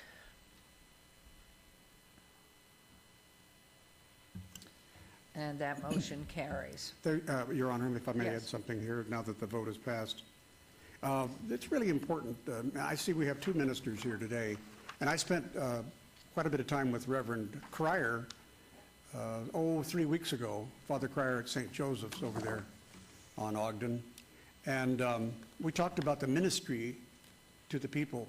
It's not just the ministry to the people of the resident area, but also the people who come in and out of the transients, the youth who come in to enjoy, and I'm speaking people under 40, the people that come and enjoy the entertainment in the Fremont Street area. Because of the increase in drug addiction and why we really are very hard pressed to regulate prostitution, we need you, members of the clergy, to assist us. And I have some proposals I'd like to bring up when we have that meeting next week with you about drug addiction and ways to involve the families as well. So, and I hope that your ministries will expand to include taking care of the people who probably come and ask for free food anyway. But more than that, there is a structure that we can apply to it so that we can become better organized and not just have one church doing what it thinks is right and another church doing what its members think is right. There is a way to unify everybody. So I'd like to take that up at the meeting, Reverend. Well, Your Honor, I don't know if it's in order, but we're really trying to move ahead. So thank you. Make I'd sure love you to visit come with to you the later. meetings. And did you post that? It did carry, correct? And Madam Mayor, I Yes. just wanted to make a comment. This isn't my neighborhood. I don't represent it, but I wanted to pass on some personal concerns I've had, and that is we are displacing seniors in not just one area of the city, but others. And at the same time, we're saying we need to build more homes for seniors. So we have to sort of get a lock on that, I think, a little better. And then secondly, I also want to say about the noise. I live in the housing development adjacent to the Springs Preserve, and where we were told we would not hear noise, I live in the middle of the development, not right next to it, and I hear the noise. It doesn't bother me at all, but it certainly is bothering to those who are right on the line. So again, we think noise doesn't carry, but in those still nights, it carries far. I'm just mentioning those two things so they might be considered at the time. Thank you. Your Honor? Yes, In please. response to that, I could go farther back. I mean, as a kid growing up here, I've lived downtown all my life, almost all my life, 62, 3 years, and I can tell you that I've heard noise from downtown all that time. It is just the nature of the beast. And Right. of course, It if it carries, wasn't the right. ambient noise from the freeway, which didn't exist 60 years ago, it is now the ambient noise of traffic on the boulevard and people having a good time. So, you know, I'd rather have a little noise from people having a good time than hearing the shrieks and yells of pimps yelling at their women and, you know, vice versa. It's horrible. But what is happening downtown is a good thing. And there is music. We just have to make sure we got to control those hours. Thank you. Yeah, I was just mentioning that, so you would know, as I said, I don't mind the music. It sounds fine to me, but I do know a lot of people are sensitive to sound, more sensitive perhaps than I am, and it just concerns them, that's all. I want to thank you all for coming, and so the meeting will be held, and just make sure, again, that your contact number is given to the two gentlemen under the exit sign, and you'll have that, and thank you very much. Appreciate your input. All right, we'll move on to agenda items 53 and 54. 53, SUP 52718, abeyance item, a request for a special use permit for a proposed 6,448 square foot retail establishment with accessory package liquor within a proposed market. And item 54, SUP 52720, abeyance item, a request for a special use permit for a proposed 6,448 square foot wine beer cooler on and off sale with 200 square feet of outdoor seating area within a proposed market and restaurant. The applicant is 611 Fremont LLC, and the owner is Encryptic LLC at 611 Fremont. Planning Commission and staff recommend approval on both items. All items are C2, general commercial. These items are in Ward 3. Councilman Coffin, public hearing items which I declare open. Our applicant's present, so please state your name again. Todd Kessler, 261 Las Vegas Boulevard North, on behalf of the applicant.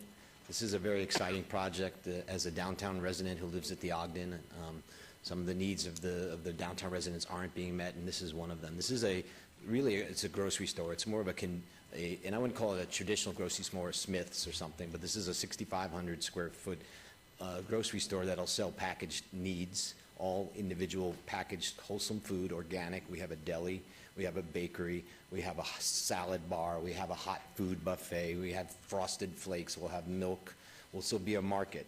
The way the current ordinances are drafted, we have to come before you as it looks somewhat different, but it really isn't. This is a market, and it's going to be serving the downtown residents. We need this business in order to grow the residential component of downtown, and this is the beginning of probably other similar ones. Again, I ask that you support this subject to staff's conditions. I'm happy to answer any specific questions that relate to the market. Just as a few things, just so you're aware, there is liquor being sold. It's sold behind the counter in a locked cabinet. I just want to address that concern if anyone had that. And again, it's more beer and wine oriented. It also serves growlers, which is a thing that most millennials would know about, but I don't know much about. It's simply a refillable beer of sorts. And it's something that's offered, for instance, at Whole Foods, and I'm happy to answer any questions. Okay, Mr. Fagg, do you want to make any comments to this applicant? Comments? As you'll see from the record, both staff and the Planning Commission have recommended approval of these items. They are in order, so you can proceed with them. Thank you very much. Yes, Councilman Ross. Thank you. Thank you through the mayor, Mr. Kessler. So this sounds kind of like a yuppie setup. I hate to say that, but I don't know what other words to use. I mean, is it going to be more like a Whole Foods feel instead of your It's not a convenience store look or anything like might It's not like exist one of down. those stores in Los Angeles you walk into and it's got cigarettes and beer and all that other stuff and a couple of rows of bags of chips? Not at all, sir. I mean, the majority of this is fresh produce, organic produce. We dedicate a lot of space to packaged food. So for folks like myself, we can go down and just get a meatloaf, mashed potatoes, green beans already prepared in a little dish. It serves the needs of the community. Something that you'd find probably in D.C. or something like that. San Francisco, et cetera. San Francisco, yeah, good. That's a good analogy. Is this going to be the front facade then? So that'll change? This is one of the current elevations that we're thinking about. There's some changes that are going on, and we're making submittals to permits now. But this one required some encroachment agreements that we weren't able to successfully achieve with some adjacent neighbors, but it's very close. Gosh, I look forward to seeing that building transform. We've been trying to get something a little more useful. Market, I'll tell you. Yeah, they need a downtown market for- downtown, but I think I'm asking these questions because I'm trying to highlight what I think they're going to try to produce there, and the councilman may know better than the rest of us as it's in his district, but I think that, Mr. Kessler, I'm trying to help you highlight that. Sure. It's going to be that step above the rest. Where Absolutely. If you want to just get a quick... This building is a great old barrel roof building that we took the time to structurally repurpose and keep the barrel roof building. So you'll walk in, you'll get a great feel. We'll have a phenomenal selection of highly curated produce, meats, as well as sundries and everything you'll need as if you live downtown. I mean, Okay, I'm getting hungry. Thank you, Mayor. And this that's on the south side of Fremont, so therefore it faces the El Cortez? yes. Okay. It is a public meeting, public And comment. I just so- wanted to, since you mentioned the El Cortez, if you saw on this backup, we did get support from Fremont East and Entertainment District as well as the El Cortez in support of our applications. Thank you, that's important. Please state your name and make your comments. My name is Sam Zier. I'm the owner of the business at 518 Fremont. I'd like to pass this letter to council members and would like to read it for the record.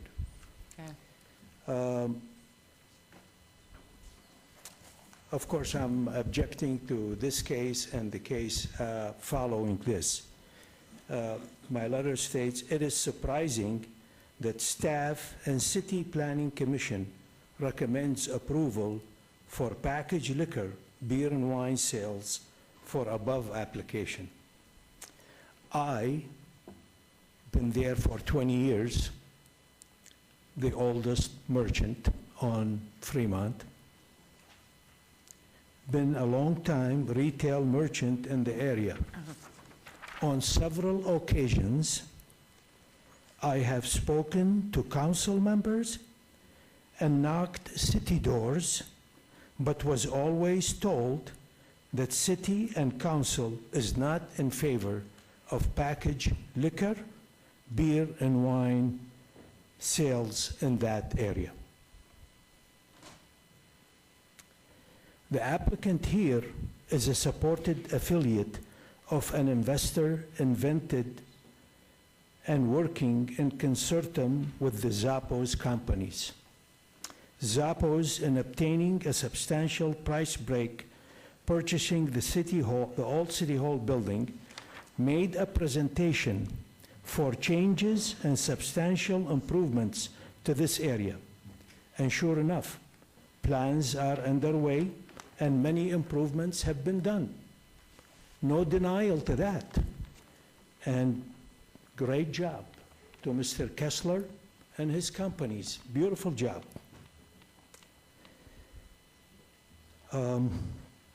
However, one can also observe all the closed buildings that had mainly housed retired, limited income, and elderly residents, as well as several of the businesses that served their needs. When a building is purchased, all the tenants are evicted, property closed, and boarded up. Most property purchasers are investors encouraged by or affiliated with executives and/or managers of the Zappos and/or under the umbrella of its parent, Amazon, as well as some property speculators. Such plan, likely supervised by the city, meaning the Zappos plan, is a private investor enterprise intended by Zappos upon its arrival to downtown Las Vegas, has caused a complete transformation of the area. Complete transformation, maybe to the better, and that's good. Such a transformation may benefit some chosen investors and/or land speculators. Yet, on the other hand, it unfairly displaces long-time residents and businesses whom sacrificed and hung on without abandoning for as long as it took for a white elephant to arrive, and also invested their livelihood waiting and hoping for better times and payback of their investments. The white elephant finally appeared in Zappos, but to their surprise, and opposite to claimed aid to small business, much needed assistance never materialized, opposite to representations in applications and statements by Zappos, whom these merchants supported to gain city approval for a reduced purchase price of the City Hall. Zappos' presentation statements seem to have a provision worth several $1 million for aiding small business. Councilman Barlow may recall that. In the area, he commented on that during that hearing. Such a complete transformation, as organized and implemented by Zappos, caused old business to lose its base and be forced to close down. Finally, sharing and belonging to community, good faith dealing, and fairness are obligations of good citizenship. Rather than using the back door, dealing and wheeling with selected landlords to refuse leasing and evict long-time existing tenants, as the case is here, and we can discuss that if you choose to, and in fairness to existing business owners whom the majority have supported Zappos purchasing City Hall, believing, as stated by Zappos, that finally the white elephant is on its way and brighter days are to follow.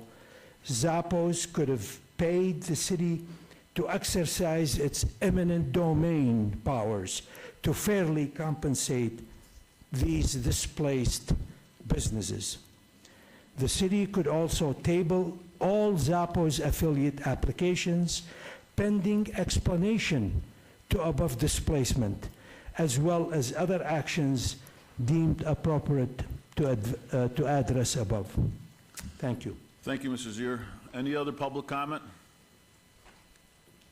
Come on up and identify yourself. Don Walford at 520 South 7th Street. I'm just asking, I'm thrilled that a market's coming downtown. It's long overdue. My only concern is that we're having a packaged liquor license. Am I correct with that? How much square footage would be designated inside the market for that? And if there would be any restrictions where there's several markets or convenience stores that have restrictions on their license, like no singles, no 40-ounce, stuff like that. Is that something that we can... Mr. Fagg, do you want to describe the packaged liquor component? Certainly. The application that you have before you is for accessory packaged liquor, and so that means that there's a limitation of no more than 10% of the overall floor area of the business can be devoted to liquor sales. Also, in the conditions of approval, there is a restriction against single sales of beer and wine products, so that's already in the conditions of approval. That was my concern. Okay, Thank you. thank you. Any other public comment? Okay, I'll close public comment. Councilman Coffin? Mayor Pro Tem, if I may. Councilman Barlow, you can go first. Flynn, how many tavern licenses do we have east of Fremont, east of Las Vegas Boulevard on Fremont? Without having a map in front of me and that information, I couldn't tell you. So you wouldn't be able to tell me also the number of liquor licenses, packaged liquor licenses either? Would you provide the mayor and council what that number is from the taverns to the packaged licensed liquor and beer and wine? You want me to submit that to you later? Yes, Okay. Sometime. I'm pretty sure your staff should be able to get that to us in Yes. short order, right? We do have that information back at the office. I just don't have that here in front of me. You got it. Thank you. Thank you, Mayor Pro Tem. Any other council persons? Okay, Councilman Coffin. Thank you, Mr. Mayor Pro Tem. I move for passage of number 53, subject to the conditions as lined out by staff and Planning Commission. Okay, so that's a motion on item number 53, is that Yes. correct? Okay, so the motion on item number 53, please vote.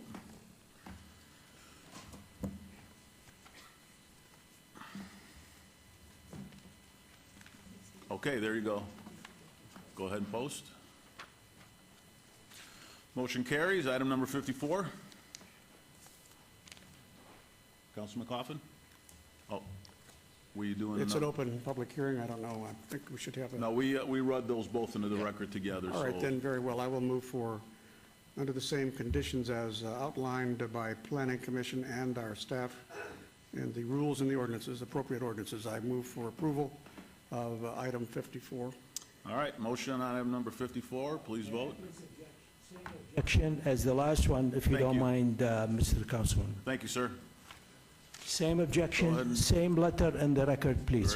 Very good. Same record, letter on the record for that one. And Councilwoman Tarkanian?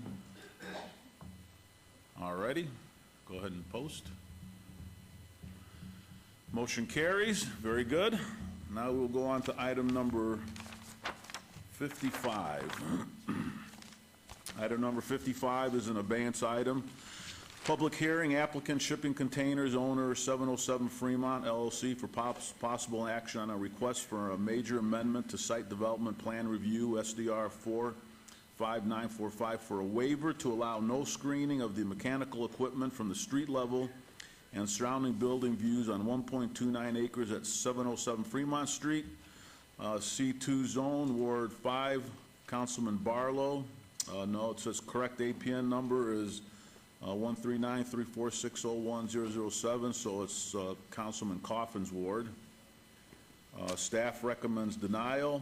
Planning Commission on a 3-3 with one abstention voted denial, so it was a tie. All right, this is a public hearing, declared open. The applicant is present. Yes, sir. Todd Kessler, 261 Las Vegas Boulevard North, on behalf of the applicant. This is a amendment to an SDR requirement to screen your HVAC units.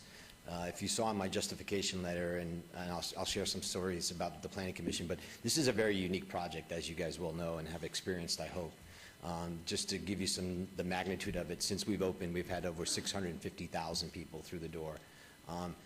What we found after we put up our HVAC units, based on the design that we have, which is more of an industrial feel, let's just say, between the cubes and the containers, that it provided a very uniquely beautiful aspect with some of the existing HVAC units. At the Planning Commission, it was brought to our attention a couple specific incidences or units that might not kind of be attractive. We took the time since then to resubmit a letter as well as some additional before and after photos of the ones that the Planning Commission brought to our attention. Those should be part of the record. I have them here today if you care to look at them. But again, what we've done is we've basically, when we initially got the SDR approved, we felt we were going to do it. When we put them up, we noticed that based on the shape and form of some of them, they really fit in well. And so we're here asking for approval of our request. Okay, very good. This is a public hearing. Anybody from the public wishing to be heard on this item? Seeing none, any comments from the council? Mayor Pro Tem, if I might interject for just a moment. Sure. I just want to confirm what the applicant has stated. They did submit to us a revised justification letter and revised elevation drawings. They will be screening one of the more egregious units and then painting out some of the other units. So if there is a motion to approve this item, I just need to make a correction to condition number 3 to reference the new plan that they have submitted to us. Okay. Councilman Barlow, I see your light on. Thank you, Mayor Pro Tem.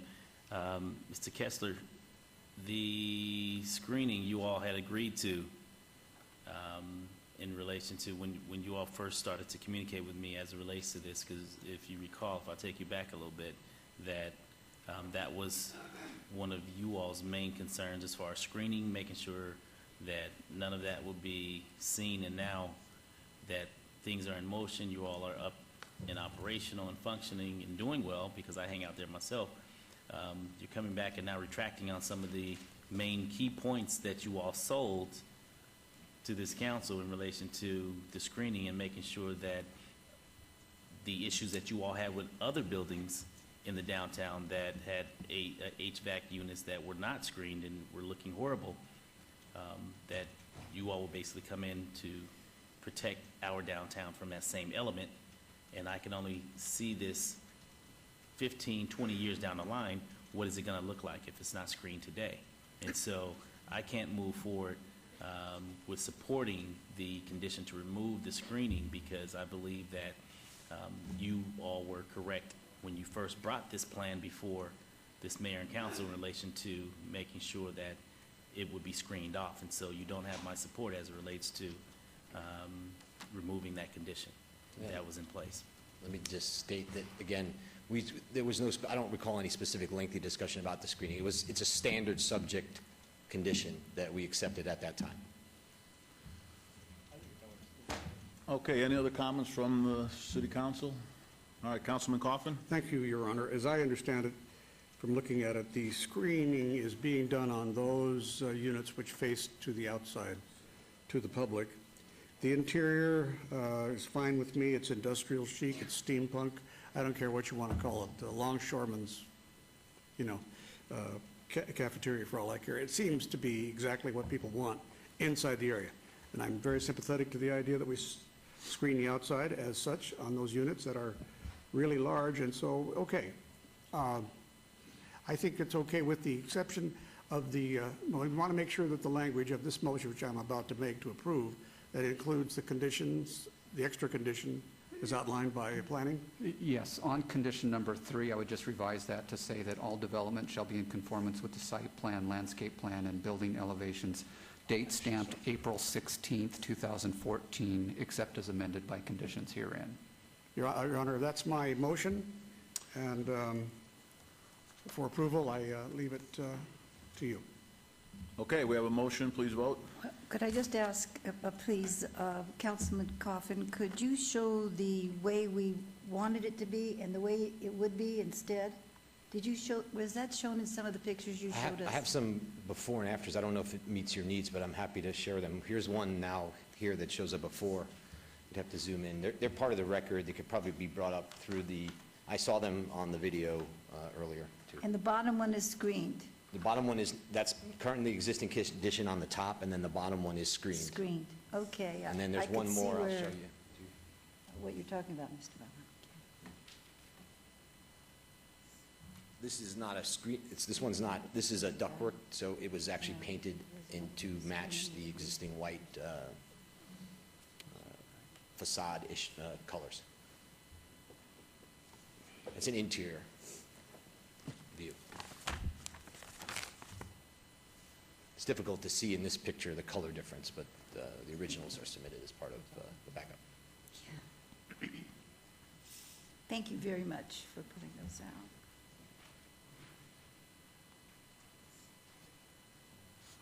Councilwoman, need you to vote? Oh, you need me to vote. I do. Okay, go ahead and post. I didn't hear enough of it to... Motion carries. I'll turn it back over to the mayor Thank for you. item number 56. Okay. ROC, whoops.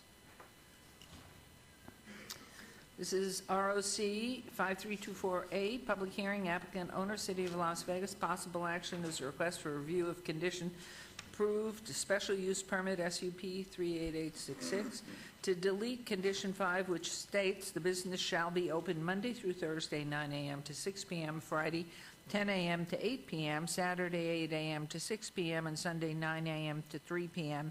at 9061 West Sahara Suite 104, C1 Commercial, Limited Commercial Zone. This is in Ward 2 with Councilman Beers. Staff recommends approval. This is a public hearing. I declare it open. Is the applicant or a representative present? Okay, this is a public hearing item. Anybody wants to speak on this? Okay, hearing none, I will close the public hearing, and we'll turn this over to Councilman Beers. Thank you, Your Honor. This is one of, I guess, 2 so far we've encountered of conditions that are placed in a place where we're not used to looking for conditions.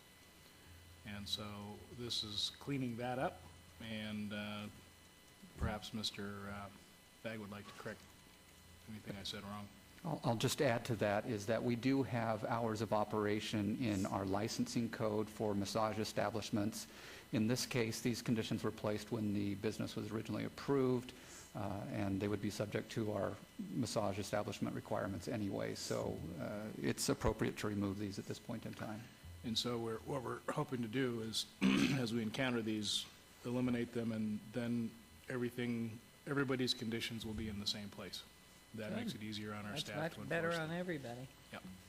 So with that, I would move that we follow staff recommendation on this. Thank you. This motion, please vote, and please post.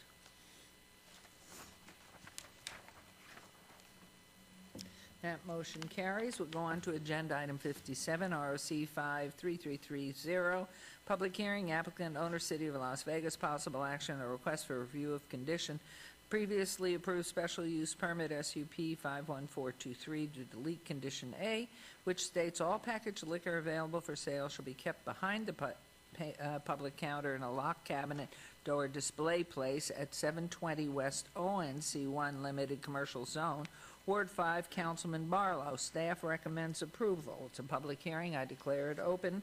Is the applicant present or representative? Anyone wishing to be heard on this item? I'll close the public hearing. Councilman Barlow. Thank you, Mayor. And the applicant is busy running his store, but I've had my staff working with he and as well as business licensing and planning and development to make sure that everything is in compliance. And so, Flynn, do you have any comments as it relates to this item before I move with the motion? Certainly. Let me just comment very quickly that the original condition of approval was that the liquor be in a locked cabinet behind the counter. In doing our inspections of the business, the liquor is kept behind the counter. It's not accessible to the public, and so we feel that the public is still protected by its location, and the condition for a locked cabinet is no longer necessary. Okay, and being that that is on the record, or please allow that to be on the record, I will move to follow the revisions of the amended condition for approval, subject to all conditions. Thank you. There's a motion. Please vote and please post.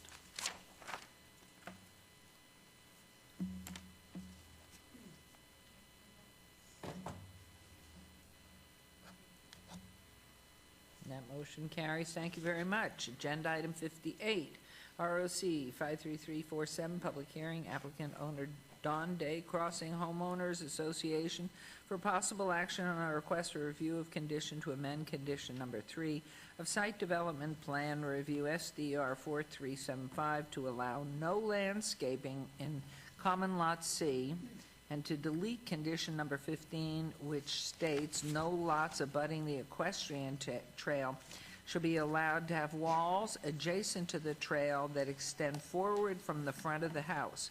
No common lot may have a wall adjacent to the trail. The applicant shall ensure that the CC&Rs for the development prevent future construction of such walls, and that the HOA and purchasers of these lots are specifically advised of this condition on point 0.59 acres in the northeast corner of Durango Drive and Grand Teton, R-PD 7, residential plan development, 7 units per acre zone. And this is Ward 6 with Councilman Ross. The staff recommends approval. It's a public hearing, which I declare open. Is the applicant or representative present? There is not. This is a public hearing. Anyone wishing to make comment on this agenda item? I will close the public hearing. Councilman Ross. Thank you, Mayor, and I would, with your permission, Mayor, direct Mr. Fagg to make a couple of comments that we had to make some adjustment to.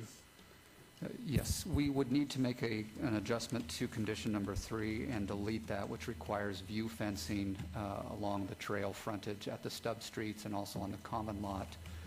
If we remove that, then that does allow a masonry wall to be constructed at the end of those stub streets in the common lot. Okay, wonderful. Thank you, Mr. Fagg, and thank you, Mayor. And just a quick explanation to the Mayor and the Council. There's 2 cul-de-sacs in this small neighborhood, as you can probably see from the overhead, the cul-de-sac end faces that trail. That's actually a hidden trail behind the, if we're looking at it right there in that picture right there, there's actually a trail that exists beyond that grass area.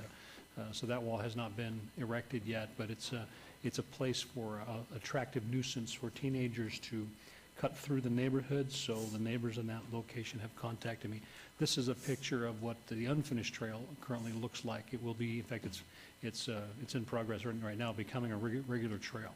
So with that, Mayor and Council members, I would move for approval of agenda item 58. Thank you very much. There's a motion. Please vote and please post. Who pays for that trail? The homeowners association does and maintains it.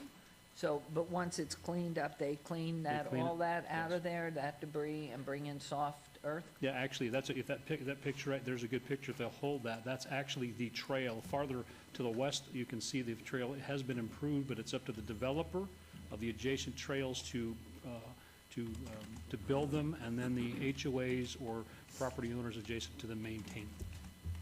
Interesting. Very pretty. And I want to express my appreciation, Mayor, to Mr. Fagg's office and all of the other challenges through the building department we've had with this particular development. It has been a nightmare. Has changed hands a few times. The current developer has worked well with us, which was really surprising, considering we kind of held up their permit process for a while until we got their attention. So, thank you, Mayor. Thank you, that's exciting. Okay, Agenda 59, we've already taken care of. Agenda item 60, EOT 53405, non-conforming public hearing, applicant Omar Fremont. Oh, 60 was obeyed? Till May 21st, so, okay. I missed that one. Agenda item 61, DIR 53553, public hearing, applicant owner, City of Las Vegas, owner, Bel Air RG LLC et al., for possible action to revoke previously approved special use permits, SUP 42262 and SUP 42264, for motor vehicle sales, use and an auto repair garage major on 1.84 acres, 1715 Fremont Street and 1735 Fremont Street, C2 General Commercial Zone, Ward 5, Councilman Barlow. Staff recommends approval. It's a public hearing. I declare open, and the applicants, please state your names again for the record. Yes, good afternoon, Madam Mayor, council members. My name is Ignacio Gonzalez, 2516 Oceanfront Drive, Las Vegas. Thank you. And I represent the owner, he's right here. My name is Ray Golbadi. I'm the managing member of Pillar RG LLC. Thank you. Anyone wishing to be heard on this item? It's a public hearing. Hearing none, I will close this. And do you want to make some comments, or should we just move forward? Yes, I'd like to make a comment. Please go I was ahead. just recently hired to help this get beyond the point where it is. This is a project where the conditions have not been finalized. It's dragged on forever and probably irritated everyone. But now what's occurred is that we are trying to expedite what was necessary to be done. In particular, the landscaping on the site. This is an ocean of concrete. It's an auto dealership. And so right now, as we speak, that is being incorporated. I have photographs of where it stands yesterday. And so this is what we'd like to ask of you, is to give us some time, short amount of time, to finalize this, and the other conditions, of course, to be met. We still need to put in concrete curbing and top the asphalt. Oops, I lost it. There we go. And so anyway, this is where we're at with the project. It has gone on forever, but my purpose now is to help that happen if you allow us to. Thank you. Thank you. Councilman Barlow. Yes, Mayor. I find this to be very interesting, that we had to even get to this point to get the owners or the representatives' attention as it relates to this property, that Flynn, this issue was approved, this item was approved, how many years ago? This was approved back in 2011. 2011. And Mayor and Council, now that this applicant's license is up for possible revocation, they start putting shovels in the ground yesterday. Yesterday. From 2011 to yesterday. I find that to be very, very interesting. Why couldn't you have done that 3 years ago? That's not a question, really. It's not a question. I'm just really appalled at how you're playing games with this mayor and council. And I've given you opportunity after opportunity. 3. The first time I mentioned that you all caught me on a good day. And then you came back again after I provided 30 days for you all to get started, and you didn't do anything. And then we had to bring it back before council to get it on this agenda in order to address the issue, and you still didn't do anything until yesterday. So the question that I have to legal counsel, Brian Scott, is there a way for us to pause all operations until the conditions are met, being that they've started, but I would like to at least stop all operations as it relates to their special use permit until their conditions are met? What's he currently doing, Councilman, do you know? Or does planning know what he's currently doing? There, if I may answer that question through you, Madam Mayor, to the city attorney, they have two special use permits. One is for auto sales, the other is for an auto repair garage major. Are they currently in operation, or are they? They are currently in operation, yes. Okay. And one of those special use permits, and this particular item up for adoption today is to revoke those special use permits? That is correct. Okay. And that's your prerogative, Councilman, at this point. If they haven't done in accordance with the conditions of approval for those special use permits, this is a time for them and for you to make the determination whether you want to revoke those permits. Right. And if that's the case, then they have to cease operation. Okay, so, but my question is, just shy of revoking their special use permit, is there a step just shy of that to halt all operations until the conditions are met? I don't believe so, unless you want to try to revoke their license, which we're not agendaed for today. That's probably the only thing you can do at this point. Then what I'm going to do is obey this 2 weeks, being that they've started, and you said that you're aggressively trying to get it done, and you all can work 24 hours if you want to. But when this item comes back in 2 weeks, everything should be done as it relates to the conditions on record. Maybe get That's 3 or 4 weeks. That's all I have to say at this point. And Councilman, maybe if the gentleman could tell you exactly what it is he's going to do within those 2 weeks, then we can hold him to the fire. Everything that the conditions stated for him to do from 2011, and he has legal counsel to represent him, so I'm pretty sure counsel will articulate. I'm not legal counsel. Oh, you're not? No, I'm an architect. Oh, you're an architect? Okay. That's how I know it's going to be done.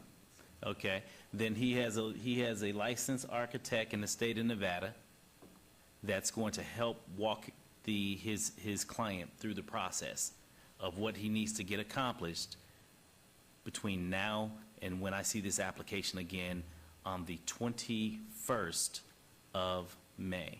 So my motion right now is to obey this item until May 21st. And Councilman, can we make sure that the planning department gets him a copy of those exact conditions, just so that he... And actually, let me go ahead and just read this into the record. For special use permit 42262, the following items are not in conformance with the conditions of approval. Condition number 5, condition number 7, condition number 9, and condition number 14. And on special use permit 42264, they are not in compliance with condition number 7, condition number 8, and condition number 10. And does he have a copy of those conditions? Yes, the applicant received a copy of those back in 2011 when the special use permits were originally approved. Councilman, if we could, just let's make sure that he gets those today before, another copy just before he leaves Mr. today. Fagg, if you will, please provide him well, I shouldn't say updated version, but an additional copy of the conditions that were in place in 2011 by this council. We really appreciate your cooperation, but if we can get 3 to 4 So Mayor, weeks, at this That time, my is your motion would motion? be to obey the item 2 weeks. Mr. Scott? And just, the applicant wanted to say something, I don't know if you I'm sorry. allow him to say something. If we appreciate your help and cooperation, if you can get up to 3 to 4 weeks, it's going to be more help to us. I can't hear you. Say it again. Okay, I appreciate your cooperation, but if we can get 3 to 4 weeks, if we can extend it to 3 to 4 weeks, because I live in Los Angeles, so it's really hard, but No, I'll get it done. the answer is no. Okay, fine, that's fine. Thank you. Thank you. There's a motion, please vote. This motion will be obeyed until May 21st. Thank you very much. Thank you so much. Thank you. Thank you. And so we will move on to agenda item 62. Instruct the city clerk to set the public hearing dates and appeals from the City and Planning Commission meetings and dangerous building or nuisance litter abatements. Thank you. Agenda item 63, citizen participation. Public comment during this portion of the agenda must be limited to matters within the jurisdiction of the City Council. No subject may be acted upon by the City Council unless that subject is on the agenda and is scheduled for action. If you wish to be heard, please come to the podium, give your name for the record. The amount of discussion on any single subject, as well as the amount of time any single speaker is allowed, will be limited. We will do it to 3 minutes. Are there any members of the public who wish to speak under this portion of the agenda? Yes, ma'am. Good afternoon, Mayor, City Council, Dorothy Barnes. I have a mailing address of P.O. Box 466, Las Vegas, Nevada 89125. You know, I've been struggling trying to survive as a citizen. I came here as a tourist, liked the city, liked to go on the tours, and decided to stay as a newcomer. I did have some trouble following me here from Louisiana. Did make law enforcement aware of it, hoping that it wouldn't continue. I'll be 57 next month. Some people say it's not the body of the car, it's your mileage meter. Check the mileage meter before you buy a car. Well, my mileage meter has flipped, thrown a rod in the engine, and my transmission is messed up. And I can't have people aggravate me to death. I'm really looking to move if I can't get this problem under control. So recently, I rented a Siegel Suites right there by the Stratosphere, right off St. Louis behind Carl's Jr. And somebody on that property is lying. Now, I don't like to have to run in the office every day whining like a little child, but I did tell management when I moved in, I said I have an ongoing complaint against drug trafficking and people using me to play with me. They're playing a game with my life and theirs.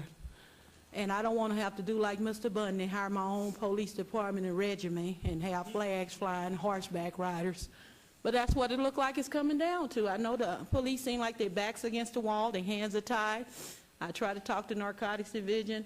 I even tried to enter Nellis Air Force Base to look in on why people are still being allowed to use my distress signal. I have a racism complaint because I know some white people say, well, we don't want colors coming out here on Nellis. We've told the foreigners not to let the colors over here over us. I'm not trying to go over there over them. I'm trying to take my business completely separate at my own expense. I came here at my own expense. I didn't come here to live off Las Vegas. And recently I went into the Mirage. I do go in the casino for consolation sometime to get away from my troubles. And security approached me and told me, you don't know you're supposed to be 86 off this property? I said, this is the first time I ever heard of it. Mistaken identity has happened to me before on the Riviera. And the police said, well, you got to take it up with that management. We can't stop them from 86ing you from properties.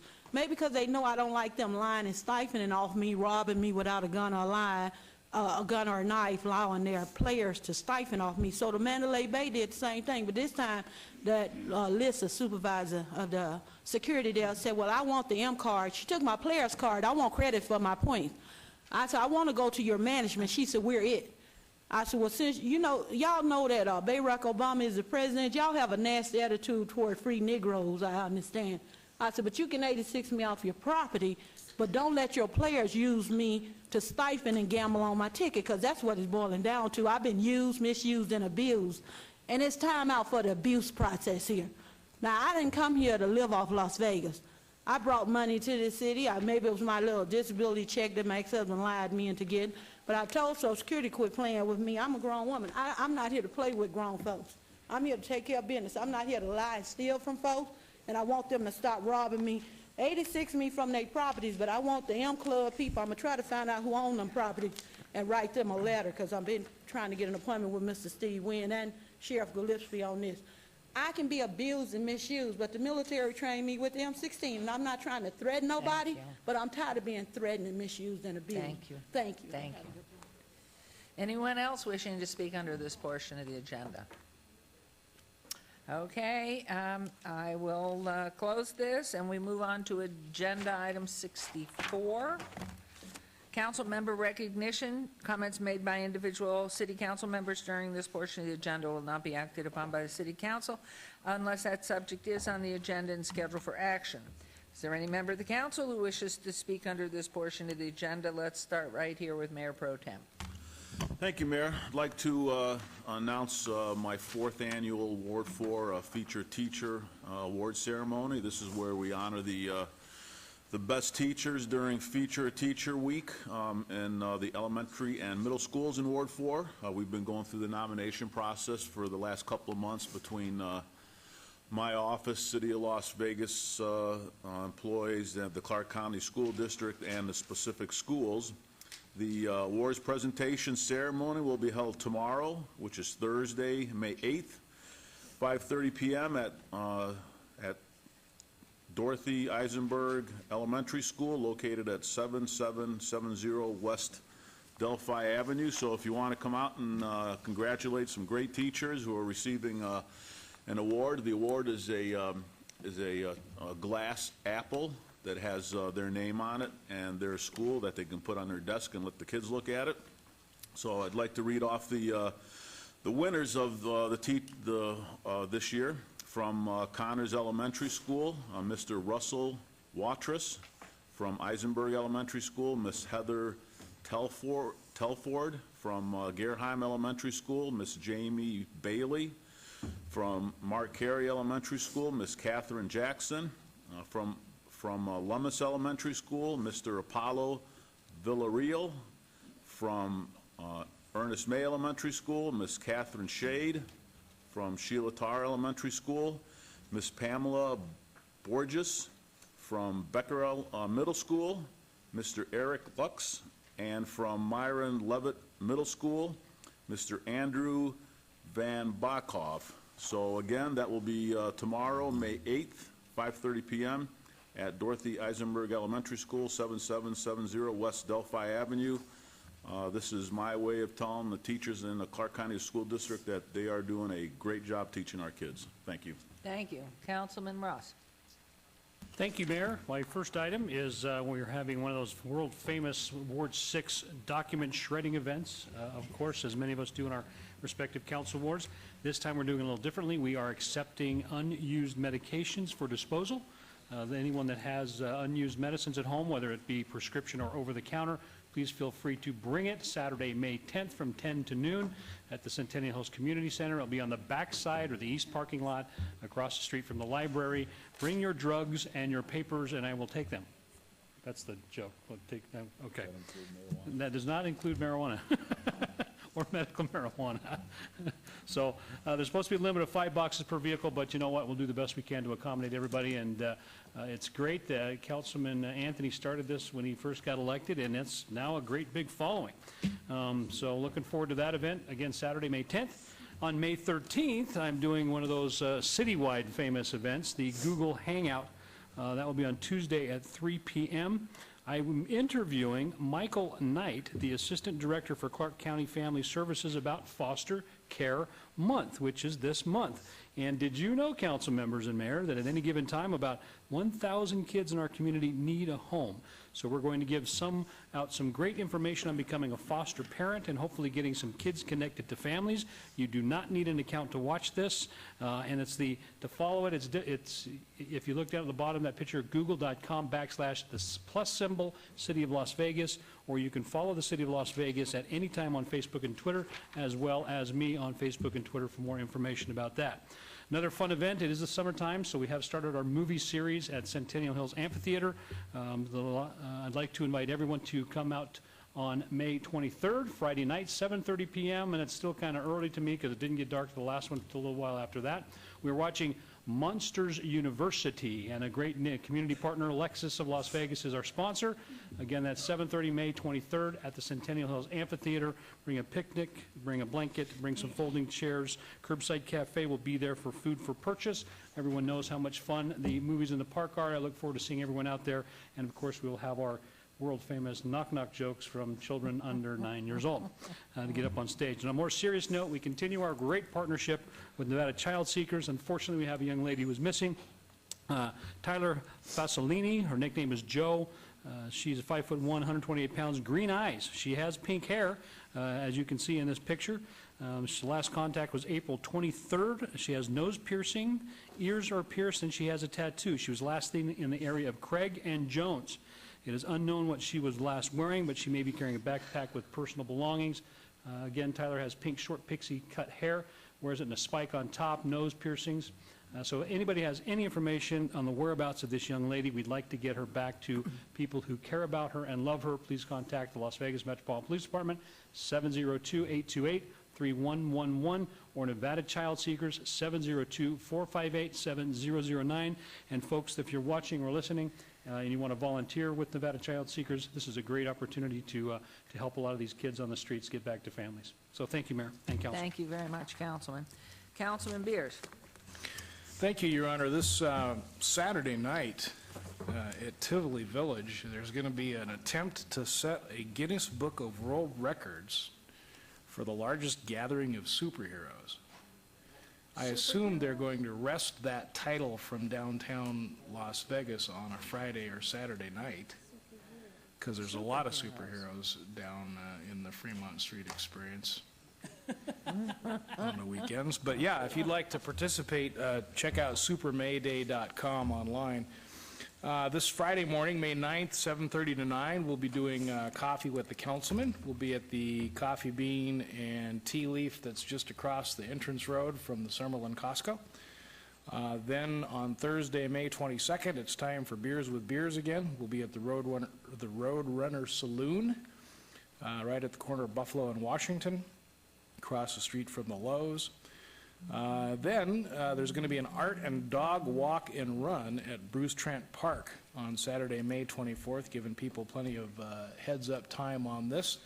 It's actually a pretty cool event, a 1-mile fun walk, pet show, food vendors, music and art. It costs $20, $15 for seniors, and the cost doesn't go to any profit or anything. It goes to Arts to Go, which is a program that brings art tools and techniques to children around the valley. So it's kind of cool. cityoftheworld.org if you'd like more information. A couple of items on May 7th, 1824. Beethoven's Ninth Symphony performed for the very first time. That was in Vienna. Obviously, 1824, no known recordings of that first performance exist. And then it was on this date in 1955, a century and a half later, that Rock Around the Clock was released by Bill Haley and the Comets. This many people point to as the beginning of rock and roll. And it was the song featured in Blackboard Jungle, the teen movie of the day. I see Councilman Coffin nodding back there. That's all I got, Mayor. Thank you very much. Thank you. Councilwoman. We will have a float like a duck event focusing on pool and summer safety on Saturday, May 24th, 1 p.m. to 4 p.m. at the Heinrich YMCA, located at 4141 Meadows Lane. You can all come and learn the ABCs plus the Ds of water safety. There's a lot more for each of us to learn on this subject, and I hope you all attend. We will have refreshments and games for the children. It's been a popular event in the past, and we invite you all to come. Secondly, focusing on the Las Vegas Medical District, we will have a public input meeting organized by Southern Nevada Strong, which will be held from 6 to 7:30 p.m. Tuesday, May 20th, at 1001 Las Vegas Water District, South Valley View. The address is 1001 South Valley View. The place is the Las Vegas Water District, which is on that corner. And please come, because your input is strongly desired. It's nice to hear people come to meetings like this and give us their thoughts. Let us incorporate your thoughts into what we are doing, rather than have somebody come, 6 months later and say, "Oh, I didn't know about it," or "I didn't hear," or "Why didn't you have meetings?" Well, this is a meeting on public input for the medical district. Don't forget, 6 to 7:30 p.m., May 20th, at the Water District at 1001 South Valley View. Thank you. Thank you. Councilman Barlow. Thank you, Mayor. And what a great day in city government, having an opportunity to really address all of the important initiatives in order to improve not only the aesthetics but the integrity of our community. And today we had a number of ceremonials that were very significant and very important to the community. And I would like to announce and reiterate that Flip Through Summer the United Way, teaming up with the City of Las Vegas and a number of other vendors, will be hosting a book drive. And this is an opportunity for young people to walk away with a number of books to improve their reading skills over the course of the summer. And this event will be taking place out at Lorenzi Park on Saturday, May 31st from 9 a.m. to 12 noon. So please come on out. There will be special characters, visits, themed books, nooks, as well as book swaps, face painting, child-friendly activities, community family resources, and complimentary ice cream and coffee. So Flip Through the Summer will be a special day of celebration, imagination, and the magic of some of children's most beloved books and characters. So please bring your young people out, K through 12, to the book drive. And we would like to thank United Way for a wonderful job they've done in order to continue to educate our young people over the summer months. Secondly, I would like to announce the Bluegrass Festival, the monthly Bluegrass Festival out at Lorenzi Park, the newly renovated, beautiful Lorenzi Park. A lot of great events have been taking place out there, and one of them is the Bluegrass Festival in the park. It's the first Sunday of every month from 1 to 3, but this particular month, the first Sunday of the month, it will be from 7 p.m. to 9 p.m. through June and October.